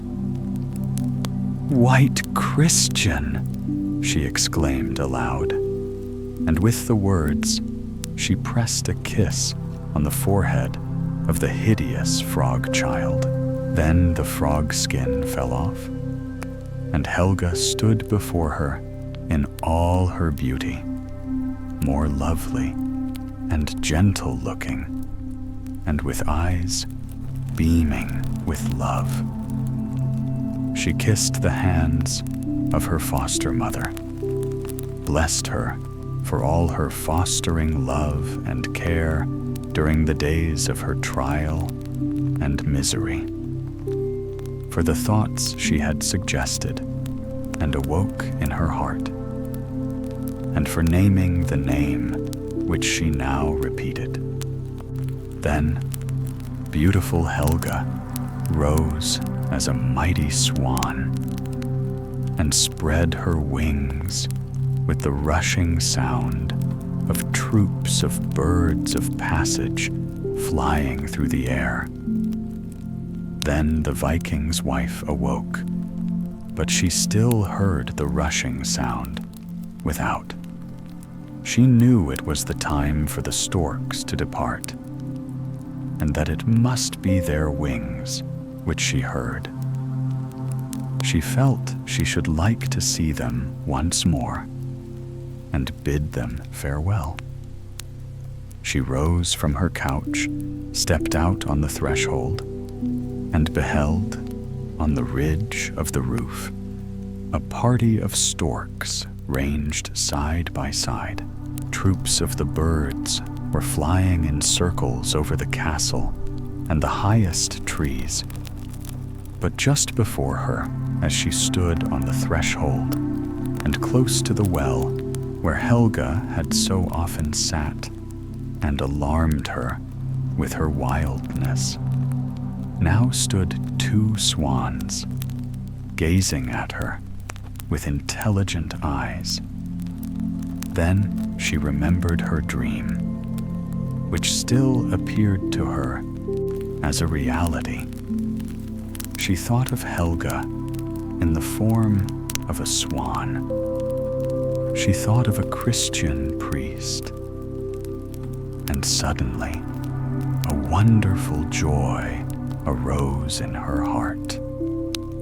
The swans flapped their wings and arched their necks as if to offer her a greeting, and the Viking's wife spread out her arms towards them as if she accepted it, and smiled through her tears. She was roused from deep thought by a rustling of wings and snapping of beaks. All the storks arose and started on their journey towards the south. "We will not wait for the swans," said the mama stork. "If they want to go with us, let them come now. We can't sit here till the plovers start. It is a fine thing, after all, to travel in families, not like the finches and the partridges. There the male and the female birds fly in separate flocks, which, to speak candidly, I consider very unbecoming. What are those swans flapping their wings for? Well, everyone flies in his own fashion," said the papa stork. "The swans fly in an oblique line, the cranes in the form of a triangle, and the plovers in a curved line like a snake." "Don't talk about snakes while we are flying up here," said Stork Mama. "It puts ideas into the children's heads that cannot be realized." "Are those the high mountains I have heard spoken of?" asked Helga in the swan's plumage. "They are storm clouds driving along beneath us," replied her mother. "What are yonder white clouds that rise so high?" again inquired Helga. "Those are mountains covered with perpetual snows that you see yonder," said her mother. And then they flew across the Alps towards the blue Mediterranean. "Africa's land, Egyptia's strand," sang the daughter of the Nile in her swan's plumage, as from the upper air she caught sight of her native land, a narrow, golden, wavy strip on the shores of the Nile. The other birds espied it also and hastened their flight. "I can smell the Nile mud and the wet frogs," said the stork Mama, "and I begin to feel quite hungry. Yes, now you shall taste something nice, and you will see the marabou bird and the ibis and the crane. They all belong to our family, but they are not nearly so handsome as we are. They give themselves great airs, especially the ibis. The Egyptians have spoiled him. They make a mummy of him and stuff him with spices. I would rather be stuffed with live frogs, and so would you, and so you shall. Better have something in your inside while you are alive than to be made a parade of after you are dead. That is my opinion, and I am always right. The storks are come, was said in the great house on the banks of the Nile, where the Lord lay in the hall on his downy cushions, covered with a leopard skin, scarcely alive, yet not dead, waiting and hoping for the lotus flower from the deep moorland in the far north. Relatives and servants were standing by his couch when the two beautiful swans who had come with the storks flew into the hall. They threw off their soft white plumage, and two lovely female forms approached the pale, sick old man and threw back their long hair. And when Helga bent over her grandfather, redness came back to his cheeks, his eyes brightened, and life returned to his benumbed limbs. The old man rose up with health and energy renewed. Daughter and grandchild welcomed him as joyfully as if with a morning greeting after a long and troubled dream. Joy reigned through the whole house, as well as in the stork's nest, although there the chief cause was really the good food, especially the quantities of frogs, which seemed to spring out of the ground in swarms. Then the learned men hastened to note down, in flying characters, the story of the two princesses, and spoke of the arrival of the health-giving flower as a mighty event, which had been a blessing to the house and the land. Meanwhile, the stork Papa told the story to his family in his own way, but not till they had eaten and were satisfied. Otherwise, they would have had something else to do than to listen to stories. "Well," said the stork Mama when she had heard it, "you will be made something of at last. I suppose they can do nothing less." "What could I be made?" said Stork Papa. "What have I done?" "Just nothing."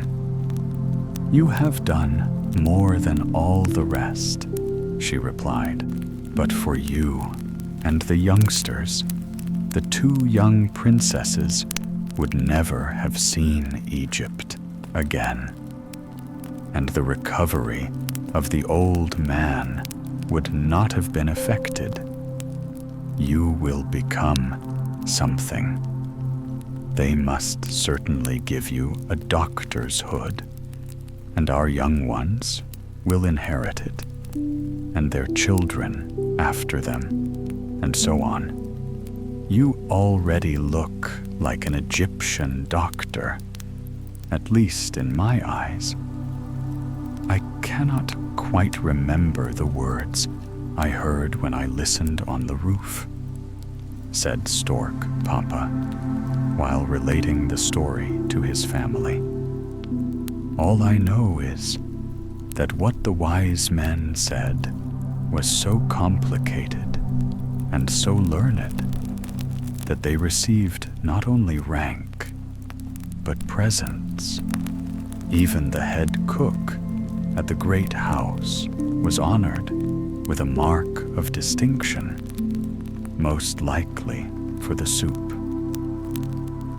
"And what did you receive?" said the stork mama. "They certainly ought not to forget the most important person in the affair, as you really are.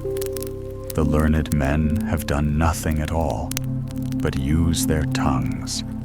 Surely they will not overlook you." Late in the night, while the gentle sleep of peace rested on the now happy house, there was still one watcher. It was not Stork Papa, who, although he stood on guard on one leg, could sleep soundly. Helga alone was awake. She leaned over the balcony, gazing at the sparkling stars that shone clearer and brighter in the pure air than they had done in the north. And yet they were the same stars. She thought of the Viking's wife in the wild moorland, of the gentle eyes of her foster mother, and of the tears she had shed over the poor frog child that now lived in splendor and starry beauty by the waters of the Nile, with air balmy and sweet as spring. She thought of the love that dwelt in the breast of the heathen woman, love that had been shown to a wretched creature, hateful as a human being, and hideous when in the form of an animal. She looked at the glittering stars and thought of the radiance that had shone forth on the forehead of the dead man as she had fled with him over the woodland and moor. Tones were awakened in her memory, words which she had heard him speak as they rode onward, when she was carried, wondering and trembling, through the air. Words from the great fountain of love, the highest love that embraces all the human race. What had not been won and achieved by this love? Day and night, beautiful Helga was absorbed in the contemplation of the great amount of her happiness, and lost herself in the contemplation, like a child who turns hurriedly from the giver to examine the beautiful gifts. She was overpowered with her good fortune, which seemed always increasing. And therefore, what might it become in the future? Had she not been brought by a wonderful miracle to all this joy and happiness? And in these thoughts she indulged, until at last she thought no more of the giver. It was the overabundance of youthful spirits unfolding its wings for a daring flight. Her eyes sparkled with energy when suddenly arose a loud noise in the court below, and the daring thought vanished. She looked down and saw two large ostriches running round quickly in narrow circles. She had never seen these creatures before. Great, coarse, clumsy-looking birds with curious wings that looked as if they had been clipped. And the birds themselves had the appearance of having been roughly used.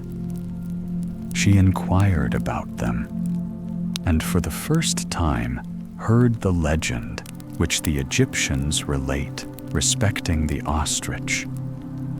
Once, say they, the ostriches were a beautiful and glorious race of birds with large, strong wings.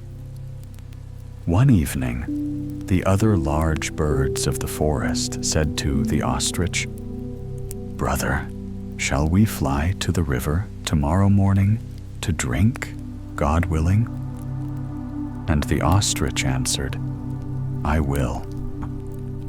With the break of day, therefore, they commenced their flight, first rising high in the air towards the sun, which is the eye of God.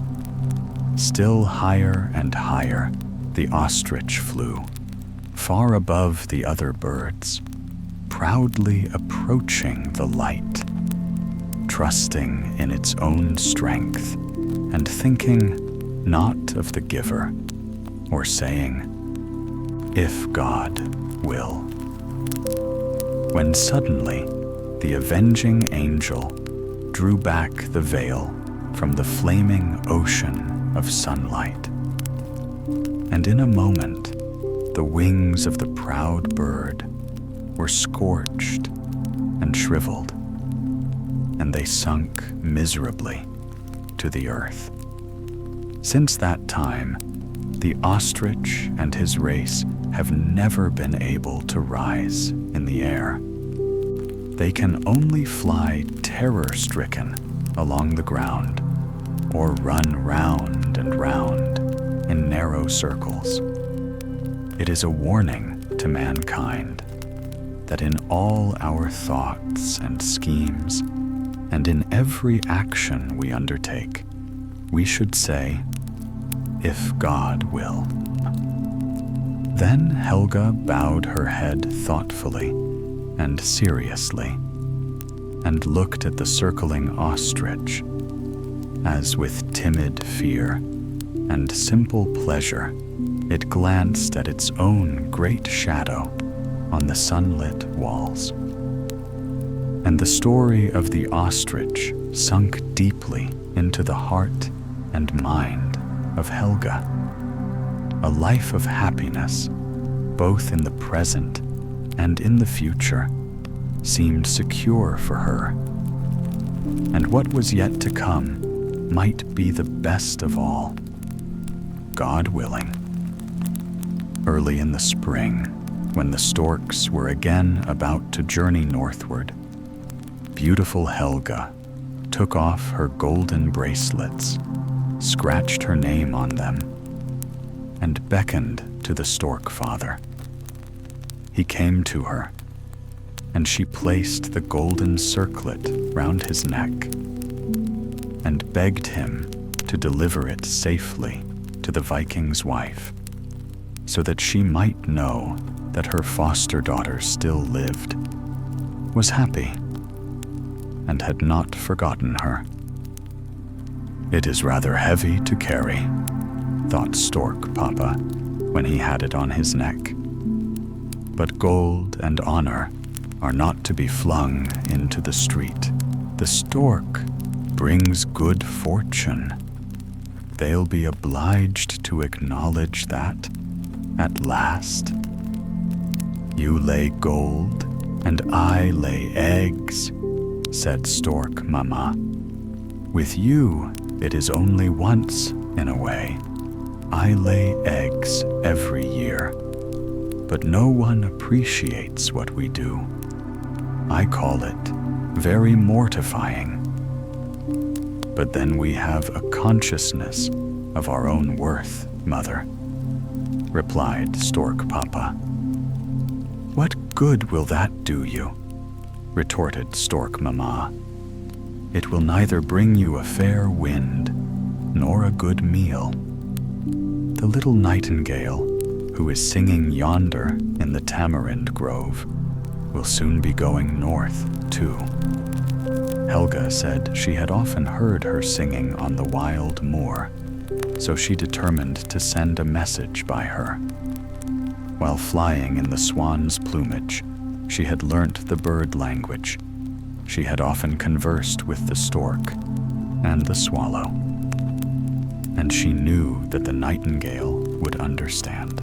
So she begged the nightingale to fly to the beechwood on the peninsula of Jutland, where a mound of stone and twigs had been raised to form the grave. And she begged the nightingale to persuade all the other little birds to build their nests round the place, so that evermore should resound over that grave music and song. And the nightingale flew away, and time flew away also. In the autumn, an eagle, standing upon a pyramid, saw a stately train of richly laden camels, and men attired in armor on foaming Arabian steeds, whose glossy skins shone like silver. Their nostrils were pink, and their thick, flowing manes hung almost to their slender legs. A royal prince of Arabia, handsome as a prince should be, and accompanied by distinguished guests, was on his way to the stately house, on the roof of which the stork's empty nests might be seen. They were away now in the far north, but expected to return very soon. And indeed, they returned on a day that was rich in joy and gladness.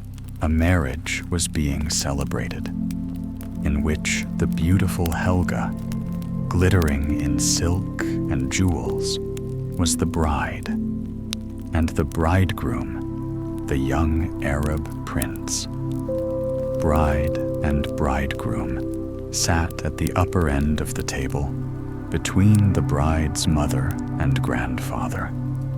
But her gaze was not on the bridegroom, with his manly, sunburnt face, round which curled a black beard, and whose dark, fiery eyes were fixed upon her, but away from him, at a twinkling star that shone down upon her from the sky. Then was heard the sound of rushing wings beating the air. The storks were coming home, and the old stork pair, although tired with the journey and requiring rest, did not fail to fly down at once to the balustrades of the veranda, for they knew already what feast was being celebrated. They had heard of it on the borders of the land, and also that Helga had caused their figures to be represented on the walls, for they belonged to her history. "I call that very sensible and pretty," said Stork Papa. "Yes, but it is very little," said Mama Stork. "They could not possibly have done less." But when Helga saw them, she rose and went out into the veranda to stroke the backs of the storks. The old stork pair bowed their heads and curved their necks, and even the youngest among the young ones felt honored by this reception. Helga continued to gaze upon the glittering star, which seemed to glow brighter and purer in its light. Then between herself and the star floated a form, purer than the air, and visible through it. it floated quite near to her, and she saw that it was the dead Christian priest, who also was coming to her wedding feast, coming from the heavenly kingdom. The glory and brightness yonder outshines all that is known on earth, said he.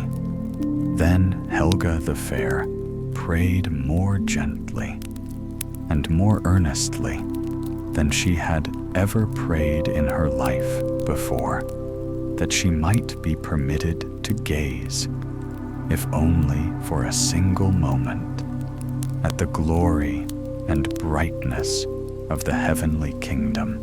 Then she felt herself lifted up, as it were, above the earth, through a sea of sound and thought. Not only around her, but within her was there light and song, such as words cannot express. Now we must return, he said. You will be missed. Only one more look, she begged. But one short moment more. We must return to Earth. The guests will have all departed. Only one more look, the last. Then Helga stood again in the veranda. But the marriage lamps in the festive hall had been all extinguished, and the torches outside had vanished. The storks were gone. Not a guest could be seen. No bridegroom. All in those few short moments seemed to have died. Then a great dread fell upon her. She stepped from the veranda through the empty hall into the next chamber, where slept strange warriors. She opened a side door, which once led into her own apartment. But now, as she passed through, she found herself suddenly in a garden which she had never before seen here.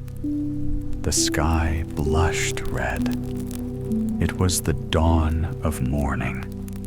3 minutes only in heaven, and a whole night on earth had passed away. Then she saw the storks and called to them in their own language. Then Stork Papa turned his head towards here, listened to her words, and drew near. You speak our language, said he. What do you wish? Why do you appear?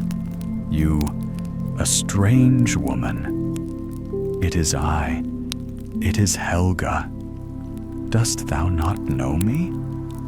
3 minutes ago, we were speaking together yonder in the veranda. That is a mistake, said the stork. You must have dreamed all this. No, no, she exclaimed. Then she reminded him of the Viking's castle, of the great lake, and of the journey across the ocean. Then Stork Papa winked his eyes and said, Why, that's an old story which happened in the time of my grandfather. There certainly was a princess of that kind here in Egypt once, who came from the Danish land, but she vanished on the evening of her wedding day, many 100 years ago, and never came back. You may read about it yourself yonder, on a monument in the garden. There you will find swans and storks sculptured, and on the top is a figure of the Princess Helga in marble. And so it was. Helga understood it all now and sank on her knees. The sun burst forth in all its glory, and As in olden times, the form of the frog vanished in his beams, and the beautiful form stood forth in all its loveliness. So now, bathed in light, rose a beautiful form, purer, clearer than air, a ray of brightness from the source of light himself. The body crumbled into dust, and a faded lotus flower lay on the spot on which Helga had stood. Now that is a new ending to the story, said Stork Papa. I really never expected it would end in this way, but it seems a very good ending. And what will the young ones say to it, I wonder? Said Stork Mama. Ah, that is a very important question, replied the stork. The races. A prize, or rather 2 prizes, a great one and a small one, had been awarded for the greatest swiftness in running, not in a single race, but for the whole year. I obtained the first prize, said the hare. Justice must still be carried out, even when one has relations and good friends among the prize committee. But that the snail should have received the second prize, I consider almost an insult to myself. No, said the fence rail, who had been a witness at the distribution of prizes. There should be some consideration for industry and perseverance. I have heard many respectable people say so, and I can quite understand it. The snail certainly took half a year to get over the threshold of the door, but he injured himself and broke his collarbone by the haste he made. He gave himself up entirely to the race and ran with his house on his back, which was all, of course, very praiseworthy, and therefore he obtained the second prize. I think I ought to have had some consideration too, said the swallow. I should imagine no one can be swifter in soaring and flight than I am, and how far I have been, far, far away. Yes, that is your misfortune, said the fence rail. You are so fickle, so unsettled. You must always be traveling about into foreign lands when the cold commences here. You have no love of fatherland in you. There can be no consideration for you. But now, if I have been lying the whole winter in the moor, said the swallow, and suppose I slept the whole time, would that be taken into account? Bring a certificate from the old moorhen, said he, that you have slept away half your time in fatherland. Then you will be treated with some consideration. I deserved the first prize, and not the second, said the snail. I know so much, at least, that the hare only ran from cowardice, and because he thought there was danger in delay, I, on the other hand, made running the business of my life, and have become a cripple in the service. If anyone had a first prize, it ought to have been myself. But I do not understand chattering and boasting. On the contrary, I despise it. And the snail spat at them with contempt. I am able to affirm with word of oath that each prize, at least those for which I voted, was given with just and proper consideration, said the old boundary post in the wood, who was a member of the committee of judges. I always act with due order, consideration, and calculation. 7 times have I already had the honor to be present at the distribution of the prizes and to vote. But today is the first time I have been able to carry out my will. I always reckon the first prize by going through the alphabet from the beginning, and the second by going through from the end.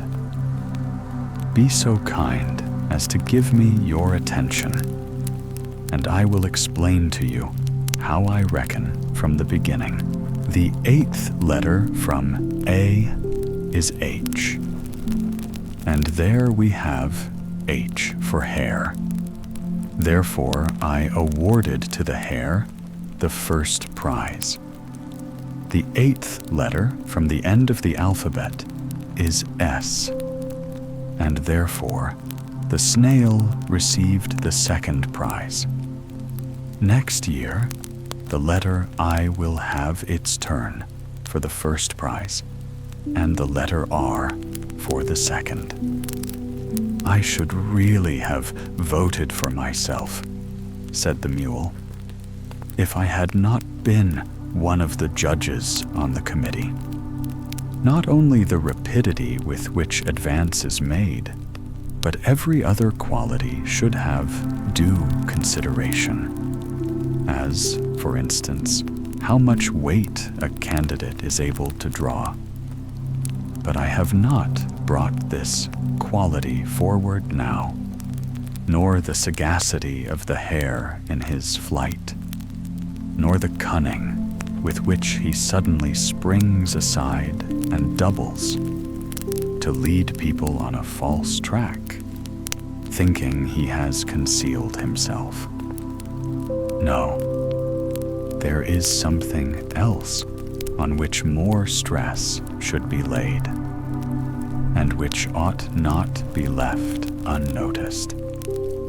I mean, that which mankind call the beautiful. It is on the beautiful that I particularly fix my eyes.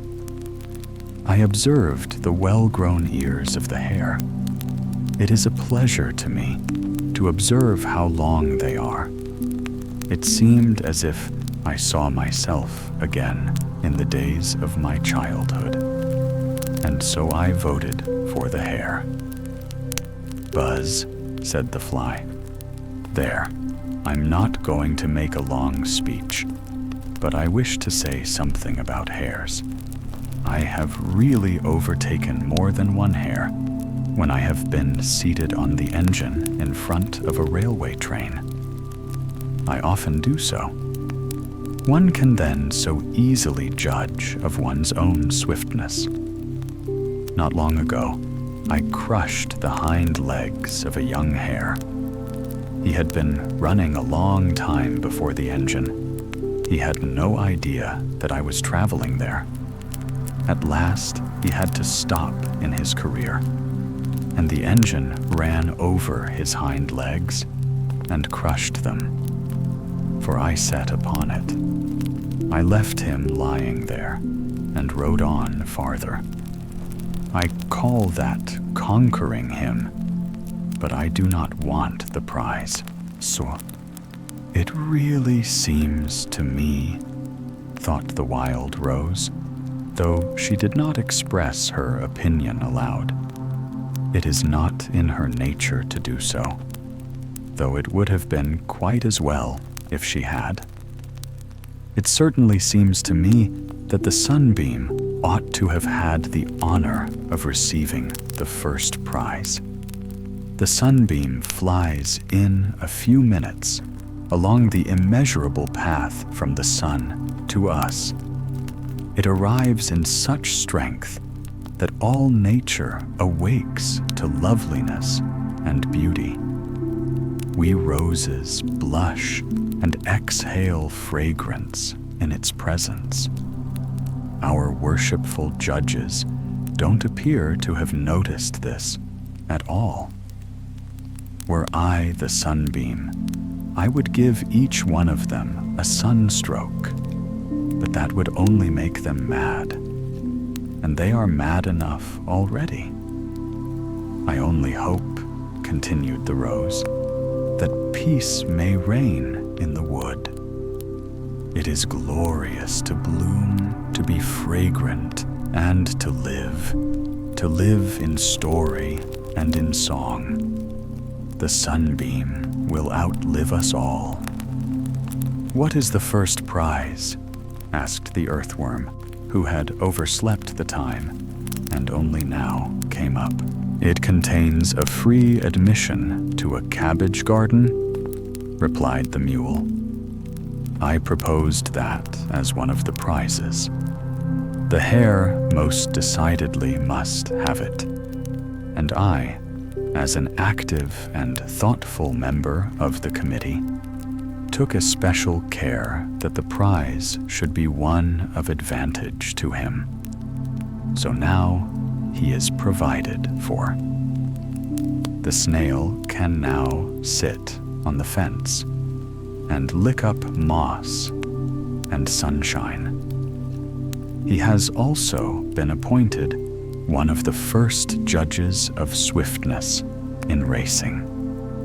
It is worth much to know that one of the numbers is a man of talent in the thing men call a committee. I must say, I expect much in the future. We have already made such a good beginning.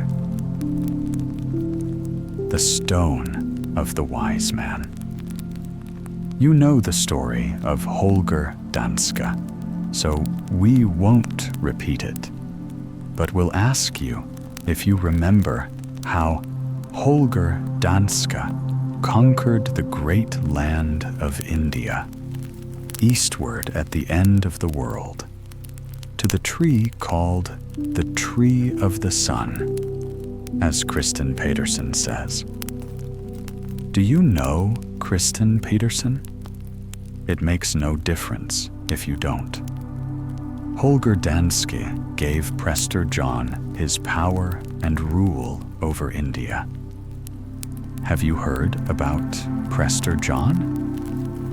Yes? Well, it makes no difference if you haven't, because he doesn't come into our story. You are going to hear about the Tree of the Sun in India, eastward, at the end of the world, as people believed it to be then, for they hadn't studied their geography the way we have, but that makes no difference either.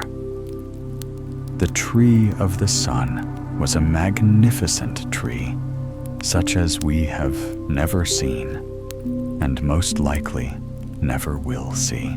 Its crown stretched out for miles around. It was really an entire wood, for each of its smallest branches formed in turn a whole tree. Palms, beech pines, plane trees, yes, and many other kinds of trees grew here. Trees that are to be found all over the world.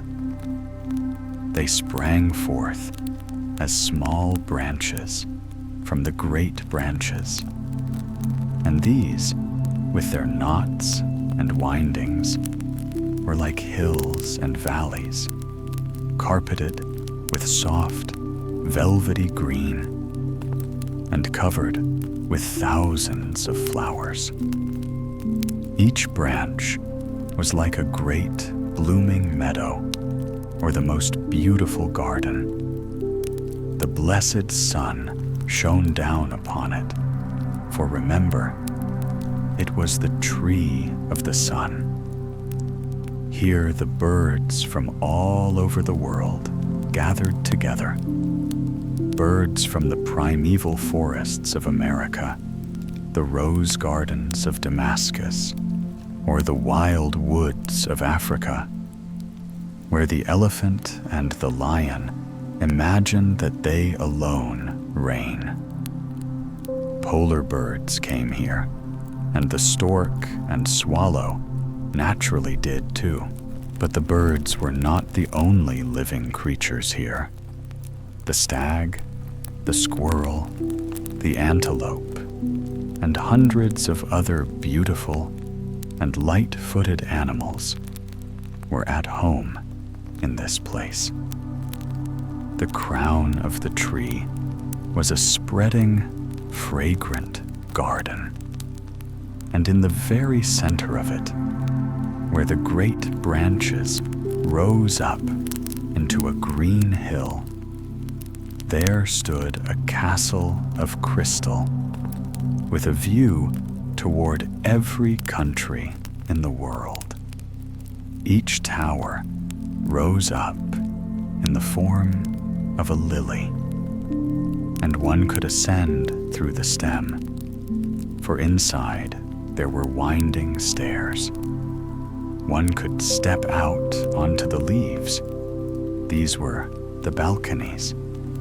And up in the cup of the flower was a beautiful, brilliant round hall with no roof above it, only the blue sky with either the sun or the stars.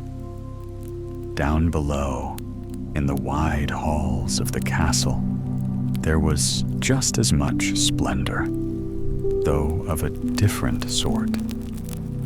Here the whole world was reflected on the walls. One could see everything that happened, so there was no need to read newspapers. There were no newspapers here, anyway. Everything could be seen in living pictures, if one wanted to, or was able to see it all.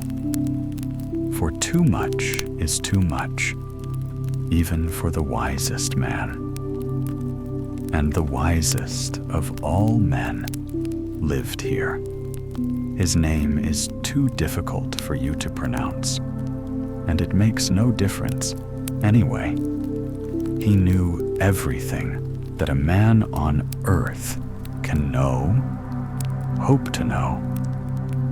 He knew every invention that had been made or was yet to be made, but he knew nothing more than that. For everything in the world has its limits. Wise old King Solomon was only half as wise as this man, and yet he was very wise indeed, and governed the forces of nature and ruled over mighty spirits. Even death itself was forced to report every morning with a list of those who were to die during the day. But King Solomon himself had to die too. And this was the thought that often occupied the mind of the learned, mighty ruler of the castle on the tree of the sun. However high he might rise above men in wisdom, he also must die someday. He knew that he and his children, too, must fade like the leaves of the forest and become dust. He could see the human race fade away, like leaves on the trees, and new men come forth to take their places. But the leaves that fell never lived again. They became dust about other plants. What happened to man when the angel of death came to him? What could death be? The body became decayed. And the soul? Yes. What was the soul? What became of it? Where did it go? To the life eternal, the comforting voice of religion said. But what was the transition? Where did one dwell? And how? In heaven above, said the pious people. It is there we go. Above? Repeated the wise man, and gazed up at the moon and stars. Up there? From the earthly globe, he saw that above and below could be one and the same, depending upon where one stood on the revolving earth. And if he ascended as high as the earth's loftiest mountains rear their peaks, there in the air that we below call clear and transparent, the pure heaven would be a black darkness spread over all like a cloth, and the sun would have a coppery glow without giving forth rays, and our earth would lie wrapped in an orange mist. How narrow were the limits of the mortal eye, and how little could be seen by the eye of the soul. Even the wisest knew little of that which is the most important of all to us.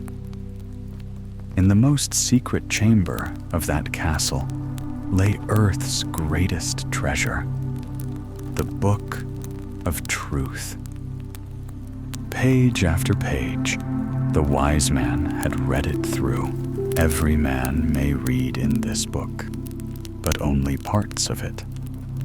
To many, and the letters seem to fade, so that the words cannot even be spelled. On some pages, the writing is so pale that they seem like blank leaves. But the wiser a man becomes, the more he can read. And the wisest men read the most. The wise man knew how to unite the sunlight and the starlight with the light of reason and the hidden powers of his soul. And under this dazzling light, many things stood out clearly on the pages before him. But in the chapter of the book entitled Life After Death, there was not so much as one single letter to see. That grieved him. Could he not, somewhere on earth, obtain a light by which everything written in the Book of Truth would become clear to him? Like wise King Solomon, he understood the language of the animals and could interpret their talk and their songs. But that made him none the wiser.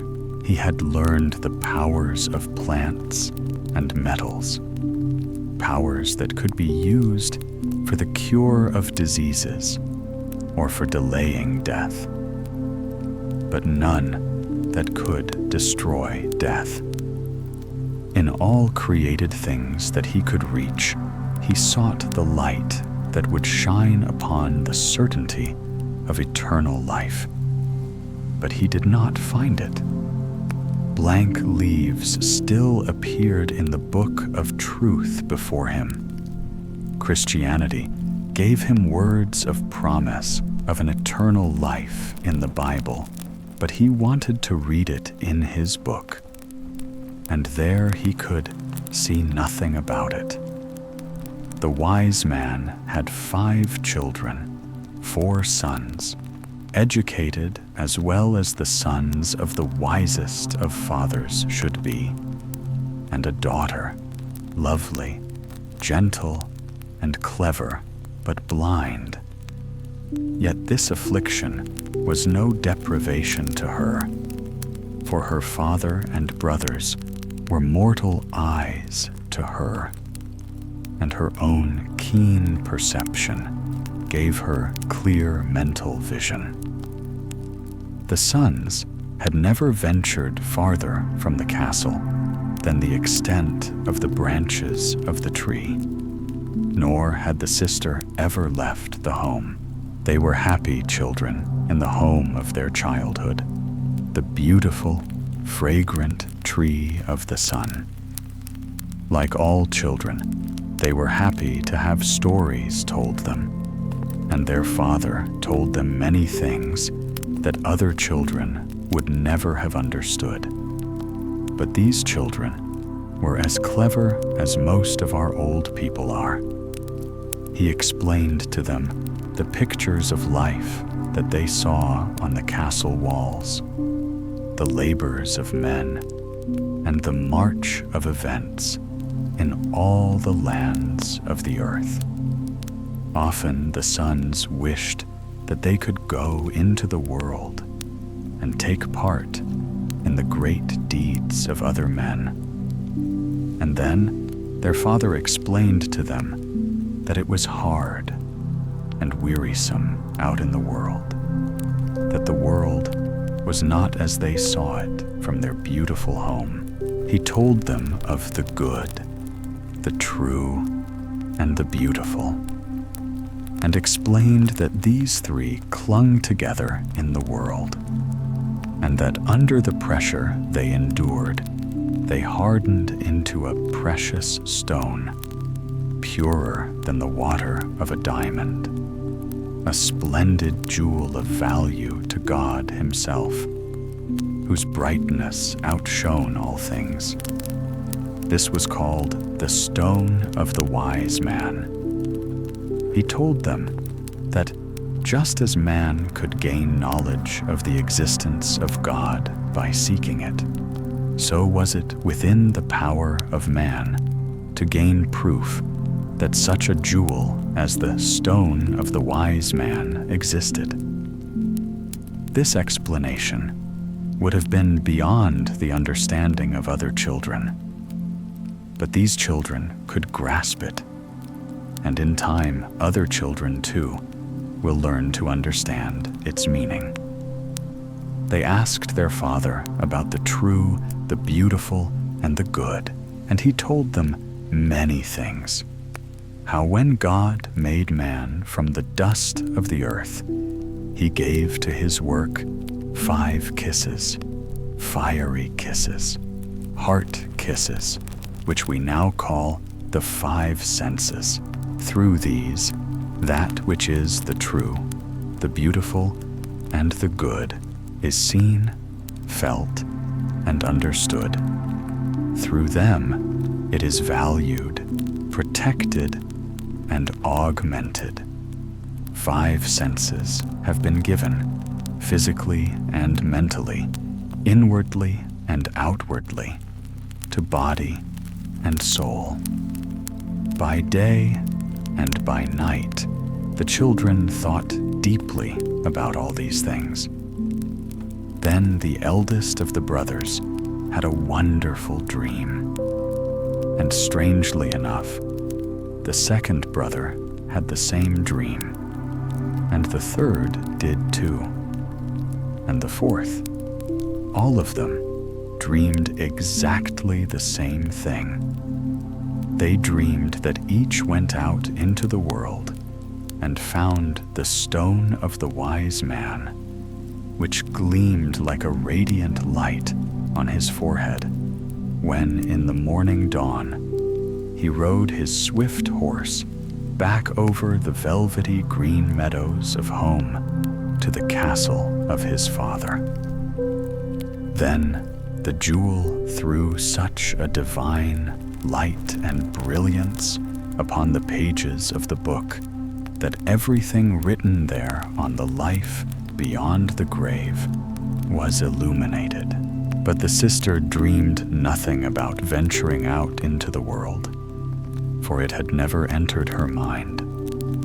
Her world was her father's castle. "I shall ride out into the wide world," said the eldest brother. "I must find what life is like there and mix with people. I shall do only what is good and true, and with these I shall protect the beautiful. Many things shall change for the better when I am there." Yes, his thoughts were bold and big, as our thoughts always are at home, before we have gone out into the world and have met with wind and rain, thorns and thistles. Now, in all of these brothers, the 5 senses were highly developed, both inwardly and outwardly. But in each of them, one sense had reached a keenness surpassing the other 4. In the case of the eldest, this outstanding sense was sight. This was to be of special benefit to him. He had eyes for all times, he said, and eyes for all nations. Eyes that could look into the very depths of the earth, where treasures lie hidden, or into the depths of people's hearts, as though only a clear pane of glass were before them. In other words, he saw more than we could in the cheek that blushes or turns pale, in the eye that cries or laughs. Stags and antelopes escorted him to the western boundaries of his home, and there the wild swans received him and led him on into the northwest.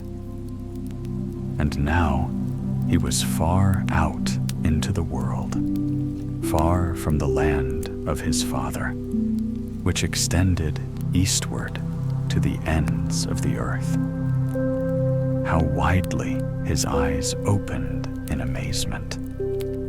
There were many things to be seen here, and things appear very different when a man look at them with his own eyes, instead of merely in a picture, as he had done in his father's house, however good the picture may be.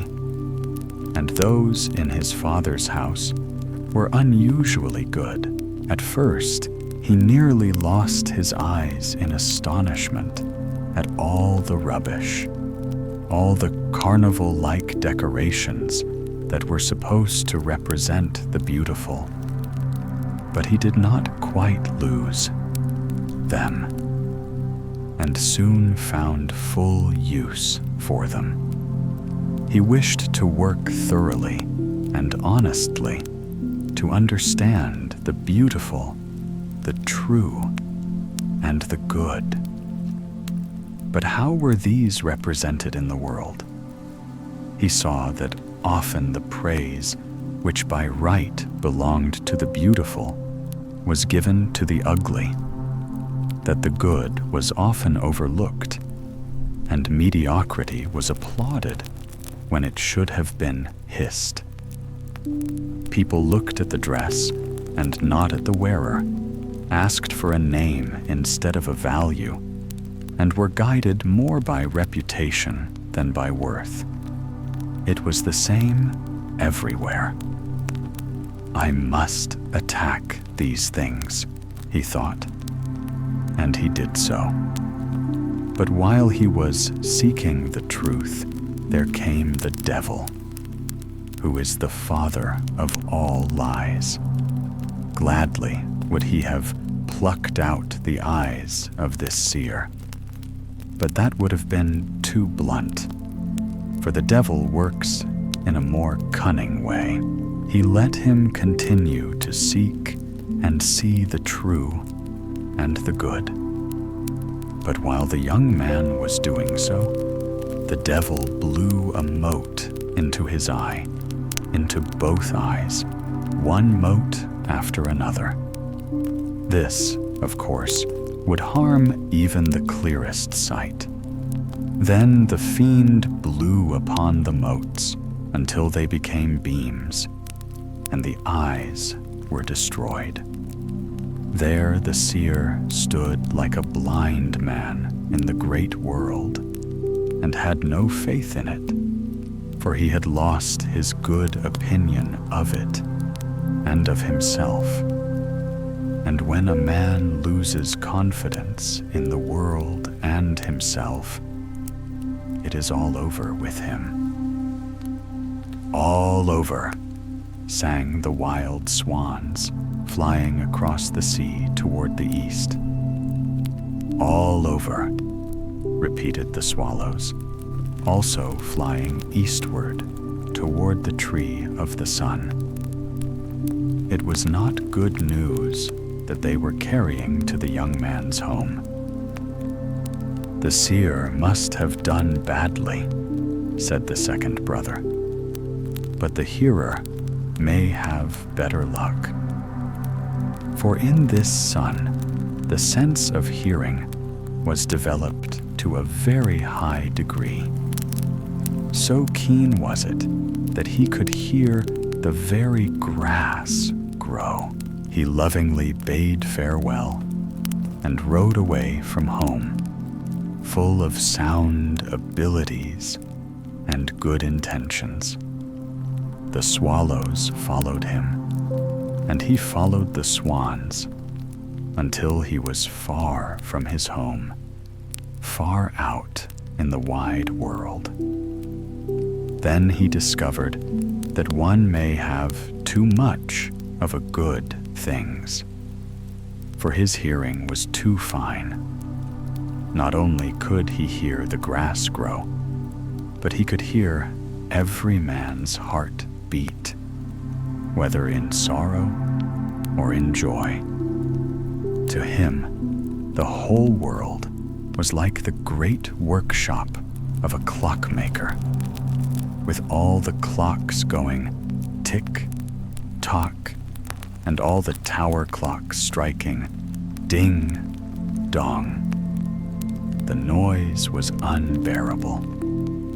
For a long time his ears held out, but at last all the noise, the shrieking, became too much for one man.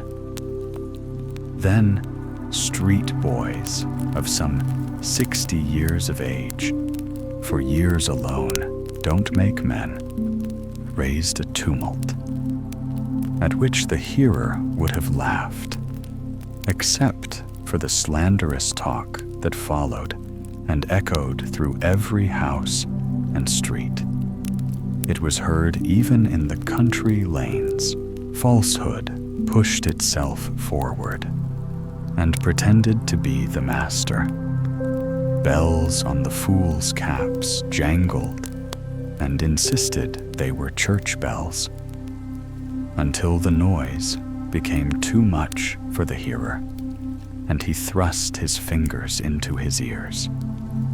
But still, he could hear false singing and evil sounds, gossip and idle words, scandal and slander, groaning and moaning on all sides, none of it worth listening to. Heaven help us.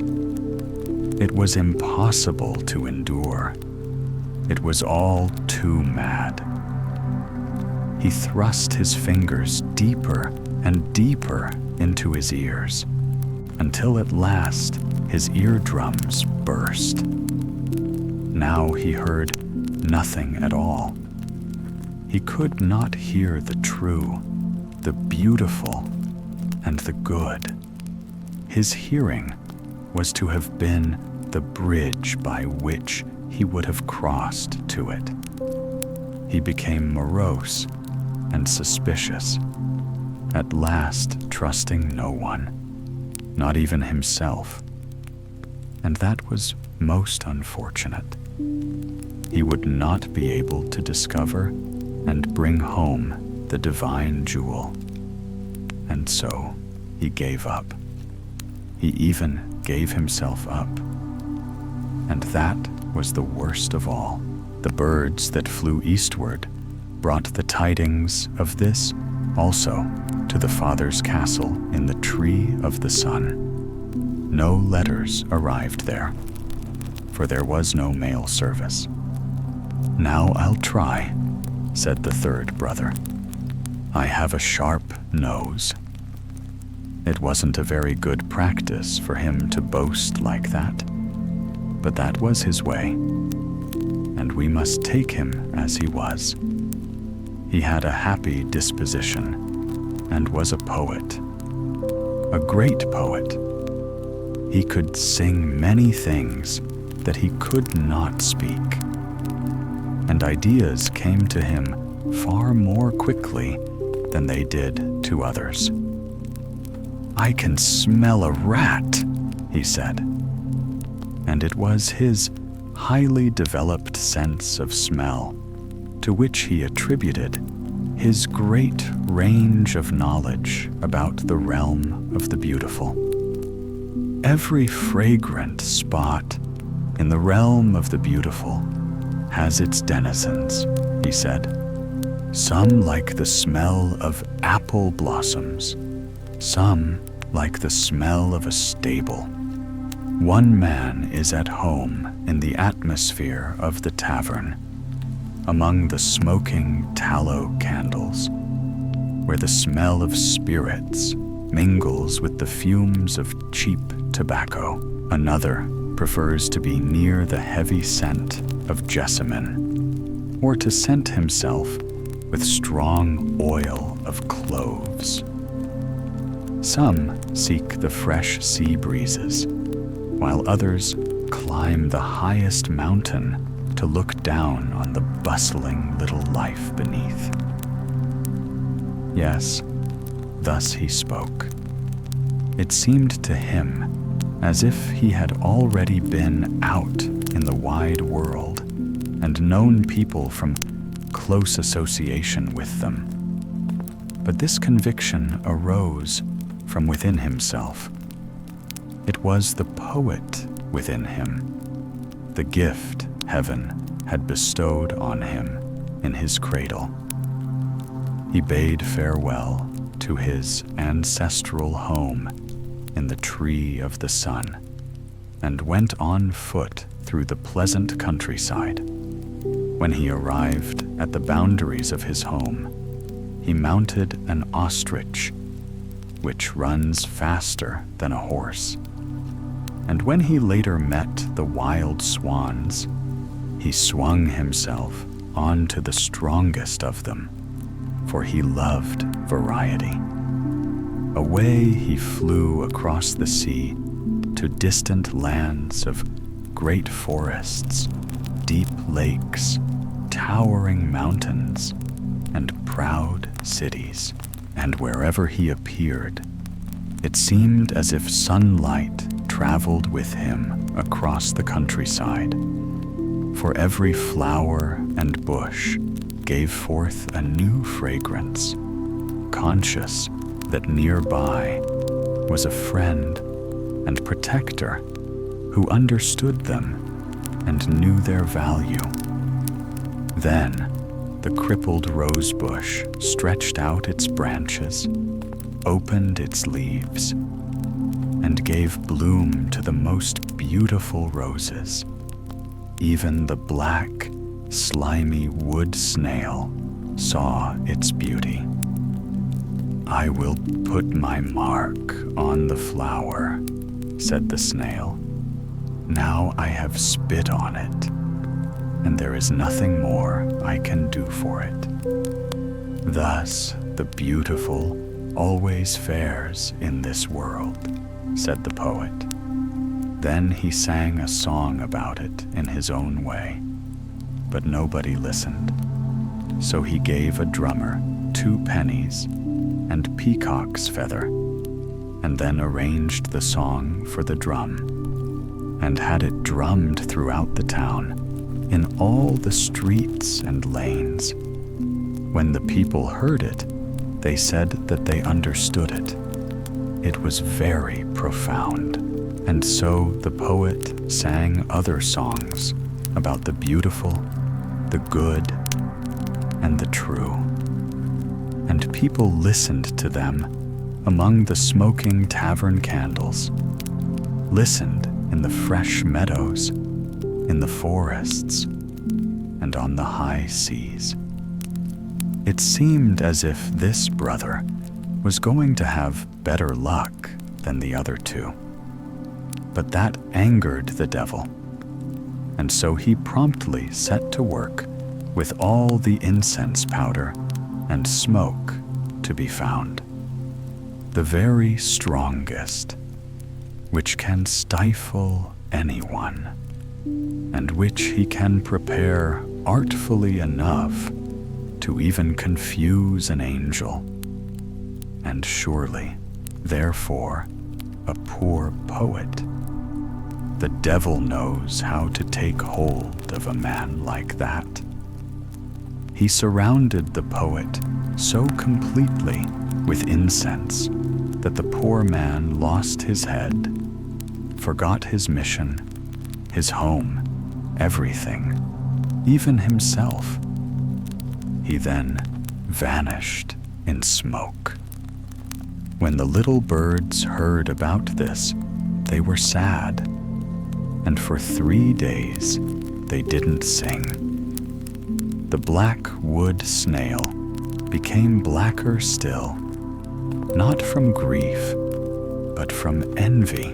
They should have burned incense for me, he said, for it was I who gave him the idea for the most famous of his songs, the drum song about the way of the world. It was I who spat at the rose. I can bring witnesses to prove that. But no news of this reached the poet's home in India, for all the little birds were mourning and silent for 3 days. And when their time of mourning was over, their grief had been so profound that they had forgotten for whom they wept. That's the way it goes. Now, I'll have to go into the world and stay away like the others, said the fourth brother. He had as good a humor as the third, though he was no poet, which was a fine reason for him to have a good humor. Those two had filled the castle with gaiety, and now the last of that gaiety was leaving. Men have always considered sight and hearing the two most important senses, those that it is most desirable to strengthen and sharpen. The other 3 senses are generally looked upon as subordinate, but that was not the belief of this son, for he had especially cultivated his taste in every way possible. And taste is very powerful indeed. It governs what goes into the mouth and into the mind. Hence, this brother tasted everything there was in pots and pans, in bottles and barrels, explaining that this was the uncouth side of his function. To him, every man was a vessel with something cooking within, and every country was an enormous kitchen, a kitchen of the mind. This he considered fine indeed, and he wanted to go out into the world and taste of it. Perhaps I'll have better luck than my brothers. I shall be on my way. But how shall I travel? Are balloons invented yet? He asked his father, who knew about all inventions that had been made or would be in the future. But men had not yet invented balloons, or steamships, or railways. Then I'll go by balloon, he said. My father knows how they're made and steered, and that I can learn. They aren't invented yet, so people will think It's some spirit of the air. When I have finished with the balloon, I'll burn it. And for that, you must give me some pieces of another invention to come. Matches. When he had received what he wanted, he flew away. The birds flew much farther along with him than they had with his brothers. They were curious to know how the flight would come out, for they thought it was some new kind of bird. More and more came sweeping up until the air was black with birds. They came on like the cloud of locusts over the land of Egypt. And so now he, the last brother, was out in the wide world. The east wind is a good friend and helper to me, he said. You mean the east wind and the west wind, said the winds. You couldn't have flown northwest if we both hadn't helped you. But he didn't hear what the wind said, and that makes no difference. The birds tired of flying along with the balloon. Too much had been made of that thing, said a pair of them. It had become conceited. It isn't worth flying with. It's nothing. And then they withdrew. They all withdrew, for indeed too much had been made of nothing. The balloon descended over one of the greatest cities, and the aeronaut landed on the highest point, the church steeple. The balloon rose into the air again, which it shouldn't have done. We don't know where it went, but that doesn't matter, for it was not yet invented. There the young man sat on the church steeple, the birds no longer hovering around him.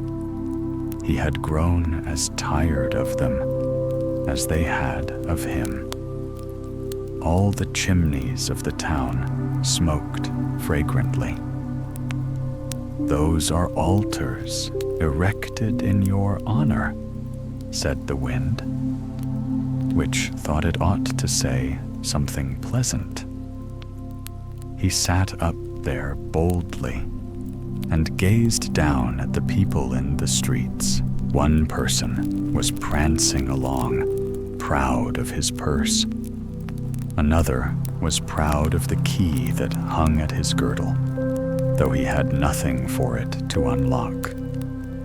One was proud of his moth-eaten coat, another of his worm-eaten body.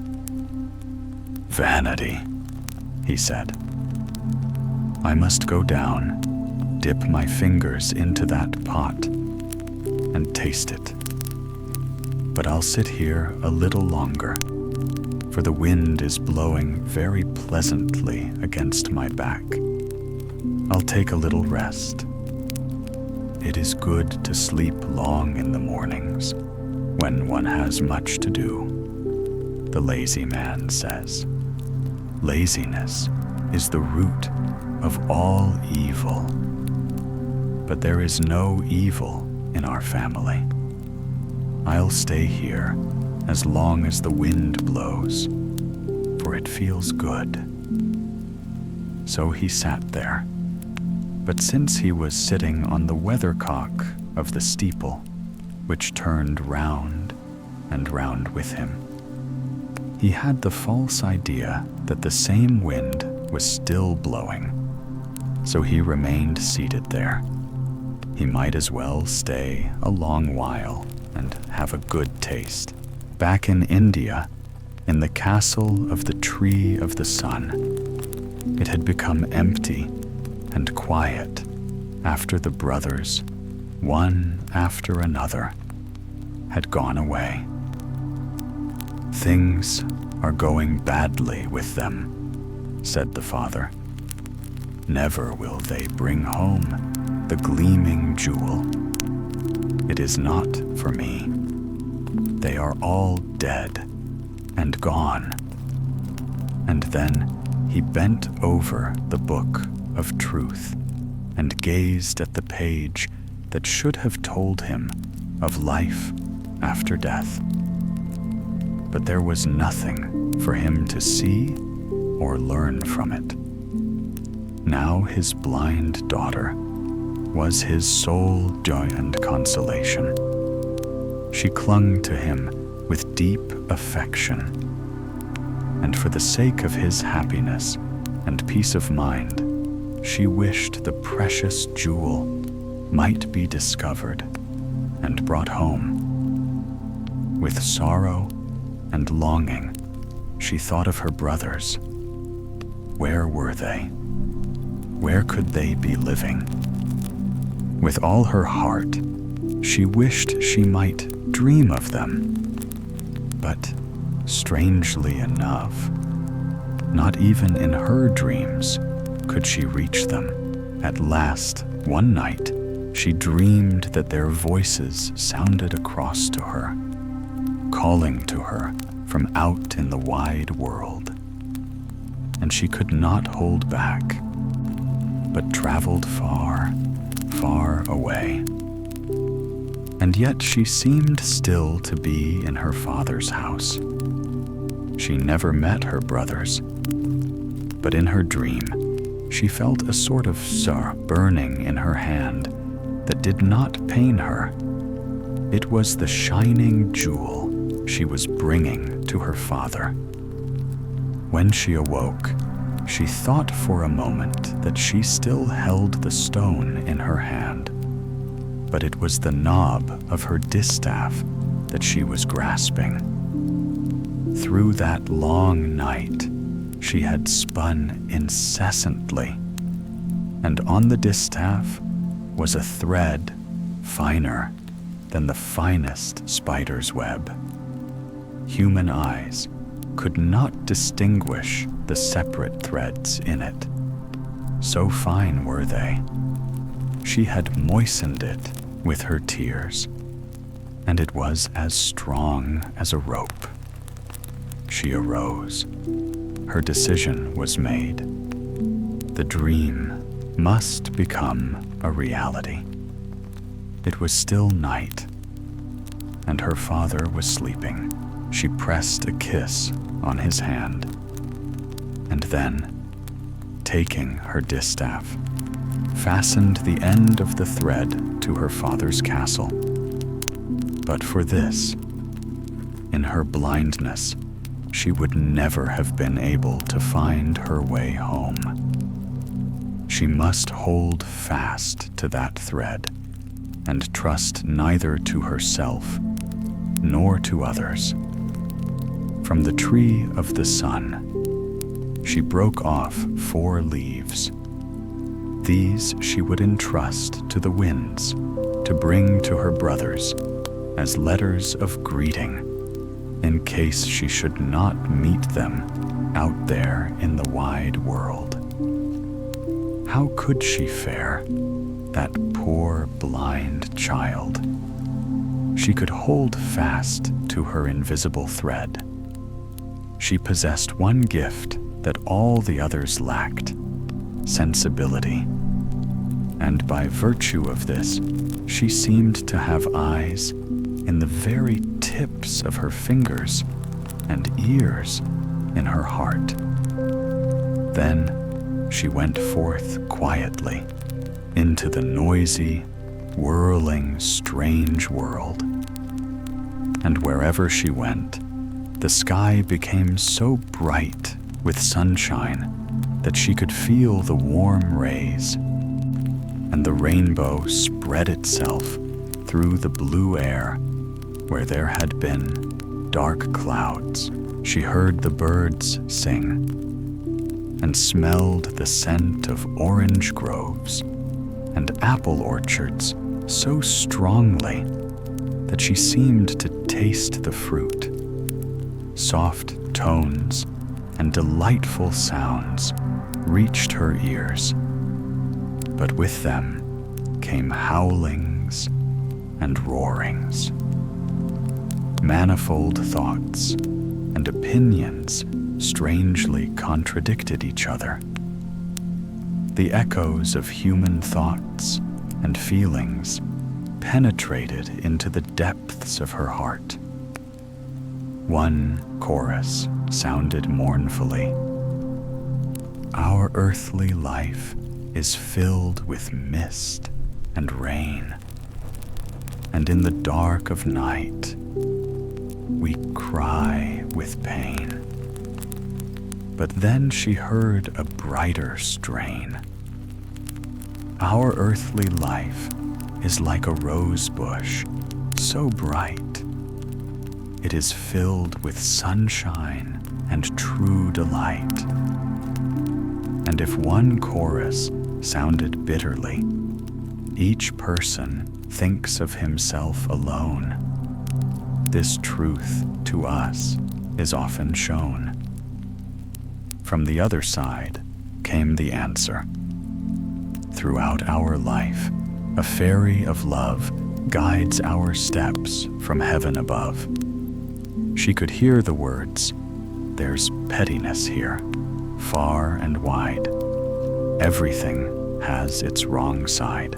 But then she heard, "So much good is done here that never reaches man's ear."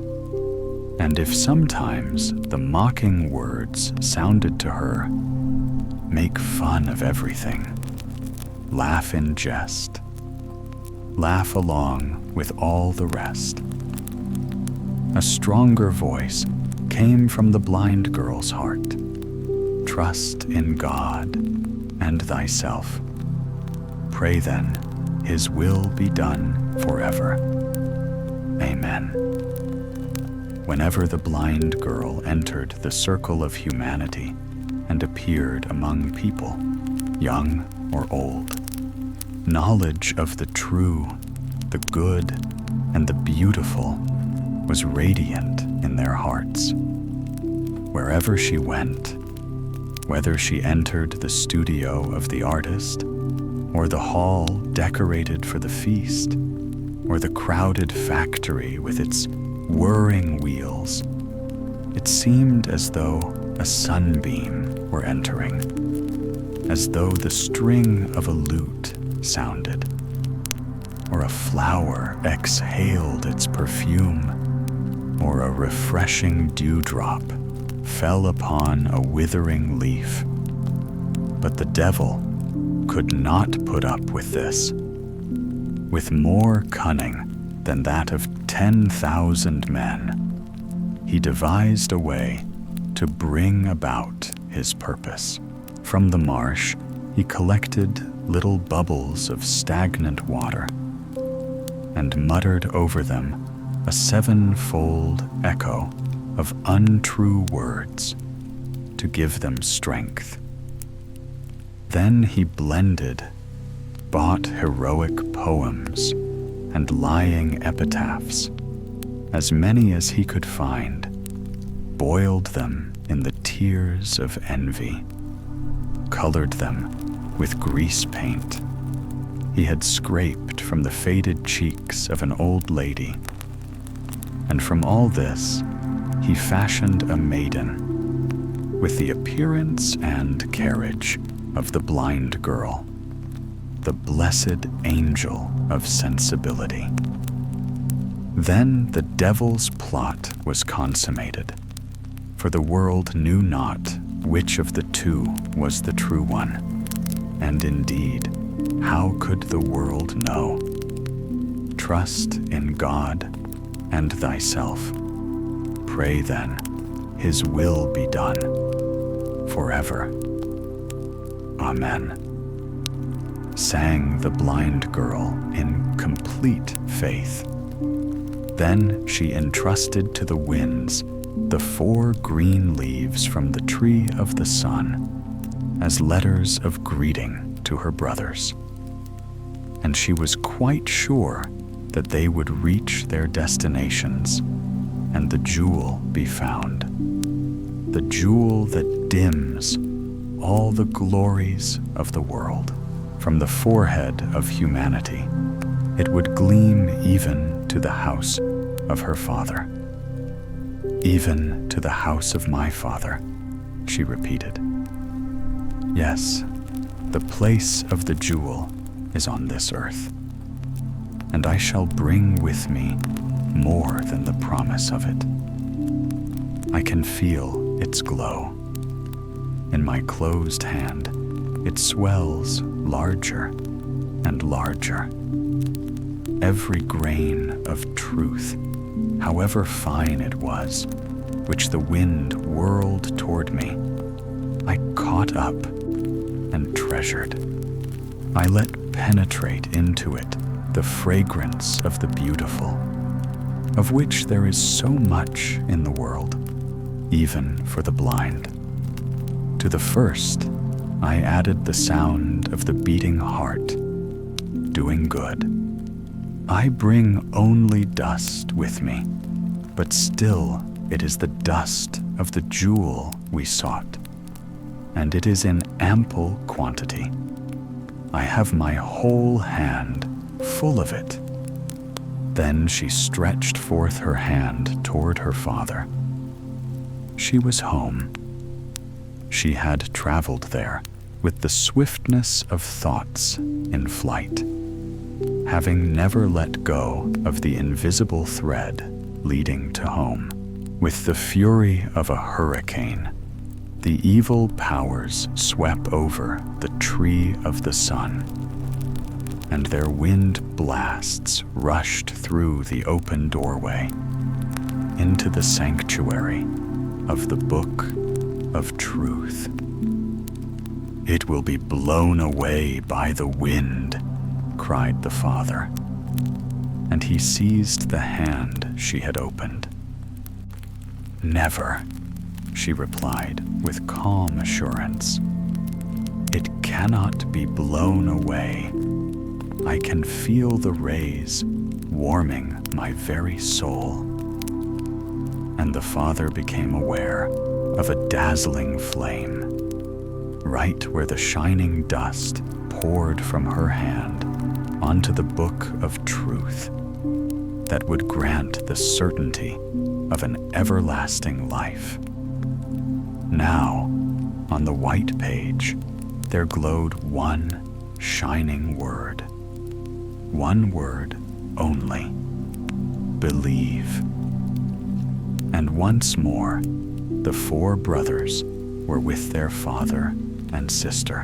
When the green leaf had fallen upon the bosom of each, a great longing for home had taken hold of them and led them back. The birds of passage had followed them, as had the stag, the antelope, and all the wild creatures of the forest, for all wished to share in their joys. And why shouldn't they, when they could? We have often seen how a column of dust whirls around where a sunbeam bursts through a crack in a door into a dusty room. But this was not common, insignificant dust. Even the colors of the rainbow are lifeless compared with the beauty that showed itself here. From the page of the book, from the glowing word, believe, arose each grain of truth, decked with the loveliness of the beautiful and the good, flaming more brightly than the mighty pillar of fire that led Moses and the children of Israel to the land of Canaan. And from the word believe arose the bridge of hope, extending to the eternal love in the realm of the infinite.